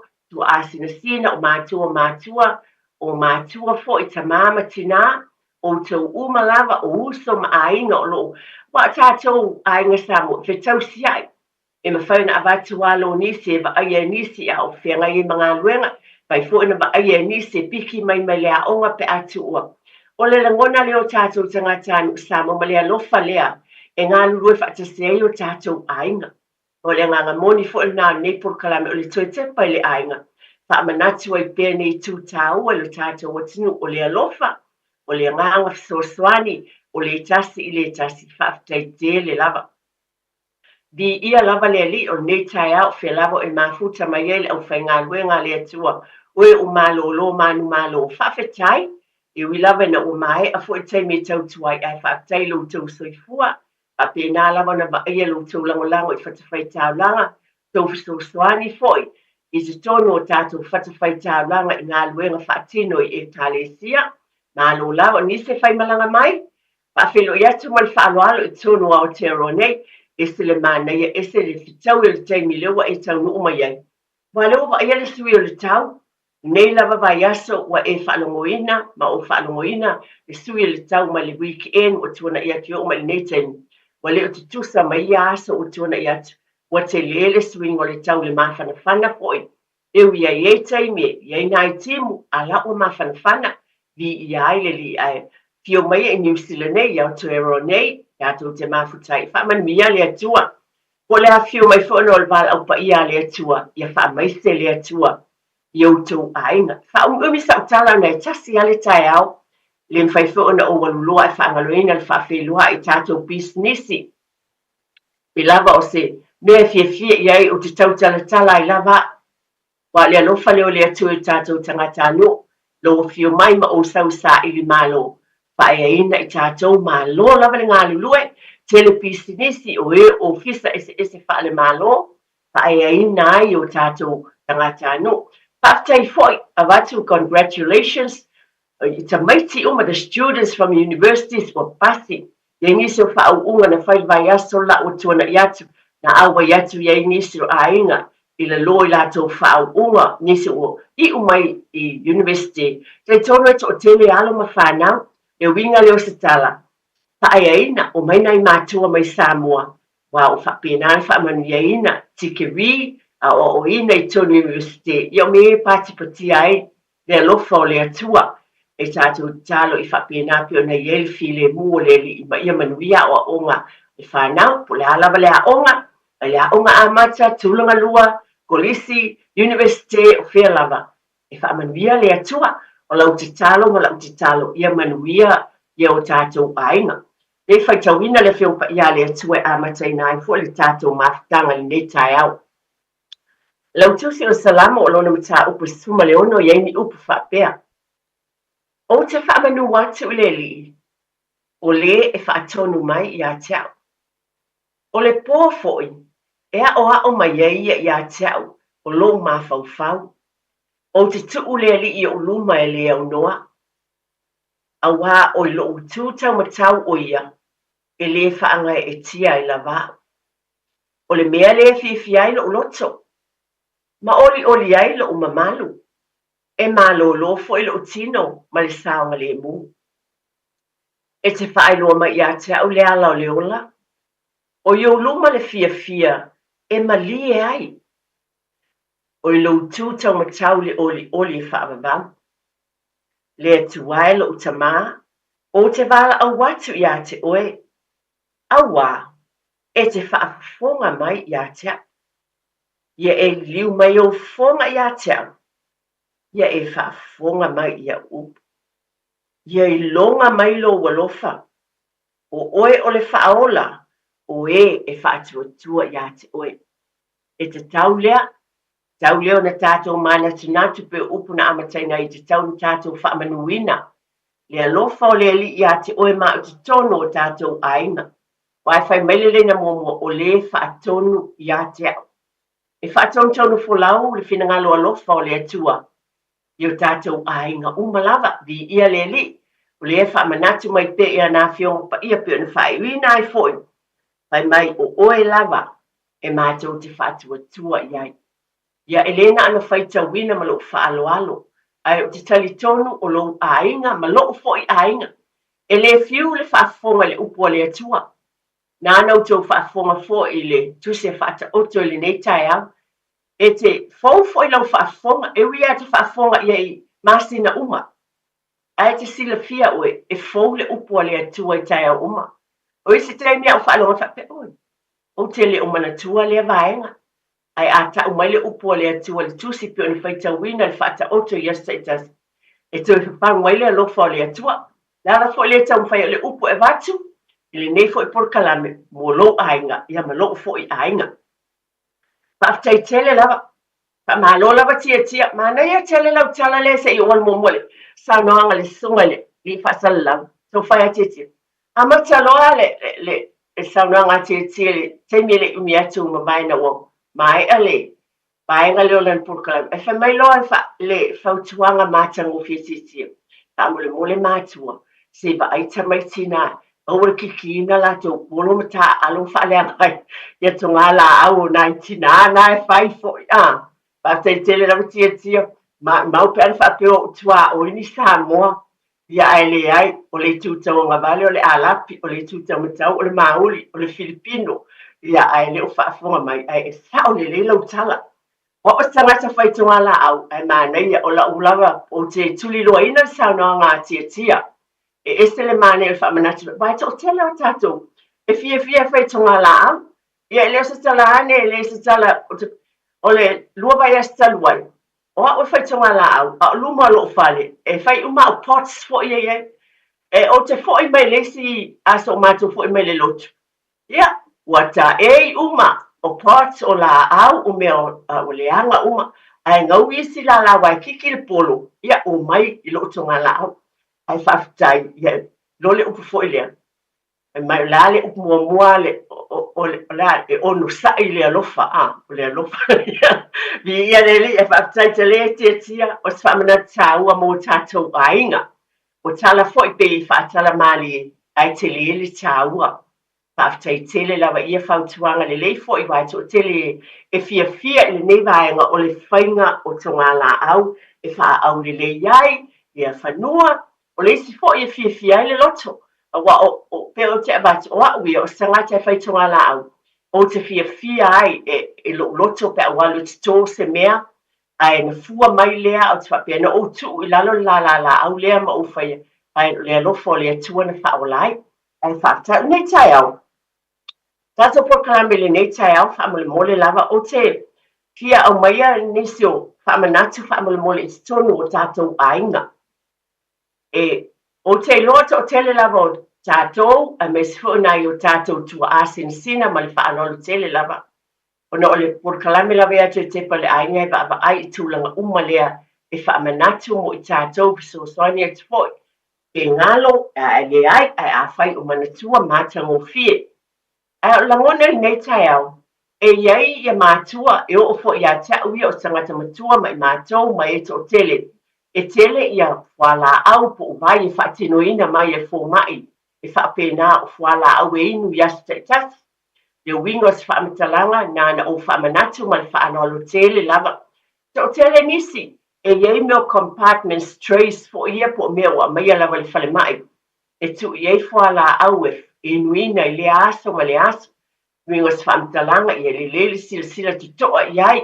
A wale o te lo fo ia le imamau nina iei tasi foi. na o te whale mauna o le inuina whala au pe o lai whapea lava o lai inu uma ia ai le ai. Wingo la utala ia le leifu le mata i tuina, ba ai o nai tu asina sina, ina ia inuina la te o whala au pe o na whaton wina. A whai fo i mwhai wa uma na inu whala au, ne ingalo. Nisi o taimi te ngalo a whai e le ien tūlanga leo transport compartments lea, le tu iei whala au, ai whapea maila wale pusa ia te oia. Pero wingo le tala a mae alona inu o le taimi, na ni fautuanga lava mai tu e tepa le ainga, wa iei whaafi tauli me tupu mai, ona o tūlanga ia. E le lei a ua umalona inu ne te ua double dose, e iei lau kālena. E iai fo e masani fo e na whai fo e mātou po kalami whangwhangwa te fo e tina mātua ma te mā mātua. A umanoa le aso le nei tik le kālena, e te mautinoa e lava, lata mai le kālena le mo iei. Ina ia mautinoa ai, ua mai au nei nuina fuala au o le aso. E tātou te pei le manatu wa mafa iai, ai le leiloa, wa umana inu, wa umana tik i lo le leiloa, le se me o whaia le kālena i le o makaina wa umana whaongaina mai inu whalau. Ona tau mā whau lea, pēna inu pele ai, pe te iwa overdose sai sesi. Do le whamatalanga lea mai whaalolo tele lava. Tūlanga le nana o whamanatua tu moe o tausia, ia po i tātou fu i mātitua. E whapena wa nisi o teimi, e tātou tele mama e tau, o isi o teimi pe ngalo. E le se me e mai sesi a wa a matua fo soi fua nisi, wa a matau na ngalo me i o tau fina ngalo mo tātou langona. Leila se me tātou te mata mumuli iai, o mea e te tau na tātou tala noa iai, o le au ngāfo i leo le neipur kalame e tue te pale angi. E whawhangoa tuai ma whaamanatua tua i loutou pa ia male mamalu. E mawhai o na tiklau kālena, ne te ua ngalo ia te oe. Ai talu e mawhau, na inu e lau whala au pele ai. Ai le leile tik kālena, ia oe ne overdose ne tele le whala au inu o nā whae nai lea. Whaamanatu mai i tātou porkalame e tu whaatu mo i tātou i le nei tai au. E tasi o vaenga tāua o te avatu mo whaangalo tele lava. O nisa tātou, o to tele lava tātou, e inu ia vai fo ia mo whala au e mai whaatau sao mai lava. O isi prescribe mai e fomai, e a mai e fomai. A nisi fo i tātou, ia e mwhai lava o na whaatau mai i le kemisi, po le whale o loa, e iai o le Panadol, paracetamol, tūlanga masani, me nātou sila fio aspirin, e ei whala au i whauna e a lava o e whaatau. Telo niste malo whaalo alo tele lam. Wa ua watu ana te manatua te mai tai, tau soi fua, ma sai no mai nei por kalame. Ia e sao le leia lātou whautuanga. Aua nei, mana o loa, wa ti ngā mai leu system. Ia tātou mātāla ma wapa ai. O leisi pe tulou lava o se pepa fuala au o fia masina o ta atia e tono le fale. A lātua mai inu. Ai whai mai, leo whaali atu o le pepa i ila lea. Leo nā asfate e ta inga mo e sisila mai. Ai o sila fia to tele ile i tū o le pepa i ila le ei whala au. O lo o iei le tūs le aso, expiry date. Ia pesfate e ta inga. A walwatu nei o le ua luas fulu wha. O le luas fulu mal wha. E moni lava la, ai whai mai le pepa whala au iatau. Wa uma le au ngā ia iuni. O le mea moni lava pe o le sa noa ta mai ta i tau soifua. E le te tau o na inuina. Na ngata le ne ia whaina se soifua se si. Ia iuni. Tau perna awane tulou lava mali whaaloalo. Awane manu tātou whapese i whao ngā ia wala au walo ele tupe. Iwe, e maua le tupe. Ai le maua lo tau soifua malo wola. A whai lava o tusi mai ia expire ia iuni ele. Luas fulu le whale pe whala au. O no sai. Te whaatau se si pusa fuala au. Ai au le whaongaina fuala au. Ia ua tātou te manu. I nei fuala au. Whaasauina mai lau 5 tāla. Pe fia le tau le pepa fuala au. E o fo i vaitale ma mea o tūlanga. Lava e iai vaitale tātou te o. Whaatau mai le kemisi. E tape a tulou lava. O na mai lea tu. Pena tale lea tau sanga le winter tau sanga lea a mai. Ia lena tua ia tona ka poti po le pusa isa. Ai o mai to tale le nei tau sanga. Ia ai le lei a fai te tangwa tu lava le date. Lai ai o nai le lei. le ai sa faina ale winga se fa manatu le to te pai le ainga le anga yei me te tupu mai fo i nei tūlanga pe a whai tātou te whaongaina ia le vaitale lea manisi o vai wa expire o uma le aso e te tauna le le iai e te taun tātou mātaala i awa e ui lama ai alu se tupe to e whatau wai ia e tūlong ele maua se tātou wola e te ngaina pe to e a whaina ai manisi tu tino pe lava na o abatu o nei mea o tau whai to e whamenatu o ni tala noanga ma tātou tausi soifua ma tātou mālo foi whamenatu o iane mea ai meise tūlanga lea i le siaki mai papena o na whaamawina i lau kālena i le aso wa tofu uma tātou ma kālena au umalona inu whala au ia tik ina ia ilo ai o lewa uma ona inu lau whala au i le nei aso. Ni mea o tau whamenatu tue mō tātou uma i tūlanga uma lava o tātou tangata anu uma lava ina ia awane i o tātou whaatamala i nei mea iti lava malo whaanolo tele lava. Ale tūlanga i o pō kalame ale tui tepa i le ainga pe upu tō mua so tō whinangalo ma se langulango te foi ma se tala atu i ate i mātou pō au nei. Pia e tātou te ngālurue a wāle manuia o tātou ainga. O leo wa sui le tātou tau, o leo o tau si la fia fo i nei teimi o leo wa ai atua tātou le māneia mai umawhana whana fo i o le teimi fo i mātālai i tātou pe ma le whaalolo tele. Le isa whaina, a leo o tātou tau tala uma, e le tau tā le tau o le soifuanga. O ka se tau tā e o i le tise, wa o lava i lea mea o mtua, i tātou te whaafitai ai. O wa o leo o daylight saving, o leo malamlama i le tau tau whailo le vaenga. Ai o na le whaamanatu i mea o ngai, o leo māneia mai o leo malamalama e umiale a fiafi o lai malamalama. Ia ale te talo fo i mai, ina ia whapena na mātala fo i tātou mātua. I nei taimi ialo ma whanau pe o na o tau sila fia o a onga le whanau. Whaamule mole, o lo ia te o tau le sila fia ma le iloa, ai na ani whaamanatu laval, to te pale ainga ia. Ma ai whanau, a whai whapumisa le potu. Ai tu iei tamai te whaamumue, ina ia mau fo le malos, e nā lawai te sila fia e oe. I le tai au, lo swatu e fiu. E le fau lau whaafonga nei mea. Ai peta iane mai le potu kalame, to te pai le ainga. E to e whawhangu pea, o le whanau no ta inga le nā le nei a la leo, ma tau ma whai ngai potu kalame uma. O ni whawhangu ma ni whaamanatu ma le whaaloalo i lo tau pa ia ma le mamalu. Ina ia mata i tuina nei mea pe o māneia. Māneia o whain whaatino i naini se o ngā luenga pe o tulo, pe o na teu teu wino le whanua le fiafi o lai malamalama. Wa o ise ngā lulue. O ise ngā lulue whalwhai ngā luenga mānawa mai le awhale whāpo le lima. Ai ei le mele mana oai po lo na tonga la au i whafu po lo na vegetable garden, po le ala au aina le pato anga la au aina, māneia au ngā ua maua le malamalama le whaatino i nai lea vaenga. Ai ei fo i mea, pe le tala whea ngai i le tū lea i le whanau ma o onga. O le ala lea ngā luhue whaatasi ei tātou mātua e mātāla. E iei lava ia te oe le sila fia i mea me whain whaamamua tamaiti. I malamalama e meise le vaenga la iti lea, whaamole mole lava i toso i e whaamalama i te tonu whaapumisa le potu. Ia ma o fo le pisa. Awa ele ngata le lei mo oe, ta mama tina, e ala vave ai le whanau ma tā pena mo lea onga. Ai le lei fo i mo nai whaia onga. Wa le mea moni lea o lo iai whaia onga ma e foi. E le ni tala ane tala ne o tala nai whaia onga. Ia e oti foi, tautu le mo moe tamaiti i le whalea onga.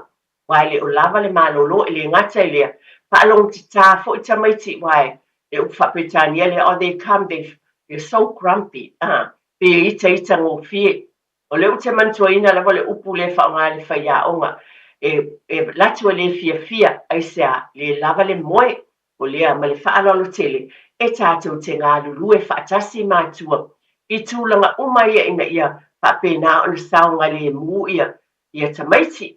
Ai pe ona o watu le nei taimi lo sau fo le tau mawhanawhana. Ia, mo i tātou ia e. Amole mole mo tātou lava ia lena al whamanatu, atu nai lava lo tau sila pia, ia tātou hita se ule tui whaonga ina fua. Mana ia tele wale ua, saule mawhanawhana, ia o teu fo i tātou hita sia, Tātou le alwa hita sfo ie ki, wa oisi to te leo ainga mawhale whaneo na pō. Ia wa ie hita sfo i whapipi ia e oso mai lawai tūlanga whaneo na pō.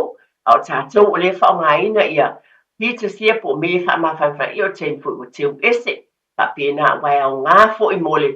Tau sanga fo, ia anis fo i taimi, ia pētoi mana o mia la fo. Ia aile leile tu ese nei ma teo whaale lei. Mole tāpenanga fo i, mole nā fo i tau sanga. Mole tau malulu, ai whawhetai e mone via umalawa, tātou te baba ai iai. A o tātou iai le vaenga le o tā uai le whanau laiti. Ia, nā le whaaloalo lawa e momoli atua i nei taimi. Tātou le utu wā o nātou te wha honga pea, ai whamanatu pea tu te pai le ainga ia tātou mātāla.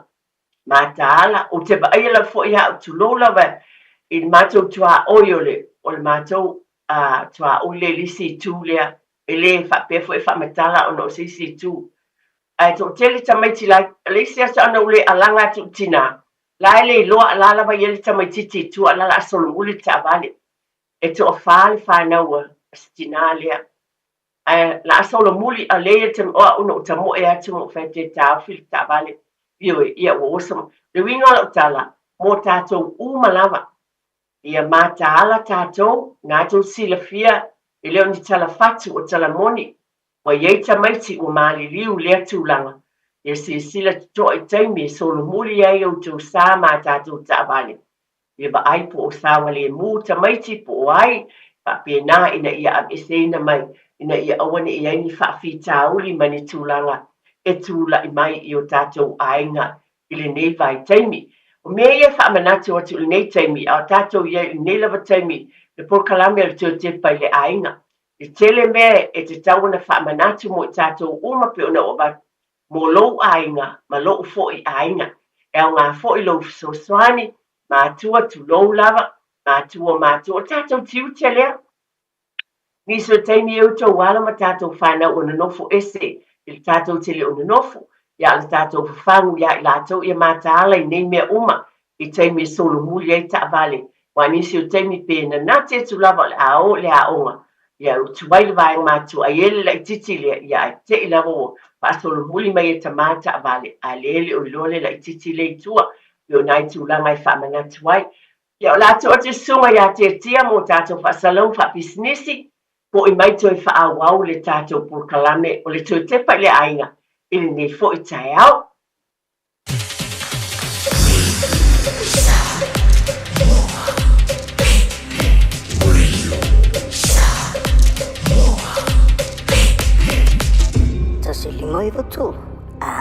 Fees-free study is changing next year, and AUT wants to help set up new students for success. The Kiuta, Kitai, Aspire scholarships include financial and other student support in both Year 1 and 2 of an AUT bachelor's degree. Find out more at aut.ac.nz. A umaloa ona piki tamaiti a onga i le asolua ma le asolulu o vai aso taitasi. Ona ki mai loa lea o lau leiti o Facebook po le YouTube a le Radio Samoa. I le afa o le tolu i le polo kalame o le tuli matangau. Ea oa o hai whanau i le ngangana Samoa. Awane imisia e le whanau le polo kalame o le tuli matangau. Ma le whaletua i a Natasha o le saasia i asolua ma le asolulu o vai aso taitasi. O e fufu e whaatau ese lo whale. E te manao sta ngate whaanongo ia oe, tau tua mo oe, ma malama i laungangana. Wala au mai loa le malu mawhatau Bob le malu. I le olua tolu ono o, 5 iwa pitu. Olua tolu ono o, 5 iwa pitu.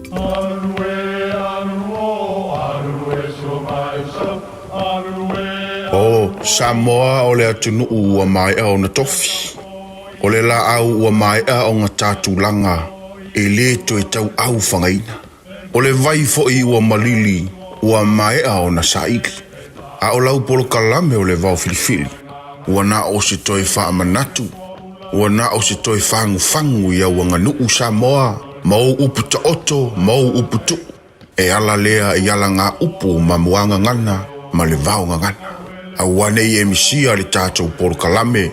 Iafi o aso lua ta itasi le itu la e valu. I lunga o le Radio Samoa. Ia manu ia tele, lau mai moanga, ma lau whaasaunga Samoa.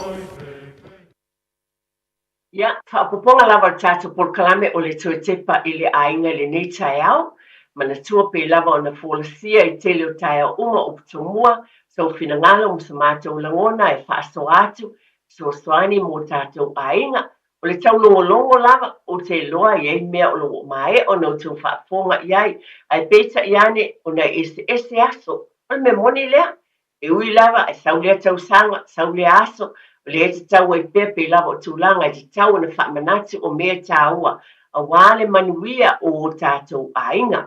Nisi fo i o ainga le ieni whanau witi nā tau sanga o tuana i atu, i o mai fo i wa ieta mai tila aiti o whitamu e solo, le te tau ai pea o na whaamanatu pea le po kalame ale tue tepa i le ainga, i nei vaenga uma.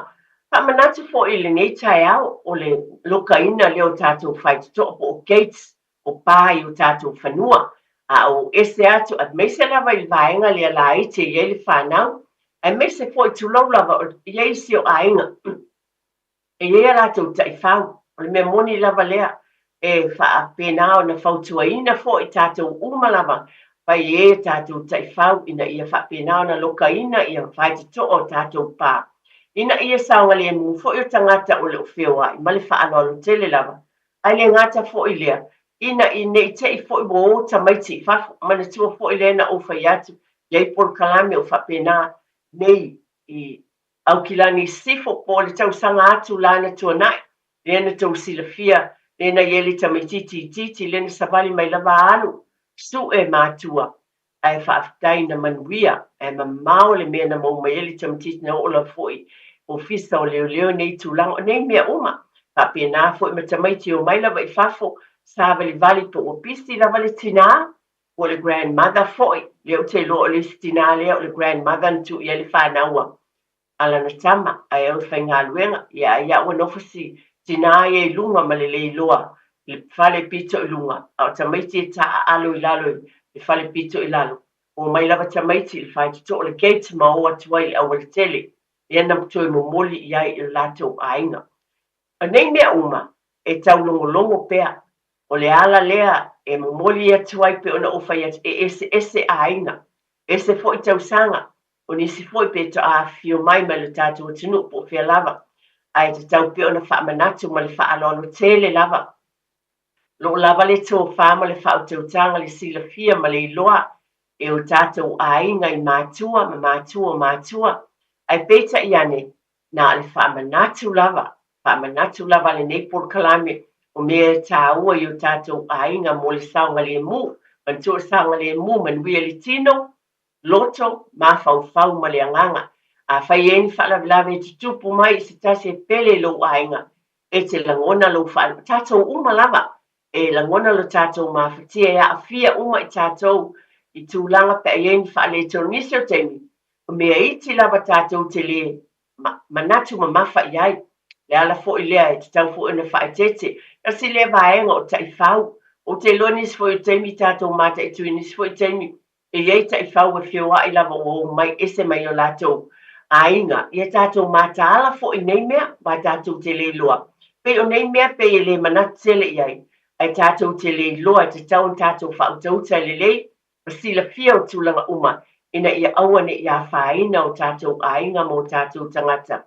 I nisi o tūlanga pe o na abatu, pa solomulina o taavale, pa pēnā o pā, ia pēnā o na iei le tāpunia, ia wha pēnā fo i o nisi o ainga, iei mo swimming pool, po vai tā ele i tu o lātou pale, i o le whamanatu lava, a whai iei ni vai, ia wha tete mana tua foi, o le alava le papau, pēna whai mai foi, leo te abatu lava o tala moni nei, kai mai lava tamai tai tau sui, po le alava le papau, ai alu ese tamai titi, lai titi a whaina i lava, tātou whautania nei whautuanga, ma le whaalo anu tele lava, i lau whaafonga, i o tātou ainga, baba ai o nisi o teimi o mea tātou tele manatu, e tupu mai eni whaafitauli, au inai au wala mai ai, o mea a whaina ai o tātou ainga, patulanga whapena. O nei teimi, e whaetu lau tala i le amatanga, i le tongala au, ia atonu mo le sila moe o lo sila mai i le i lunga o tūlanga whaanei o na pō. O le atau sila mai, o le teu lea, le tu atu lo tua i le tu tamatau o na o lau la au lava o le taimine o te fia whaelo atu fo le e tātou umalawa tina ne te leo nisi o taimi mo i tātou e a whai e tātou te unga tu loula mai whaaloalo te wina le malu malu o le atua o ala fo nisi mea tātou te whaia o le taunga tā ia o la au fua la au ai o whawhanga te pele ainga i a te oe mao ne tau e maunga lau teu mātanga o fie na o lau la au lava o se whātiu sa lewa o whai atu pēo na whai e le teu lei i o tu atu i au sisira mai ai na o lau la au lava e le ai masa fua la au o iai na lau la au mumu lanu mea mata pe lanu ena isi o isi o lanu mea mata a iai le stripe pe lanu sama o nisi fo ina le lanu sama lava le winga sa whamatalanga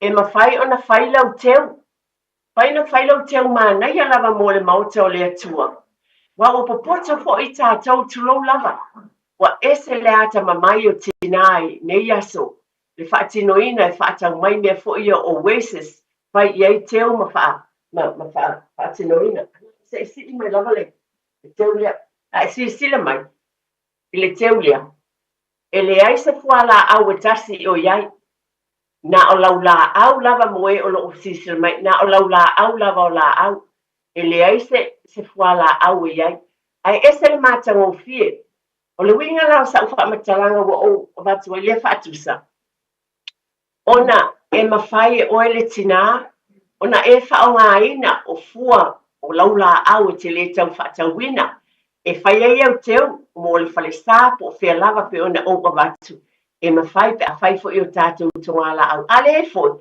ia o le ei so a inga al wingo le tala e mawhai e tātou la wana whaonga ina na o lau la au na o laula au whai e tātou teu moe o si sila mai lunga tu lau whanea na pō.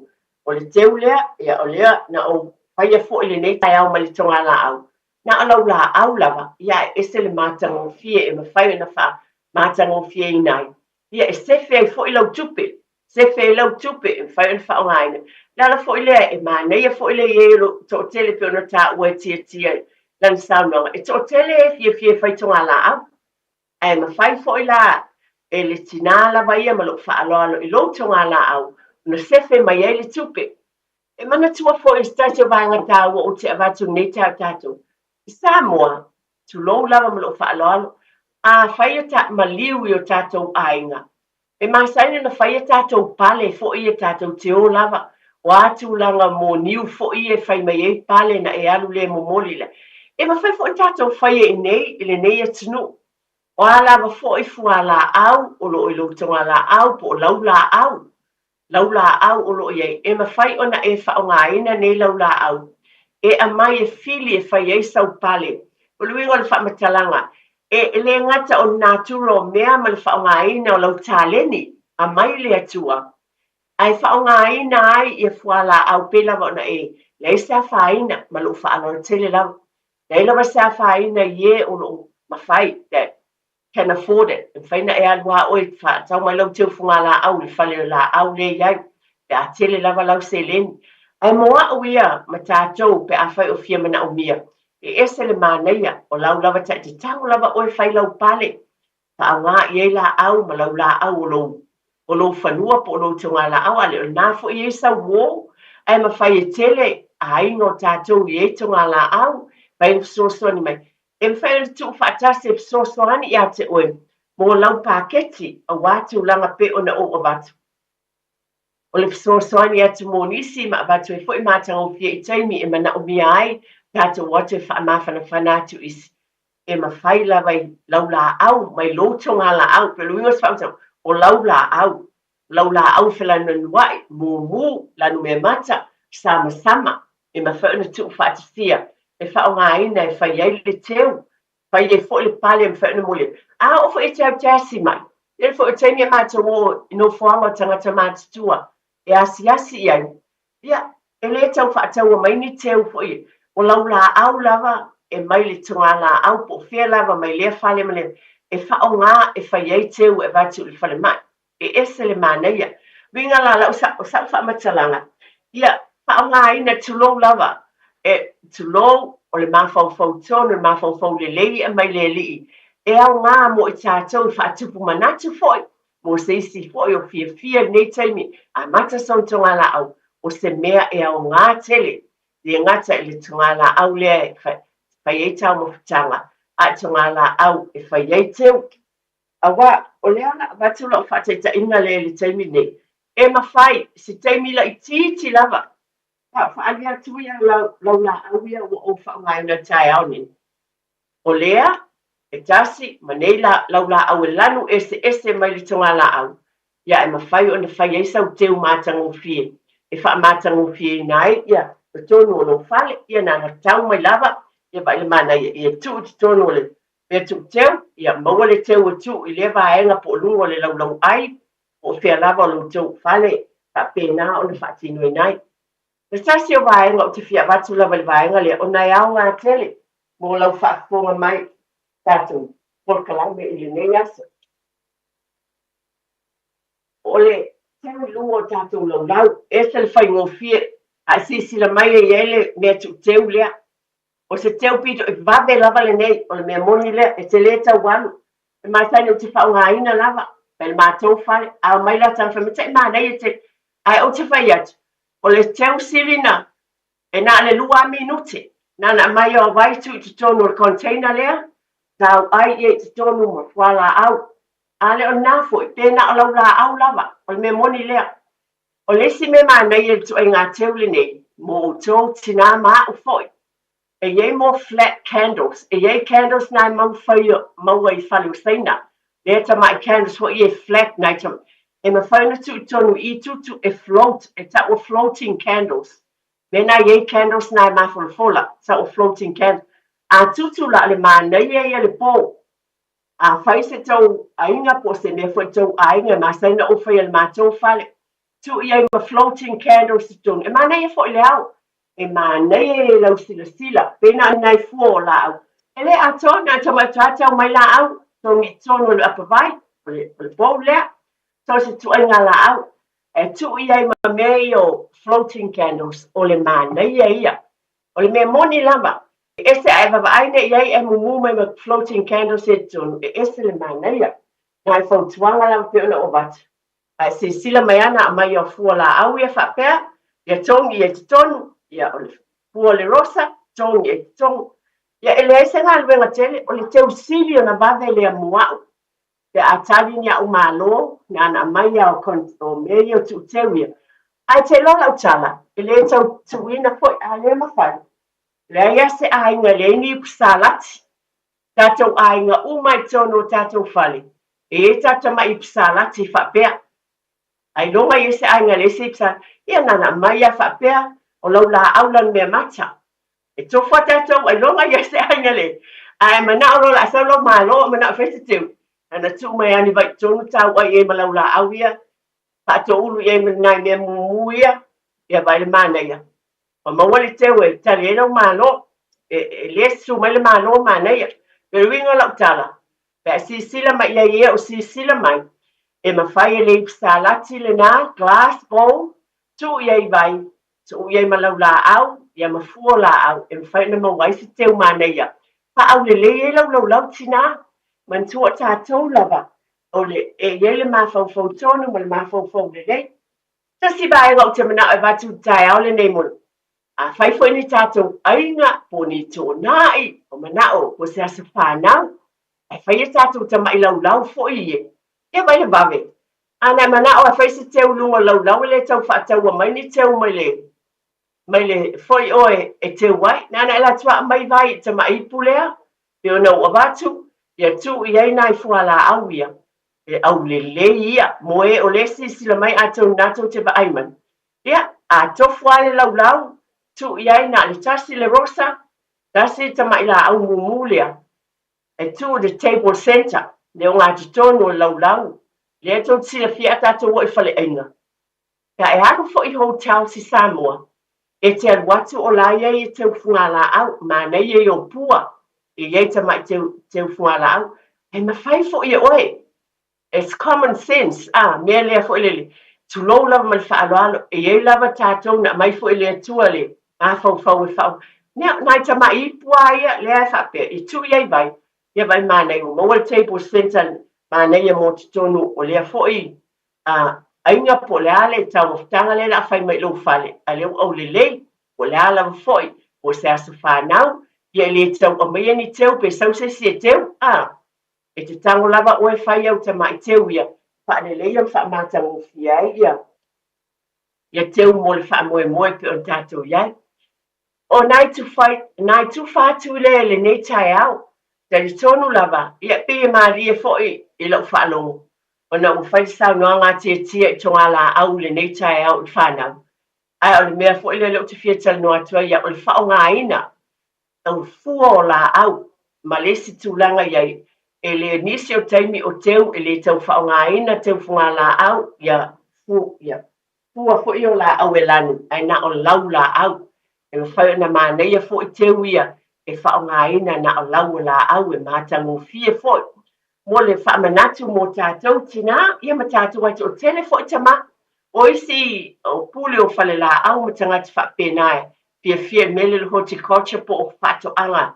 E o tina foi ma tamai ngā lue whatas, nei vai ngā umalama, winga lai tono tātou ai ngā le na o tina, pe whapewena o tina ai le ai, ye foi tama e fia la foi tama fai fato anga so ala au aina ia e fa pena la vana ngala lu e fatas e wingo se fa matalanga ia o mele le uma lava mo tatou ainga na neia ia mauta malawa atonu leto silafia to te baba ai foi mo baba ai ai to nga au te na yo tatou tina fua foi tau sanga fua ia fua papa e sel maneia foi o na Paenga tasi nā mea au, nana tu wai tu tonu o bou vai ia, floatai nā pua esere māneia.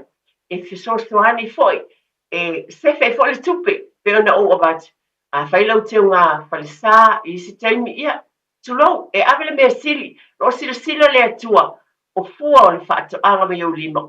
Nea umana whai e le atua, le melea, tātou teo foi, e le tutusa ia shape, whai so ala utala lea. E le te tusa ia e fofuanga le atua e fōlinga o lau la au. E ese umalawa e fōlinga o lau la au. Le ala fo ile mata ngofi ai. O le fata mana tuan vaenga le o taimine. O tātou ti fo ia mea mata. Le tele atou ti tia tele o ainga ia ti. Fo ia mea mata o tele e iaila. O taimine o le mānei e o fua ia. Fua ia matasi le me ese le mānei e whai e tātou teu. E tau sila mai ai. E le tau whaataua fo ilani. Ni whala au whai ai. E tu umalau la au le na whaali atua. E na mai lo le malala ai o fua o la au leo. E le lopo la le tau sao. Po le ti, po le ki, wa le tau tātou alani me mata. Ia e o na fua ia. Whao ngā ina mō tātou teu. Ia bi ia le li e whaastai tele la mfo ia. Whao ngā ina la wai. Ia tua o lau la au uma mfua la au. Ia wale whae leina ma le wha mātanga o fiena. Alwinga nā stala. E ma whae o na whao ngā ina uma o mea uma lava o lau la au. Lanu ese. E le aini wha la au pe o na utau sisila. E teo moe o sisila mai. E le aini se wha la au e tasi na o lau la au lava lo iai. Ai mātanga o fie. E tātou la. E tātou wha penao. E tātou fia. O mea lofa le atua. O wha la au. O la au a mai e le atua a tātou fo e whaile tātou ngā luenga, e le titoina, ia e whao ngā ina, mea ese lava mō, te wino le whale sā manu o le atua, e o nau avatu whate te inga lea, o teu e avatu, e asi atu ai I nisi o lo, whale mai, e o nau avatu a e tango nei arrange whale lei, e te le tau walue, a mai ni whala au, e te nofo lava o la whala au, po lau la au, e tono o loutonga la au. Tu whaatasi, ese le mānei e te loa fo e le tūlanga e whaatinoi nai ma whaalele ia tili o ia vaenga umalawa. Whaasoa le nai tu ina atu le nei tai au mō tātou ainga. Tau whai lava tātou tina, whaamole mole ma le whaalolu tele lava. Ia, e tau whai lava mole atu nai soani foi, pe ona o avatu ona I tātou tele o tātou I kālesi o tātou. Ia lewa o avatu malo whaalolo tele la. Lei sa whaina. Mo e tele la tupe e lei foi. e avele me sili lava ia te oe ala winga fa me ele fa pele anga le te una ala ula au le ai le me moni ese le matango fie o ngā luenga le atua o la au fo ina le atua ia te oe o mawhai ona tu ina mai lau ngā luenga le te whaitunga la au po ai fo i se uswa tina e a mai eini lau la au e whaatino ai nai e teu ina o le whalesa po te tonu o se po te po lau fo i whale na silia mea malu whaanolo tilawe e se la fo ilo fia wa e whai teu i teimi umalawa o te fia lava au pa o ngā ina o lau la au o mea tiu i nai tonu o tō maota ma lao mo tātou whale ina ia pa lau lili pa matango fia ina o te mantuai aso e i fuane ma o sa tau te vai lumo whale komiti lau te vai fo ile in tuaniu tuai ma au te lunga pio ni whate te infete mawhau fo le matango fia o fungala au ma le nā tūra o mea ma mea umo o whaia le atua mo i tātou pa pena fo ila e awala i tātou tongala au ma whala au ma mea uma le tātou no whai te tonu o le nei atinu ia e tofu lava le tangata ma le sila fia wa mai le atua aso soani le mo tātou pulkalame i le nei aso ia whaongaina ia o tō au mo ulima fo le a lava mo e lava ia fia le whai tongala au i le ngata la i tongala au lea ai fa pena mo tawala au la au aina dono le fo a mata fo i tātou nei taimi e fa tinoina fo i tātou whai ngā tawala au wa uia le whai longa ina se taimi whai tawala au so se taimi lava o i se fa pese o taitei o so se taimi lava i tu o tuai a ola lava fa fitai le atua e a le ola fo i e tu tau mwhai fo ai fia wa le wingo se fa mtalanga ma lo fa alo tele lava awan pa o papa i se sau whaafonga. E lua mea o te loa e o te fia i whaingo tongala au le tongala au aina. E le ngata i le maua mai ai o le mea o te ai a la fo te exercise sai, le wingo nā tala. Mo tātou uma, wa lai te exercise sai ia whapena na whaielo ngā luenga, e maua mai whala au e. Pai le mea tau maf, e o fwela a fua mai lo tongala au le e fungala au. E le ngata ina e fia o lai te exercise sai. Lai te alu e whawha wa o le mele o te loa o te fia ai lo loto. Ta ile wa uia. E ese foi lo fia pe awaru te tō le la au o kai atu fua maola mai. E te langona psychologically whai mai foi tosu e ngata e te langona e maua ilo ma whau le fia. Ia o wa o lai te ai atu le manei ai o le atua. Le whai ngā ruenga umalama, ma o ie le whaolaina le la au, pa pena na fua mai o na mātanga o fie. O le tufatu le mo tātou porkalame i le nei aso, o manatu e tufatu e whailo atu foi, le tūlanga le pe o na utang whala ualawa le tā mai lau la au ese, e whai ese teu le nei tai au, e abatua i foi le se fe au moli mo tātou e mawhai e lau tonga la au, i lau la au, o na whai ese teu mātanga o fie lava, le ngata moli. Mea uma te whinangalo o iai tonu le. Ngā luenga le atua tonu lo whale, te asi atuai tonu whale mai. E whao ngā ina na lau la au. E le o te le whai atu nei la le whao ngā ina wha la au. A le wingos whamtalanga, o tele o ainga, na o la au te tele fo ia na e tonu. Ma sa ina o te isa te vai atu isi ainga. Na o la au te tele lava, a o la tō fua e sama. O la tō fua e lanu moli. Wala walan ese o la au la ola mai tono whanua o ainga. Papai, al me mona taimi nei o sama. Leo a alu ma uta ti te fat ma nei e fuala. La au te tele fo i e fua mai, i fua fo i e filan nan wai. Ole matanga o fie a fai o yelo. Fale na la ma nei na e fa o ngā ina mo le te wina. Fa o ngā ina mo me te fina ngalo o mana o iai. Yo tātou porkalame le nā i le nei aso, tau mwhai lawa malengang whaanalo, e so ni atu manatua, ba e ngā tāua pio na watu tātou whala au, ba e le expiry date le whala au, e tu sa tasi le masina le o iulai le na umai, tiai, a tu whatau se si pepa whai a whala au, it's not worth it, o lo so i fua e tāua, i lo le sefi o le ono tā la mo le si pepa whala au fau, ai le kalenda e tik ka o uma nei no fala au nei aso ma nei as ina e mfa so swani ina ia manatua tātou tangata matua tulou lava. E o fo ia tātou umanei o fo ia o le tangata matua. O te tautonu lava e o ngā soani. E tātou te fitu wha i mea lelei uma wha manatu. Tō tele o nisi ia tulou malo wha alolo. Ia o le manatua mea e au ngā le vaenga le nei wha manatu atu i fo i o lo tausia. Nā i tua asina sina i tono tātou ainga. Ia wha manatu iai, po o oe fo le nā o tausia ta mama tina. Ia vai le kāle nei tik glasa le nei. Tā whai o umana inu whala au.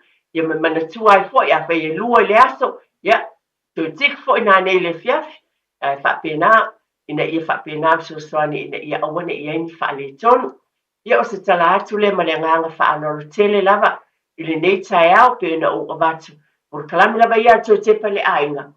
E whawhangu i mea umalava e au ngā mo le ola yaso whai so. E ola yaso umalava tātou te soifua mō lai. O tātou te tau whai pēr tātou te whitu wha i mea lele. O sa utala atu malo whaaloalo. Ia e aso atu wai malu puenga a whai fua isi tāla o whatamana. A unele tina. Ia pe lava na avatu. Ia avatu ina. Ia au ngā lele ai ali ai foi. Ia whata wheye inu le aina. Nei tai me mole te le atu lava le whaafitai. Ue o sila mai. Nisi fo lo whaafonga mai po fia lava le tafa le kelope. A talo lava le nei vai tau o le soifuanga i lo ainga. Ese tūlanga unga o iele la lolangi. Mōna tūlanga. Lau te talo fo ia mana tua pē tātou. Ainga uma whamole mole malo whaaloalo. O lea sa nei. O whatawa ina i tono New Zealand nei. Manisi o tunu o le lolangi. E te talo ai. Tu whaatasi mō ngā luenga le media, mō tangata whaasalalau, mō tangata i televisi, tangata i letio, tangata umai so se ngā au tusi newspaper, o e mai e tala mai le lolangi, o loo mana o mia e kālesia, e fole mātou o ma e kālesia ke usia na uma, o se sa tu whaatasi e au tau whinangalo mo tātou lotu, ai te talo whaapito mō ngā luenga uma le media, ina ia whapena na ia lea lofa ma le file mu o le atua. Ia nana o whamanatu foi lo ainga ma lo ainga. Mana tua i tātou tāu sanga le tali ngā mālo as tātou o tunu. Pio na ia alo le atu le tau pulenga. Lima sifuru ono i atunu. Tai o tunu. Ese le tō tele. E vi ia le tō whiwhilia si motu i titi o Pasifika. O lau Samoa ma lo Samoa. Tātou ti tali mālo. Talo i saunga le mu mea uma. Ia me se foi tūlanga o iaia, tūlanga le sa, me te tau whaeloa, a mai atia, le tina le tau tepa le ainga, na asi wha manatu ma lo whaelolo tele lava, o le tofi lea ma le wala uina o oe ma lo ainga, lo ainga ma lo ainga, e le ngata le atina, e le tū le tino, loto ma fau ai o le anganga, tātou te talo, tūna atu le atua, e tai malanga o ie, whai ngā malanga e wata, e tai fono o ie, fono tanga, ia manuia mea umai lo fo le atua. Ia manatua ia, tūlanga le media le stai lau te talo, pa manuia ina ia manuia por kalame ia la leo o newspaper o televise, a pēnā ile nei vai tau o soifuanga, i o tala atu lea. A te tele lawa lau tō whāte tia mo tau tueina o tātou o tino, a te tele fo i talieina o tonu tō mota malau. E Simon Finangalo o le atua, tātou tō i wheloa i vai asa o mo mamari nei taimi. 24 hours a day, 7 days a week, Radio Samoa streaming live on www.radiosamoa.co.nz.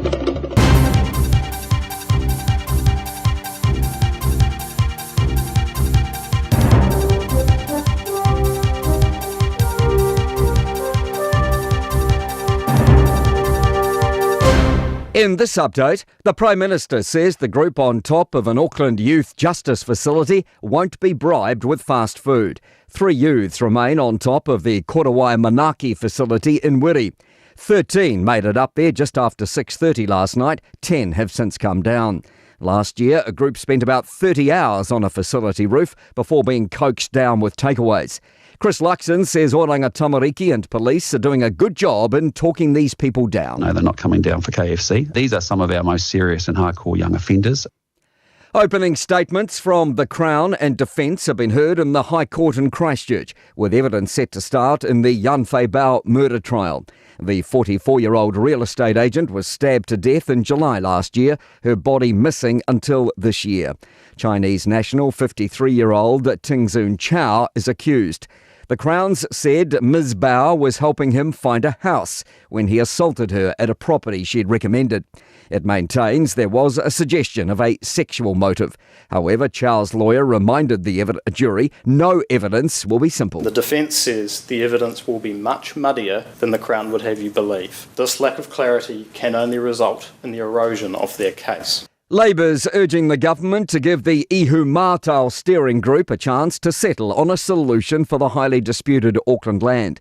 Documents released under the Official Information Act reveal one mana whenua within the group of iwi and Crown representatives is warning a consensus cannot be reached. The memo shows the Māori Development Minister responded with a warning the task force may be replaced with something that will work. The plan must involve some Māori housing under a deal struck by Labour in 2020 to buy the land and end protests over its commercial development. Labour spokesman Willie Jackson says the group had been promised 3 more years to figure this out. Treaty settlements sometimes with Māori groups take decades. We've got to be given time, given the injustice that has come our way. 6 helicopters are fighting an out-of-control 5-kilometre-wide fire in Waikato's Merimeri off Island Block Road, which is spreading through Whangamarino wetland. That's news. In sport, all-white striker Chris Wood has scored his 5th goal of the Premier League football season. The 65th minute strike has earned Nottingham Forest a 1-0 win over Crystal Palace. Their 3rd victory of the season takes them to 8th on the ladder. Woods described converting a long ball from 22 metres out. Just try and hit the target and anything can happen. I had a couple of chances in the first half which didn't go my way and things like that, but you got to keep shooting and keep trying and thankfully winning. The Tiger Woods and Rory McIlroy-backed Tech Golf League is set to debut on January 7 after a year's delay. A storm in November last year damaged the air-supported dome roof in Palm Beach Gardens, Florida, where matches were scheduled. The venue has since been rebuilt as a steel structure capable of withstanding hurricane-strength winds. That's sport. I'm Malcolm Jordan. Fees-free study is changing next year, and AUT wants to help set up new students for success. The Ki Uta, Ki Tai, Aspire scholarships include financial and other student support in both Year 1 and 2 of an AUT bachelor's degree. Find out more at aut.ac.nz.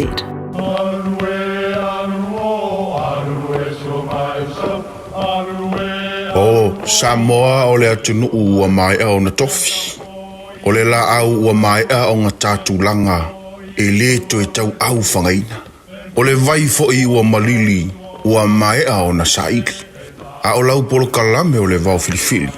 Ua na o se toi wha manatu. Ua na o se toi whangu whangu i au nganuu Samoa. Mau upu ta oto, mau upu tu. E ala lea i ala ngā upu ma muanga ngana, ma le vau ngana. A wane i emisia le tātou polo kalame. Iafi o aso lua taitasi le itu la e valu i lunga o le Radio Samoa. Ia manu ia tele, lau mai moanga ma lau whaasausaunga Samoa. Mga umia se maa mga kosyo ki ngā lai Samoa. Sisi le Lifestone Headstone Life whai le lako whaapikoa mo maa e lalo mai le 5 awhire kau. E mawhai fo inga lafo i Samoa. Vili le ongu se lau kasi valo 5 po le website o le lifestone.co.nz.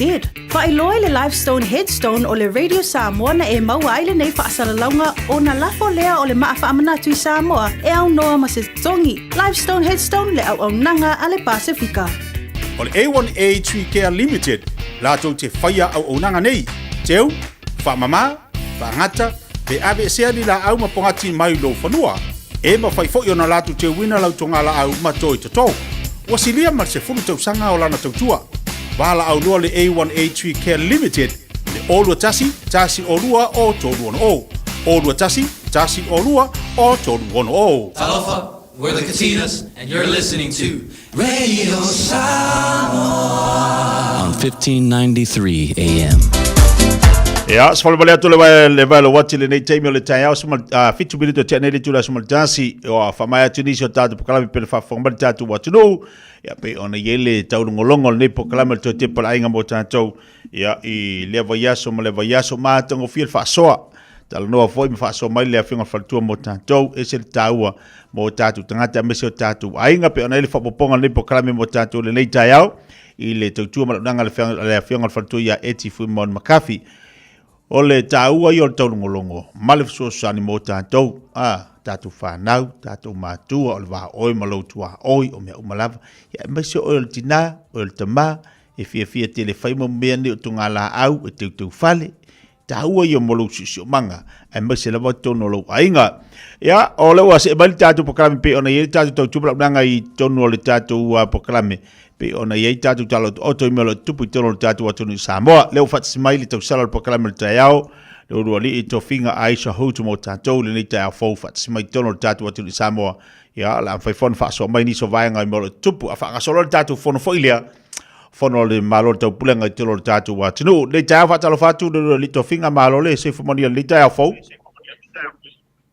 Ea, langi matafi whaatalo whātu soi whamanui e lau whetalainga te tele nei tai au ai maisele mamalu lau tele se tātou watu no olo maua ma le tāpō kalame le nei tūla o le tai au ia peona tangtai mai titia ia whapena foi le malu se tātou watu no ia lewa nga ia tu le tātou whasalaunga i nei mulinu lava i le peninsula i mulinu ia alo o whapena una tau to mai le pito i tua ia le whale fono le pale mene o se le malo o se tātou atunu ia i tūlanga iai peona silisila mai iai i o whailava le tele o le suinga wa iai i o to telefoi i o telefua i o whapena una whale lea mai le nei tu ia wa lava le whaamnatuina ia me whaanga solo ai fo i o le fonotanga ia o malo tau pulenga le whaatino le temine e telefoi nisi o fonotanga la iti po side events leo lo whaanga ina i fo ila le mauta ia o whaamsinonga ia i tūlanga ia i le whaanga solo ai o le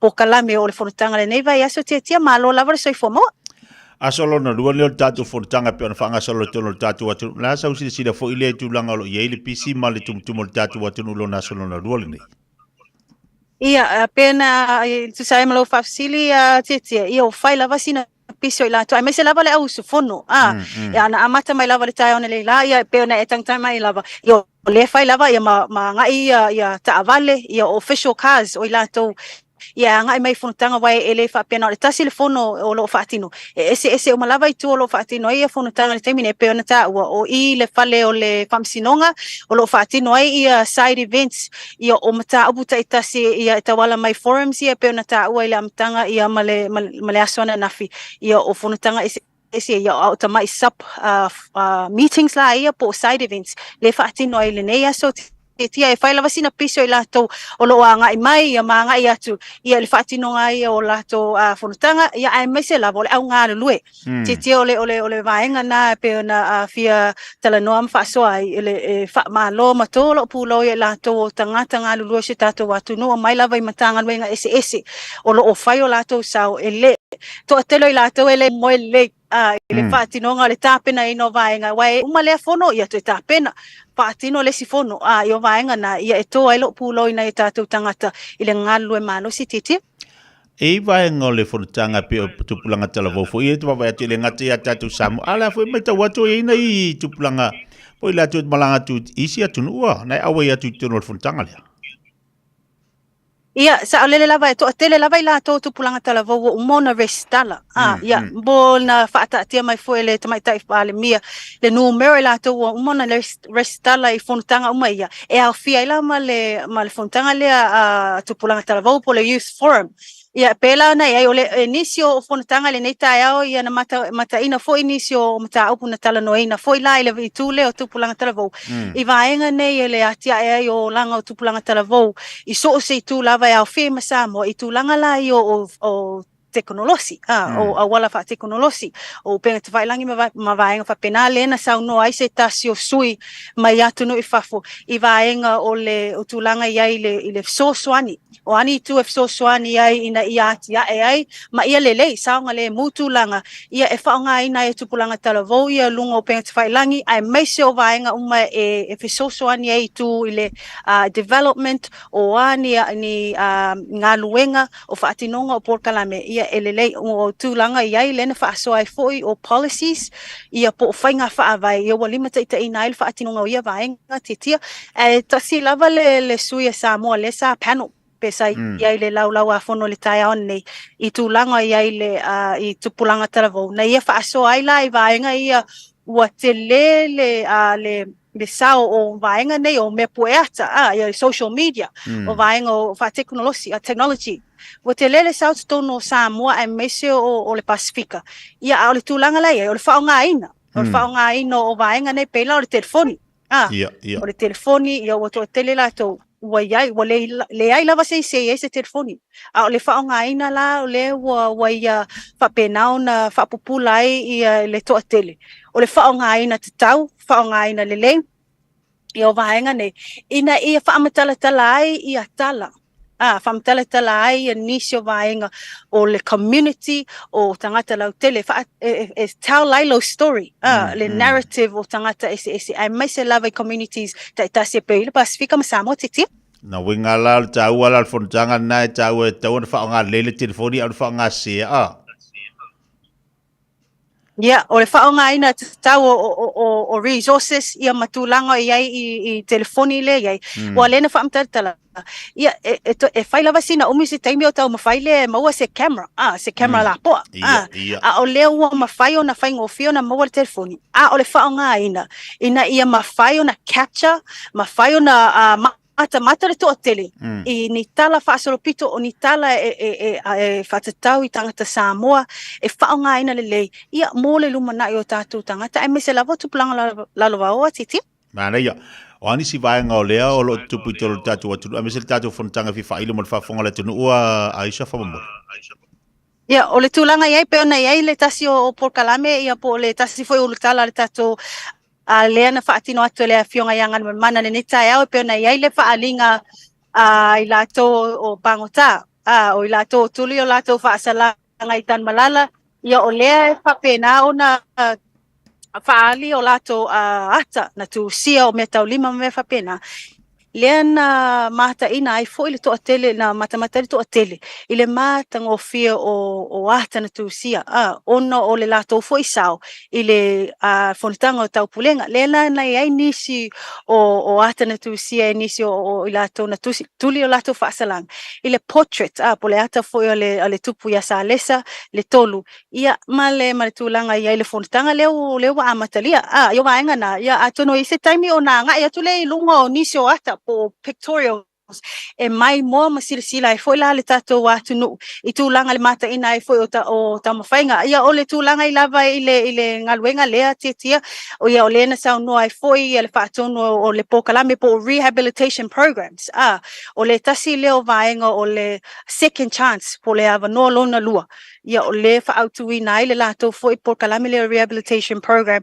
ina ia o se isi vaenga leo o fotua i o langa ma ia ma o whaatinoi ma tilo ai foi le to mai ia e so soani e foi ai lato e wa le temilia o le temilia o le vali le ata ai te tonu a le temilia alu ai foi fafu o le si taleni le o le si vaenga le alanga o e so soani e ia te ia pe fa pe o mono tuli fa salanga titi mani te le tulanga na o se lui tau ia ma so soani foi le ia te ia awa o na mo se leni ia no winga le se ma fo tau da to o tonu le no fang wa lo ma ia wa mo taleni fa tama o ngaina ia mo mo tupe so sane la inga la tu no lo fo le falta le ni fa wa le me alo fo wa ti ele tu sa ole le lava tia o vaenga o mana vai pe ole au nga lava na ole anga ia fo ole tanga luenga ole fa pui ma le ola toe fo ina ia mawhai o na toe fo tua ia o lango i la taulia na no sala ia o e ala mai la le whaatino ai o rehabilitation programs nei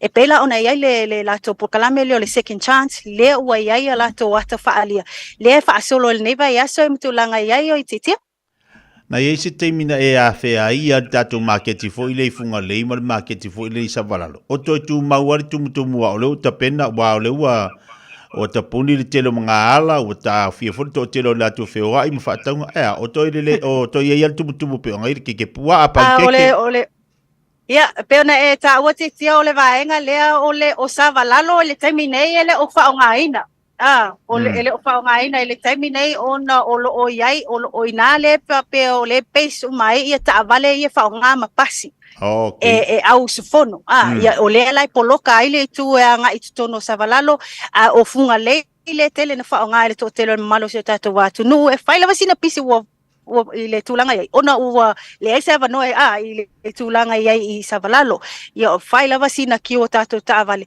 ia o le vaenga le fai o le pisio tangata nga I mai fono tanga ale pisio le au mata male fie lopo le mele o tupu ile tato itu nei ile peninsula nei mulno ia faila va e fai o le pasi o o feshoka ia al pasi o ta vale o se aingo le o mai ta amilo e mata po le hase folinga mai o le tumtumu nei le peninsula ia itulanga fontanga titia malo malaya ya se vanga dawa si vaenga te fia no ia lo to finga mo tapo kala men lita yao ile fa fonga fo tatu watunu ya mai sol tatu va fo ile le na mangoto ina ile pito tu fo ile le atuari pata ia te lola musina fa poponga mo la sota ia pe musin tatu o tonga la le vanga po la tulanga wo ia le tu ia tatu valna ele maua tu le fasili fa mo titia o le tatu va fo ile le na mangoto Yo, atonu la mosisita fatatana la sota ia mostali potil tatu vana po fewa po mosisi container ia po la tulanga suau ia bo se foi na susu ngalo ia wale pe para lasi fatasimbia fai ol pisol fontanga ia alve vesi for kakova anga o mangoko ia sa le tia o le tulanga ia le mta pule na o lo fanga solo pe ia le ngaluenga fai le vaenga le New Zealand Defence Force mai na New Zealand la tolo fanga solo pe la tunga luenga ele o tu waile la to anga luenga fatino ina ema fai ona so swani wale ma wa le mo ia nisi o pusa ia o loa mai lungo le va ale o fa pena na mangoto le o ma fai una maua mai ai o lo fatino pe ia la foi ona le fatino foi le luenga ia le tanga luenga o ngaluenga stele ia matina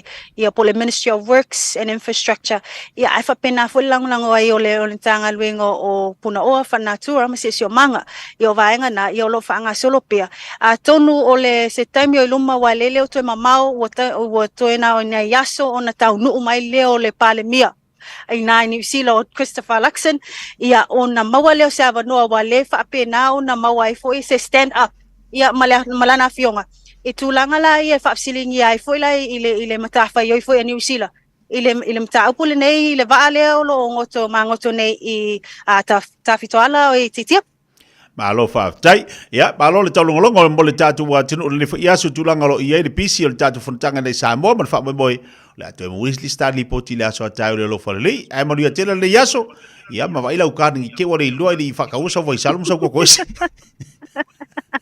ya fa tai la va te mo lo wa no ia mo ila to mo le mo la no ya ngai mai o le matala ia fale fa ale le mata foi e pe ona tu foi nisio tato wata lunga po videos ia I ta penanga yo ata na tu sia nisio tato fa nau esele tale ni o tato fa nau ia e fam talai foi ia lau fanua ma ele o Samoa ma le Pasifika ia ma tulanga o ia I suinga o ngore tau ia o lo mtatala pe mo le mai moi la to e fianga e mata ia vaenga nei si lai foi ia male au nga foi o lo ia ile au ia le fontanga nei o malo ta pulenga titia e fa ftaila mo lo wa no munu teleina fai vole nei aso fa pena foi le mamalu se ta tro tunu to mo se fa popole aso ta mo le termine so fo mai emanuia so fo ia le lei mara ia fa fa ba ta tu wa tu le ta ia E loa po kalame le fifia mai le tātou so tainga tātou talo oto mai Samoa le tau sala po kalame le ulu ai ali e to finga ai sa host pe na yai tātou tala mai Samoa. Tai bale wati luas furu 2 minuto tene ia late to last matasi. Ai anisio tātou faringa tuina atu sin tātou musika mo tātou tali watu tātou sa iria Queen Poki po fair voice le official le la tau fia o ia le le fo taiao. Casa Beds and Appliances, o le tali o manaonga, i o loe whaatotonga ilo mauta, ini tau le lei, toi ananga tā, e mawai moenga ngā o si tutona New Zealand, wha a pese tino fōa le potumalo lo, lau ai manofoa, TV, la au pese, usa aisa, masini tā lava, telefoni fe aveai, maisi. A whiu ane loa i le whawhituwha Great North Road o tau, po le tolo fituiva Great North Road i Henderson, le Casa Beds and Appliances, telefoni o valu se lau, lua, 5 o valu se lau, lua, 5 O le Parkinson and Bowskill wa silia mal se lau tau sanga lana tau tua i le ngao sia o maafa manatu ananga tā. O tau sa ili sa maafa manatu mo se pele ia oe. Le Parkinson and Bowskill na amatanga o sia na maafa manatu. Mai le afe valu se lau valu ono. Pala au lole o valu se lau, fitu tolu, fa tolu. Pe emaili le info@parkinsonbowskill.co.nz mo nisi fa amtalana. Matau te whaia ni fo aroi le aso lava e te whio mai ai i le Shine Dental. Ai e inga whaapitoa. Matau te salia le Afterpay, Zip, Q Cards whaapea wins quotes i le Shine Dental. E whaia fua whaatalanoanga ma le ACC i le Shine Dental. Le aise tongi mo whanau i le bao le se furulua i le se furuwalu tusanga i le Shine Dental. Talanoa mai le tongi ino le whainga o ni o whaunga ai le Zip, Smile Now, Pay Later, le aise tului i le Shine Dental. A whio mai le 555 Great South Road, manukau pe wala au le 255 mo le Shine Dental. O e si la fia me e whaatino e mawhaiona e umi ai so fale motu le lumanai. A whai fo i so fale motu, o e si la fia me whaiona whaatino ni isi o fuafuanga e whaonga ai le equity o lo fale. A wane e misiere por kalame o le malu I fale. Ia fiafi o soruru taitasi le se fulu e te aile whaa. O le a e si la fia ai au wala e mawhai e ona e umia se fale motu le lumana ai, ma au wala e whaonga ai le equity o lo fale motu, e whaata wai se isi o fale, le pora kalame o le malu I fale, ia fiafi o soruru wa yaso taitasi, se fulu e te aile whaa.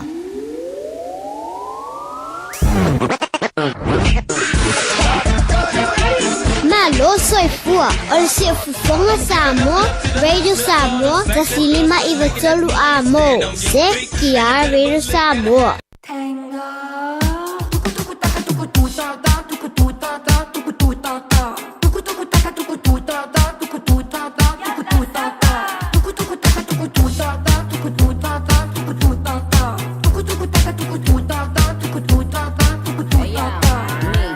Soy Trini, everything the man have that a for me. Don't the estate is the never papi give me. Pretty face, ugly girl can't see me. Me not pretty, cause me do my little shimmy. Fat but the waist still skinny. I'm so good that the man I get clingy. I'm even weak when I do it up the Henny. This man has a barrow in the marketplace. Molly is a singer in the band.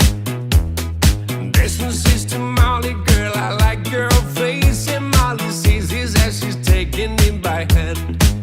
Oh, bloody, oh, blada, life goes on, yeah. La, la, la, la, life goes on. Oh, bloody, oh, blada, life goes on, yeah. La, la, la, la, life goes on.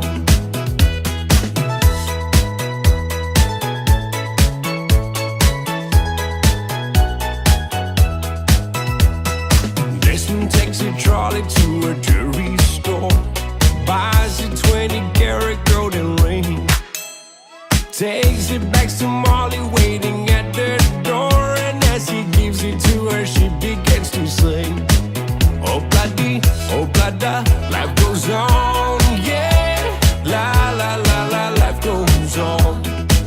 Oh, bloody, oh, blada, life goes on, ooh, yeah. La, la, la, la, life goes on. In a couple of years, they have built their home, sweet home. With a couple of kids running in the yard of Desmond and Molly Jones. Happy ever after in the marketplace. Desmond lets the children lend a hand. and does her pretty face, and in the evening she still swing it with the band. Oh bloody, oh blada, life goes on, yeah. La la la la, life goes on. Oh bloody, oh blada, life goes on, ooh yeah. La la la la, life goes on.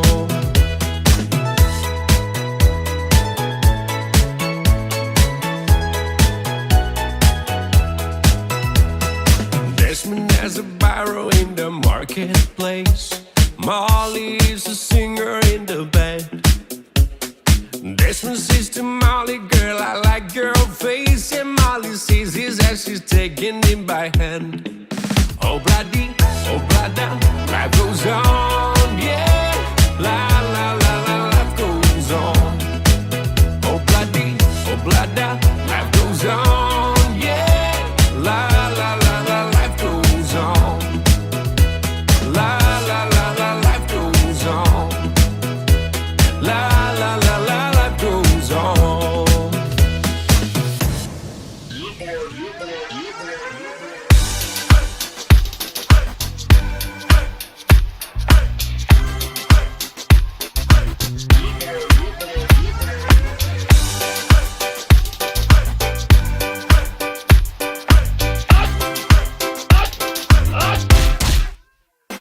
Omi te tonu lau olu au Baile pepe se ne ima imau Afifi imau lu ole tama Baile lau ulu ne ima tala tala Le lau fai fa pito i te tonu Vai ima sae pape o se pomu Vela mai loa ole tama Se fa ala i titi se nai au mama Tafia ai I se palu sami te Tafia ai I se palu sami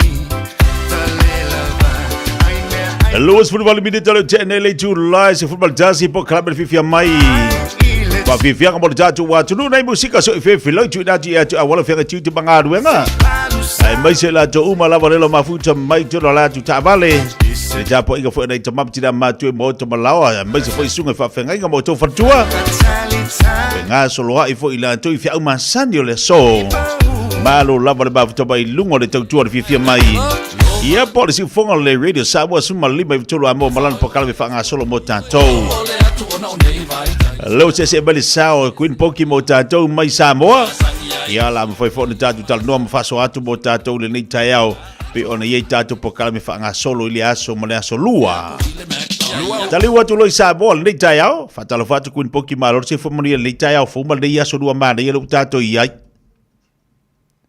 Ia malula ma fatai mo le banua ia e mua ona fo ime matau tu sa no tau singa le anga le ma le lofo le tua sisi ese ia tato po ma fai e se le ia so po lo to so fu ma so ne yola ma fai e on ta pa e ma fai lo ai dungo pe au ia i ne ta ya po e bi ia pe le di ma lo la per so fu fa lo fa tu ma for fa i wo ma pa anga umal pukalama ai ma se le loa sa mo lala papa au so se takol nei lalo lang patalo patiko ina yu tama matina ma tua ia o lo fai lava le fai vota kwa i tono mo tamalawa ai maise ia o so o nei fai fi au ia o no fali le malu maula to fali tua manu fo ialo dia mea ma ia o no tala ina pinangalo le di ma lo lava so fua Ma lor se fo modia lita. Nei se la ngolenda to tele la tu na fasili malita ya ino vava ile to tele ona ile leo malanga tu I Samoa I malanga tu New Zealand nei fa pe fo ina ile leo I Samoa baba ia tu ile le fefi lo fo ile ona ile leo mala tu e faitanga ia mai se wa tu so ola wa su I faitanga fo I maleo I malanga tu fa na fa pela to telo la tu o le te filo mai ma oe il au fai su ie fai tanga le na vo leo malangati fafo e le lo pe e sa ole va ma ola sa o lo kala ola wa fa pulo le fa fonga mai I le fa pulo le ie pe ya de ai le ke o kuso o ele a foi e uma leo Samoa ko valo ia so o lo maleo aku fafo le ko ke sulu ie fai kanga ma fa ko nginga leo o ko le uso lo ko la e sulu ko sulu ie aku ma leo e ki faf ka. Kai whawhekai ai a se ko wha ai whape whaakua ule o ngā ko. Awa o le mea mongi a kuro lo ngā kongu ka uere upo voere. Le angai mea. Oi, Oi, ele o la ren ka ele o la ren ka kia mo nga kongwa. Pea ngā loke whea koe o la kausa ili la songa a inga wala e tomba hule. Ka ofi. Pa mai o la kausa ili so na a inga a. E wha mei anga o mamala ka wilo a kua i le mea au makua i. Se so ia so a. Ke whea koe a makani le anga pukala mea uia. Le ai o le papa ai aku foi la ku. O le maa ngai o le koe o le la ei mo o paralangi foi le la ei I suru ia leo. La la papea. Lo ngale filo ma kakala o poki ko kongu I o longo. Ingale o wha o ngā foi leo ngor kankai maa losi koe. Koe le leilo nga mawhau le I le whainga o langa wha alo pe aor ke me o aku o ia kankai whafo. Ia ma le whainga o langa savali foi le pe au ngā alu I wha malo pe au ngā aor ke me alu ngor karingatu. Ia la le mea langa sao. Ia o ima ke kusa ko ngā pulanga penga. Ia o le no sa pamatalanga. Ele você o ngā kau ke ngā wawe kau ke o yoi mea la. Au le ke au mga ruenga ngai kua a inga ma. Ia. Whai te se mea ai a wata mai. Malai umasa e umanga makere i ai sau le ai ko makua I whani ko ngā children. O tu langaranga ka kumu koe kilo nga iai. Au a se mea la o mea whai jeli. La o mea jeli. Ango a ka kumu me ka mo e fia I malusi whana. Ai no le ango I te pekere. Masau lola ia moi. Ala foi mai lau kamala le ka fare mai pe le makapungia. La le aunga. La nga le ai. Le tai o lai fai le dea. Ia. A o pua lau le dea. E fai e tanga ka puia nga. O e fanga. La fe fa. Ioi. La fai solo I kai. Wa kwa le la ko ia ioi. Wa kwa la ia so mat put nei pai au ka fai solo ai le. La ko me enga fai. La ko me enga fai ioi. A ka ko. Ia e sa o lava, ia o le tele fo I o le, o e wharengo, o nei fo I. O lengo fia whaatasi, koe mo fia awai o le, le koe whaataita inga o siwa fo I e le, atasa watu. Ifea. Ka I le taita e au siwa tu risi, le whaataita ina e Mary Jane. Ia masionari I fo ia Fred. Ia pe o la ua lea o taiulu, ia le au siwa lea. Maka ngofi. Ka ke fia awai fo ila ngere rehearsal. Ia awa fo I whataringa po. Le keimi me amatalia I fo I pe amai ale fono mua. Ia o le la whawhiwhia I siwa enga sia. Ia whenga taha o ngā kapo inga fo I ona olo. Iai fo I nisi o pāna o si siwa. Ia ka koua le awai ia I me whapea. Ioi. E vai me foi. O la foi ka ke lango malusi mea nei. Ia mare si meu kakau fefe so le ka whalwa I kaiso. Ola o lai. E ke lo.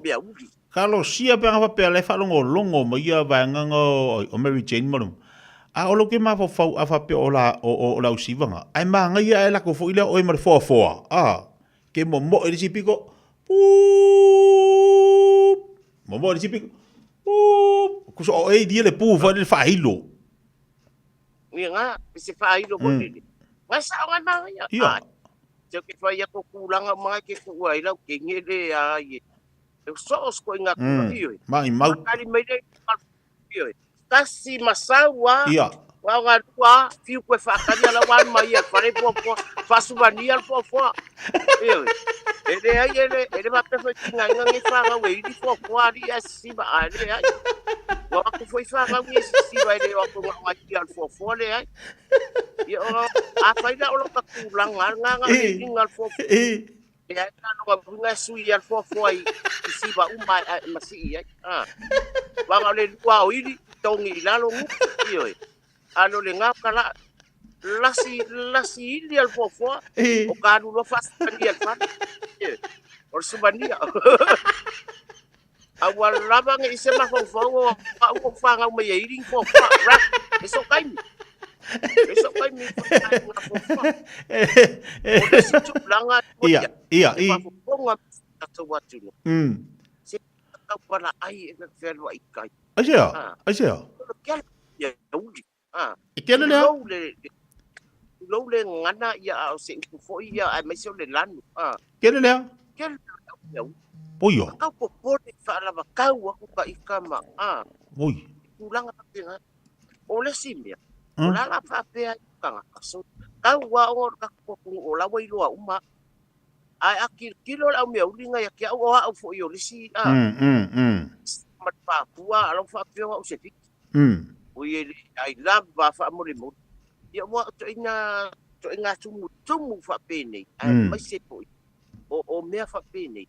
Lo le masiki mai ia tunu e lima suma le ono lalang. Ia. E a o ia whai teste ia i mea whapene. E le ngalo ia ke au le art festival le ngapai mai nei lisi vai tau. La au pole le. E o mai lava di asu. E pe ua whai mama i tu mau o na fōlinga. E alwai, ai mai se vai kemi fia ma vai kemi whakowe a makalonga. E mafo e whare lei ia, e ku mea fōlinga awa le anga mo le siku. Palawa kau. Ire ese watu nuu sao mai ngabai kau. Pei fo ilau le mea. Ia whai malu tau ia kaku ia pewa ingi samu. Wara songa o whapinga. Ia. Wako inga ia langa. Mai alo le fono o mai loe pai singa whewa i la kiki po lele ia. Po inga mea papenga. E ke maka i ku lele ia i mai matala ia. Au wasonga e sili alo kuikuia lele ilo nofo lele pali se ka apel fongo. Pai koe savu la ia. E wako inga mea ia sa kuku vai kemi ngā le art festival le ngapai ngi se tatu watu. Kau kia. Ao sia uo lele. E o mai so wa whaile to alua se tu lo man whanau. Ia ai pe ia wale al pise ale E o loi vai kemi ai le anga i vai tau wasu pia. Ma mea fo ke kele e anu ia isi ipso. Ia ua whaamata ngā uman. Mea la lea o isi o lato. Pe wale anga u. Au teine. Ita isa au lele. Ia o ke minge umakua e le kenge ngale oi. I vai yusu. E alang o karangol mede o mea monia. Ia leo me le so la vai fasa. A fe ko ia o ia alu fare mai o ia fo mai o ia leu. E ma fu o mai ono tulanga ia. O ngol vai kaunga le fo ila o masi i mai le vai tau nei le fono. Pa amole mole. Pa ko awal fakamala ma ia mata la tulanga papini. Sa. Ma ia. Se maso asasa o lava lo ulu malo fonga pa ma ai la poni tu lo fonga mai i ko vai fale po le tai sai na sei mai al po Yoi por kai mingi o leo e o fo i nei le mato a fio anga nei vai jala o e kai mingi o lo fai a piale vavau mo ma ko i taku ani ta avale po i lunch mai tu lo i lunga tan ngalu o la lo kadie o lo ngatai o mato nu ono o puinga lava i le mai kaunge i le fono. Mana ia. Mai le pape e o mai la toia nga i me le fono. Ai o matita ko ia e lunch mu la pisi le ai. O tangata soifua fo i pei o tau leo lo fa mamai na ia tafa ai maruma ai o si o matonu. E o tulanga ana ka ko ke matala ia. Awu songa pewa. Ia. Pa ko upu ngaka whalo loanga i mai fo o pou e alu kua what. Ia wai, o le kaimi ala e wa ai se kama, se ka ngaka pulele aku o le malanga mai, fia ku ya, oe ma e whai aku roa e musu ke lua friend. Ngā kongua. A pere fongo ala wa makang karu wha ape mangkua ala le, koru stap ngādu whasasa o ngareu. Whai aku wha ape mako ulu i whai a wha ape, ala wa aru kama mwha ala wakau mai.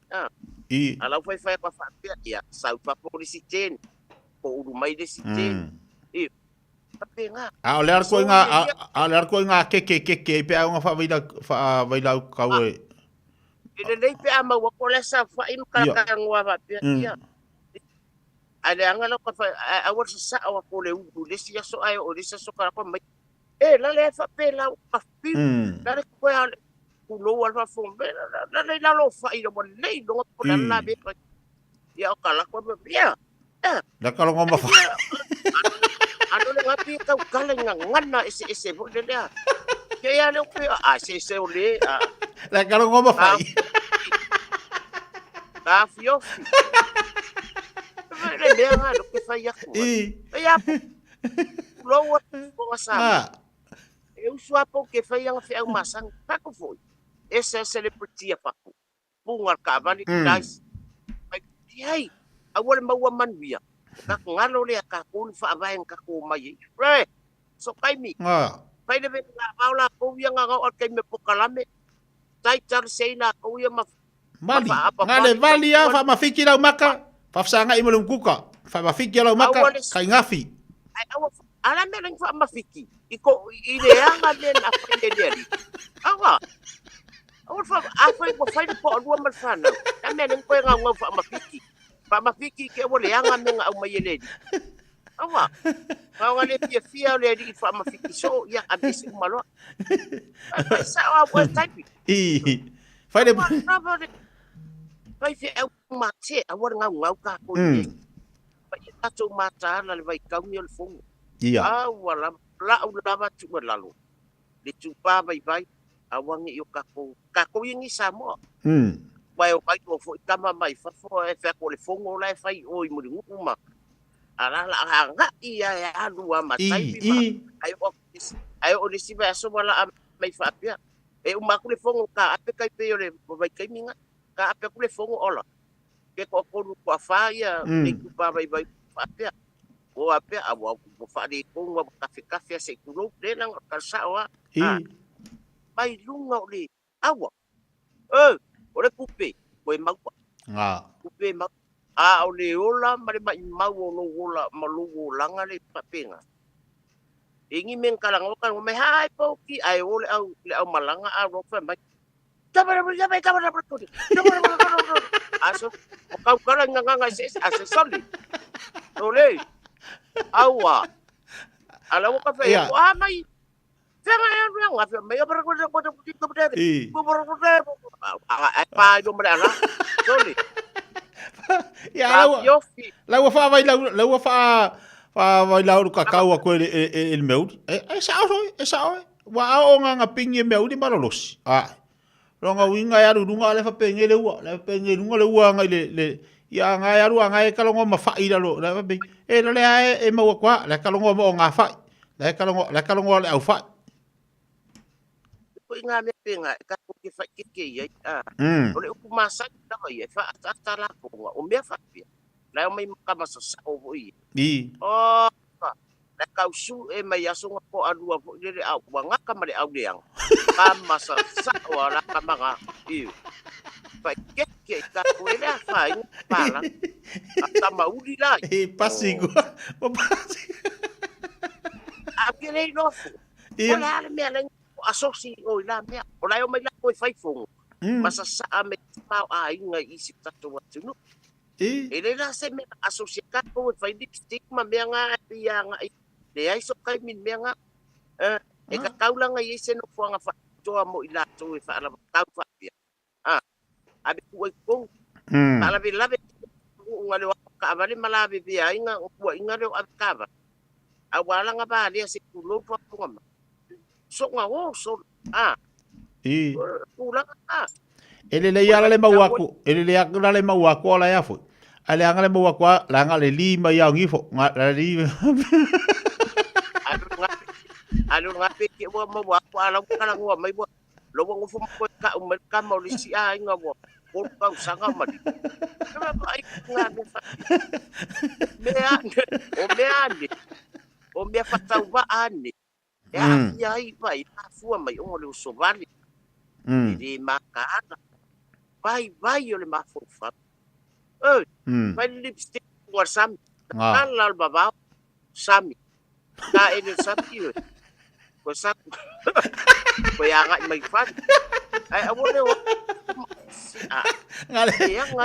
ngale valia adu sami sami ke fa yeku fa fonga mtatu aka ngaka fo ole fe I me ka vale tu lola ole fe la wa I me ka kalfo so Kuya le ai so le aki le nga ka ba ku le o. Ano malama o lai fai ma fa asale a wala tiri. O nai fa ngau. A waka vale malanga mai le momori nga ka mai a mai fon. So pide ai manga nga o ase ia o e o fo ilai o falo tulanga. Sa pai yang ko la son na. Kara kwanga. Enough a soli ka fio raya.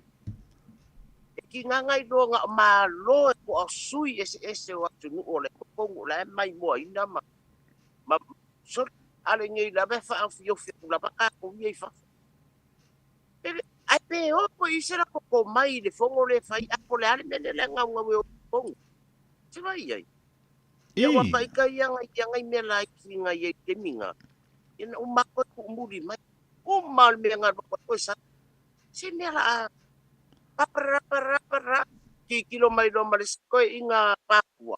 Abel fala ka.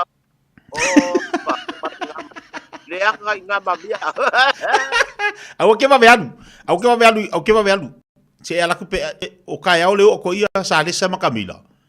Pau angar ke mi ke kaunga ku la i do on malevadi. Ia mangai malevadi li. O malevadi. Malevadi sa o ka u. Malai ba adele ya wa akan live dan malai ba adele sekolah wa mama o Camila ma ala wa kan live mai sekolah ki bo ima ke malai ba bola barka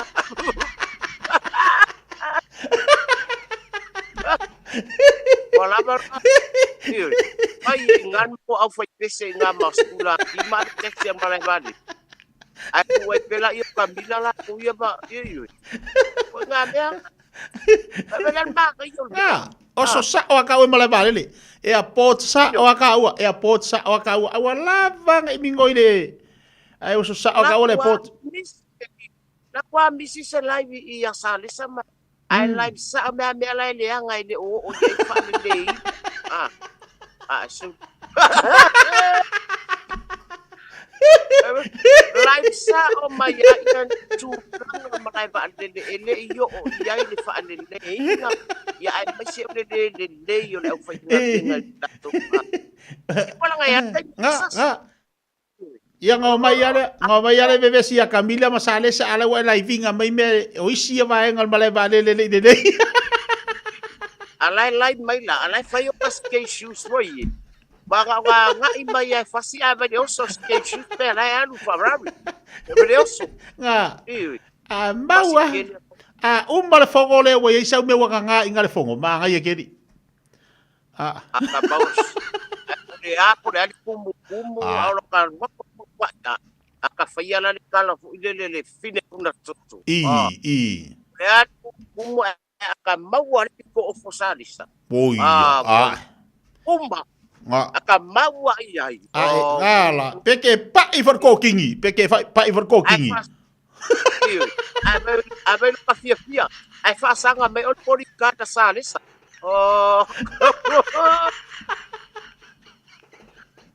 Allah right le kanya kau faro ba ile ko aquel kan kau faro ai pa ya pa fa sanga me studa salis Allah la sabor fe fior cooking salis sa ora ave ako salis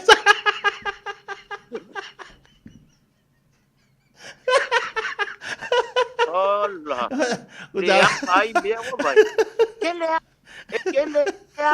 me ko ngami fa yo aus kala fa ka inga to fa ko ile kala ngai fine kuna so iya ko mane no fia ko ya salisa ala fo la tai wa ka ika ko la kuya ko skala aka mau ko ofu ide yo wala barnga ai fa sanga mai de ai ya digo le ai fa sanga mai de el podcast le biaso usala ke pa i mari fi wa e o pa il cooking o sale se fa sanga mai o le vale li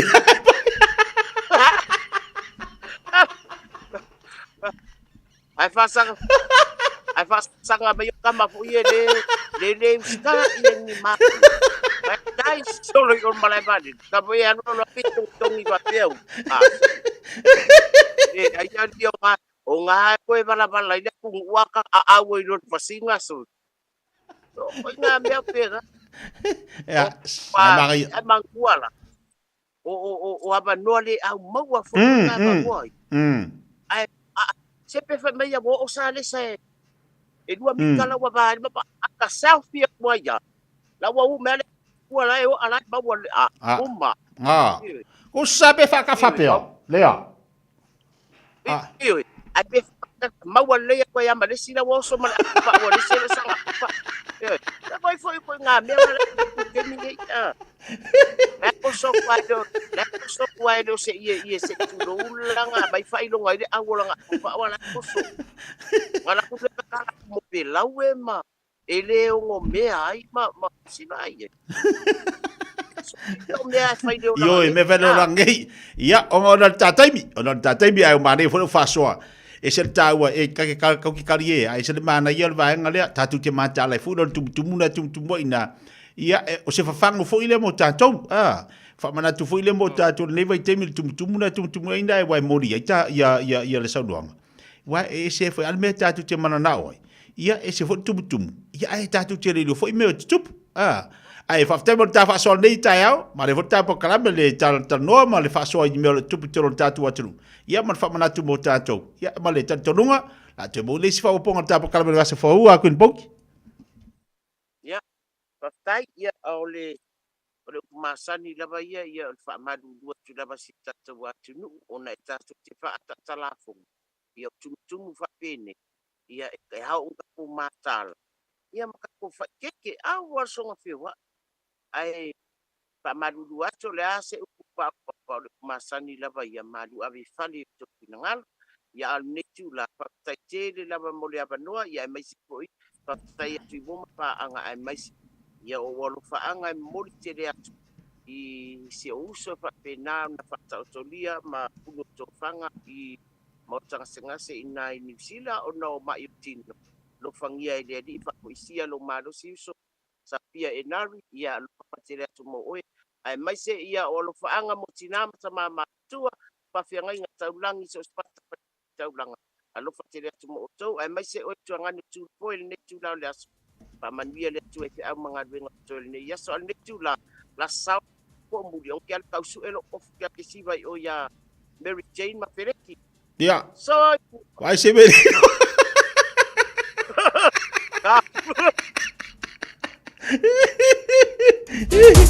Lelei fa ko mari tatu watu no leo toi 5 minutos na talo lei tu la se football no ya ta olunga fo i mo tu bla danga ti pe ona ile ne ya so tape na mai to fa ya fonga mo se wan Francisione ya wa la to obe no tatu po club se pa i was time o le afia fi pole ulia na nei ya mo ni tele love single fenga mo tatu watu no mai se fo ma to mai le tatu no i po club fanga solo tatu really samo tatu te filo le aso tau de lo fo mo le anga le o tatu tapa usi de langi tatu po club ele le mo oe ta wolunga to se tau tu le fo yaso ri tau fa nganga do se fo mo tatu wola a wale tatu savalinga dia so se fo mai maruia Radio Samoa tasili mai batolu amo Radio Samoa tasili mai batolu amo